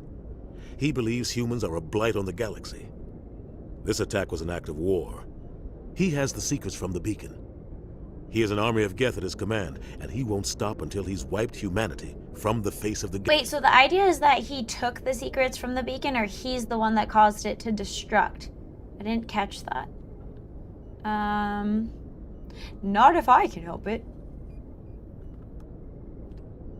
I'll stop him. I'll find some way to take him down. It's not that easy. He's a Spectre. He can go anywhere, do almost anything. That's why we need the Council on our side. Right, because Spectres are working for the Council, right?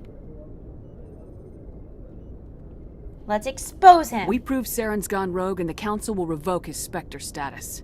I'll contact the Ambassador and see if he can get us an audience with the Council. He'll want to see us as soon as we reach the Citadel. We should be getting close.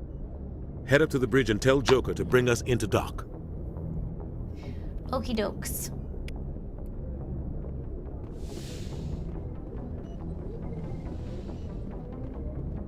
Hello, Glad to see Caden. you're okay, Commander. Caden's a romance option, right? Too?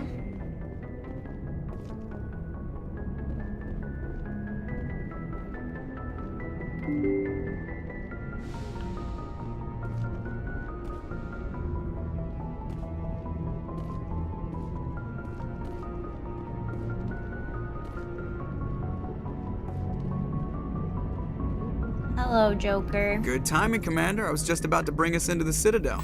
See that taxpayer money at work. Lol. Maybe they don't have fraud like we do.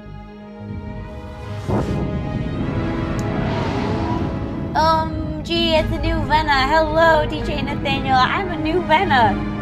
Welcome. Disney, let's put a smile on that face. I was wondering why his name is Joker. Maybe that's not his real name. Maybe it's just a nickname.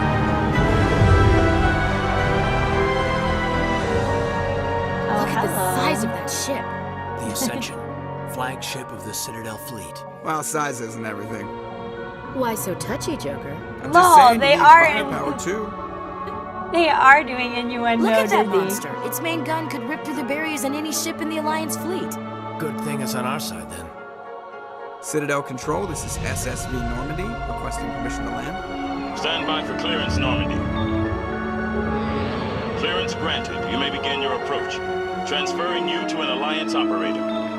Roger, Alliance Tower. Normandy out. Normandy, this is Alliance Tower. Please proceed to Dock 422.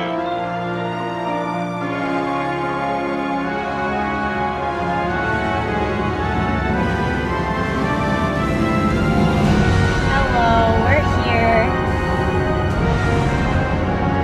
Just a purple wolf girl playing as a shepherd. Hello.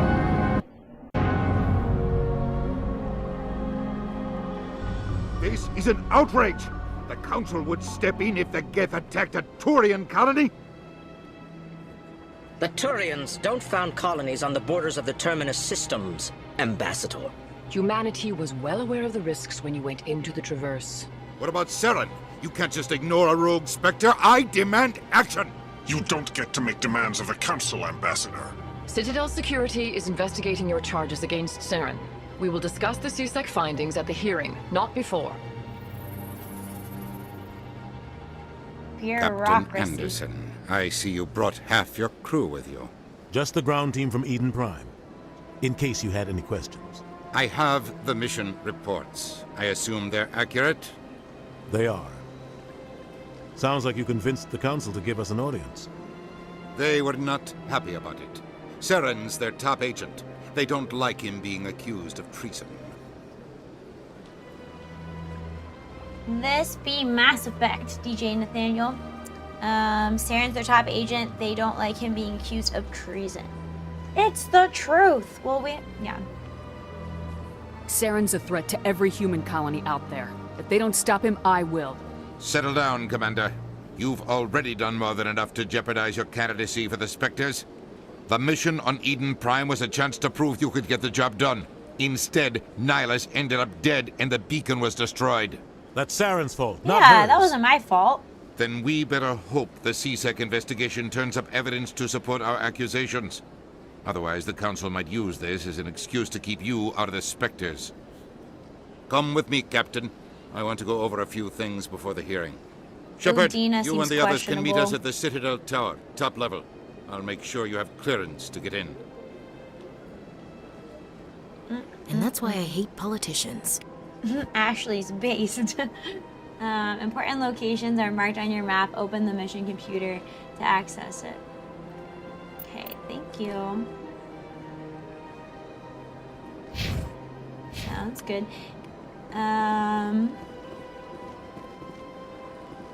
Does my game autosave? Oh, there we go. New save. Okay. He's granted a seat at the council, but not the rank of demander. Actual based romanceable. Okay, off to a new project. Just stopping by to say hello. Okay, goodbye. Thanks for stopping by. I'm gonna stop here, but I'm gonna keep playing on stream. I'm probably just gonna do the second half of my streams being Mass Effect until we play through all the games. And I'm gonna switch back to React and chat. Oh, you know what it got me thinking when I was talking about the dream, or not dream, the vision in the game? It got me thinking about just like how weird dreams are. Like, what do you guys think dreams are? 'Cause I've had some really freaking weird dreams before. Just like a weird experience with dreams. What do you guys think? And I'm also gonna pull up my favorite Midwest safety channel for a chill police chase video. For a game called Mass Effect, the asses have not enough mass to have any effect. That's pretty funny. Processing emotional state. A space in which the individual mind interfaces with the collective subconscious. Oh, you guys are getting deep. I've just had weird dreams that, like, I remember one time when I was a kid, I had a dream where, like, something happened in my dream, and then I woke up and it happened in real life. And I maybe I was just, like, overhearing things, but it felt like it was, like, a interconsciousness experience. I don't know. Dreams are a training simulation. Communications from the spirit world. I definitely think they can be. I've had that experience too. Okay. Well, that was fun though with Mass Effect. We'll definitely keep playing. I've been wanting to get like into a story, into a narrative. Ever had the teeth falling out dream? No, but actually kind of. I've had the dream where like all of your teeth are loose. Like, not that they're falling out, but like you're like closing your mouth and like your teeth are just all loose, like when you were a kid and they got loose. That's weird. I get intense dream deja vu sometimes. Yeah, I've had that too. I've had dreams that come true after about a year or so. Oh, that's so weird. A canary of mine was burned alive? What? Dizzy, what are you saying? That's crazy. Same, just once I had a predictive dream. Okay. Okay, well, these are always my favorite. I haven't watched this yet, but it's a police chase, so I saved it for you guys so we could watch it together. We'll see if we have to speed it up. 133 miles. Have you guys ever gone that fast in a car before? I don't think that I have.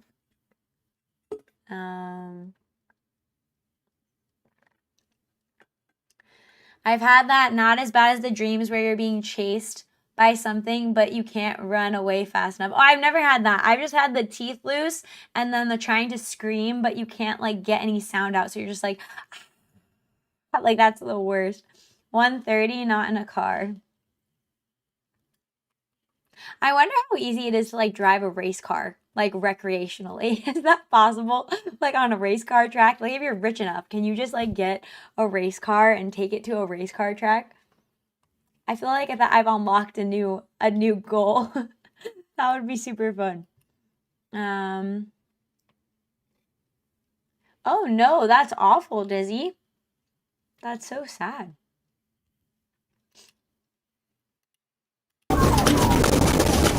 Oh god, wait, did the suspect fall out of the car? What in the heck? These are the best. Like, this is funny. When, if and when they make it so, like, cars can be remotely controlled, like, shut down, by their software, then we won't have, like, fun police chases anymore. That's kind of a sad thought. They forgot to cavity search him. Dizzy, your mind lives in the gutter. Man, please, bro. Isaiah, look at me. What is with you guys? Just don't read Sleeping Beauty Quarter by Anne Rice under a pen name. What does that mean, Jaded Fett? Now we're gonna have to look into that. I'm pretty sure Sleeping Beauty was my favorite Disney movie. Oh, good! That's so great. I think we have a serious Bond problem with letting people out that should not be let out on Bond. Sleeping Beauty was pretty dark. Do not read that book if you like Sleeping Beauty. It's horrible. Okay, I'll avert my eyes. I am being slandered for mere observations, brother. According to the arrest report, Isaiah and his brother allegedly met a group of 3 men to buy an ounce of marijuana. During the transaction, Isaiah grabbed the weed and ran while the victims gave chase. After the victims rounded a corner, gunfire erupted, leaving one person in the group dead from gunshot wounds. Isaiah also bragged about being internet famous due to running from the cops and being bit by a canine. Oh, dig. You know what else is super cool? Catching a dog with no sleeves, he said. Yikes. Under 20 grams in Florida, I believe, is a misdemeanor. Oh, I don't know how that works. Like what it is specifically in Florida. Guys, I think we hit a record. I think this was the longest stream yet. I think we beat our 4.5 hour mark from last time. Look at us. We're growing. Okay. Let me just switch this. Heyo! Okay, I think I am gonna wrap up the stream for here today, though. That was super fun. I can tell when I need to, like, wrap up stream because I feel like I start thinking of a word to say, and then I'm like, is that even a real word? And that's when I can tell my brain is getting tired. So that means you're hungry, right? Hungry to end stream? I am hungry. I did not have a big lunch. Dog was on bath salts. Jesus Christ. Nice. Feels like much shorter than that. Hey, you know what they say? Time flies when you're having fun. So, I would suggest my newest debut vid, but some other time since you're ending. Oh, I'll check it out, Bupela. Thanks for the recommendation. Okay. Thank you, everyone. Have a beautiful time. I'll see you in my videos and shorts this week, and then next week for another stream. Keep an eye out for a potential Patreon drop and also multi-streaming next week. Okay, goodbye. 24 hours straight or I'm unsubbing. I don't know if I could do that. See you next time, Miss Shepherd. Bye-bye. Have a beautiful day. Bye, everyone.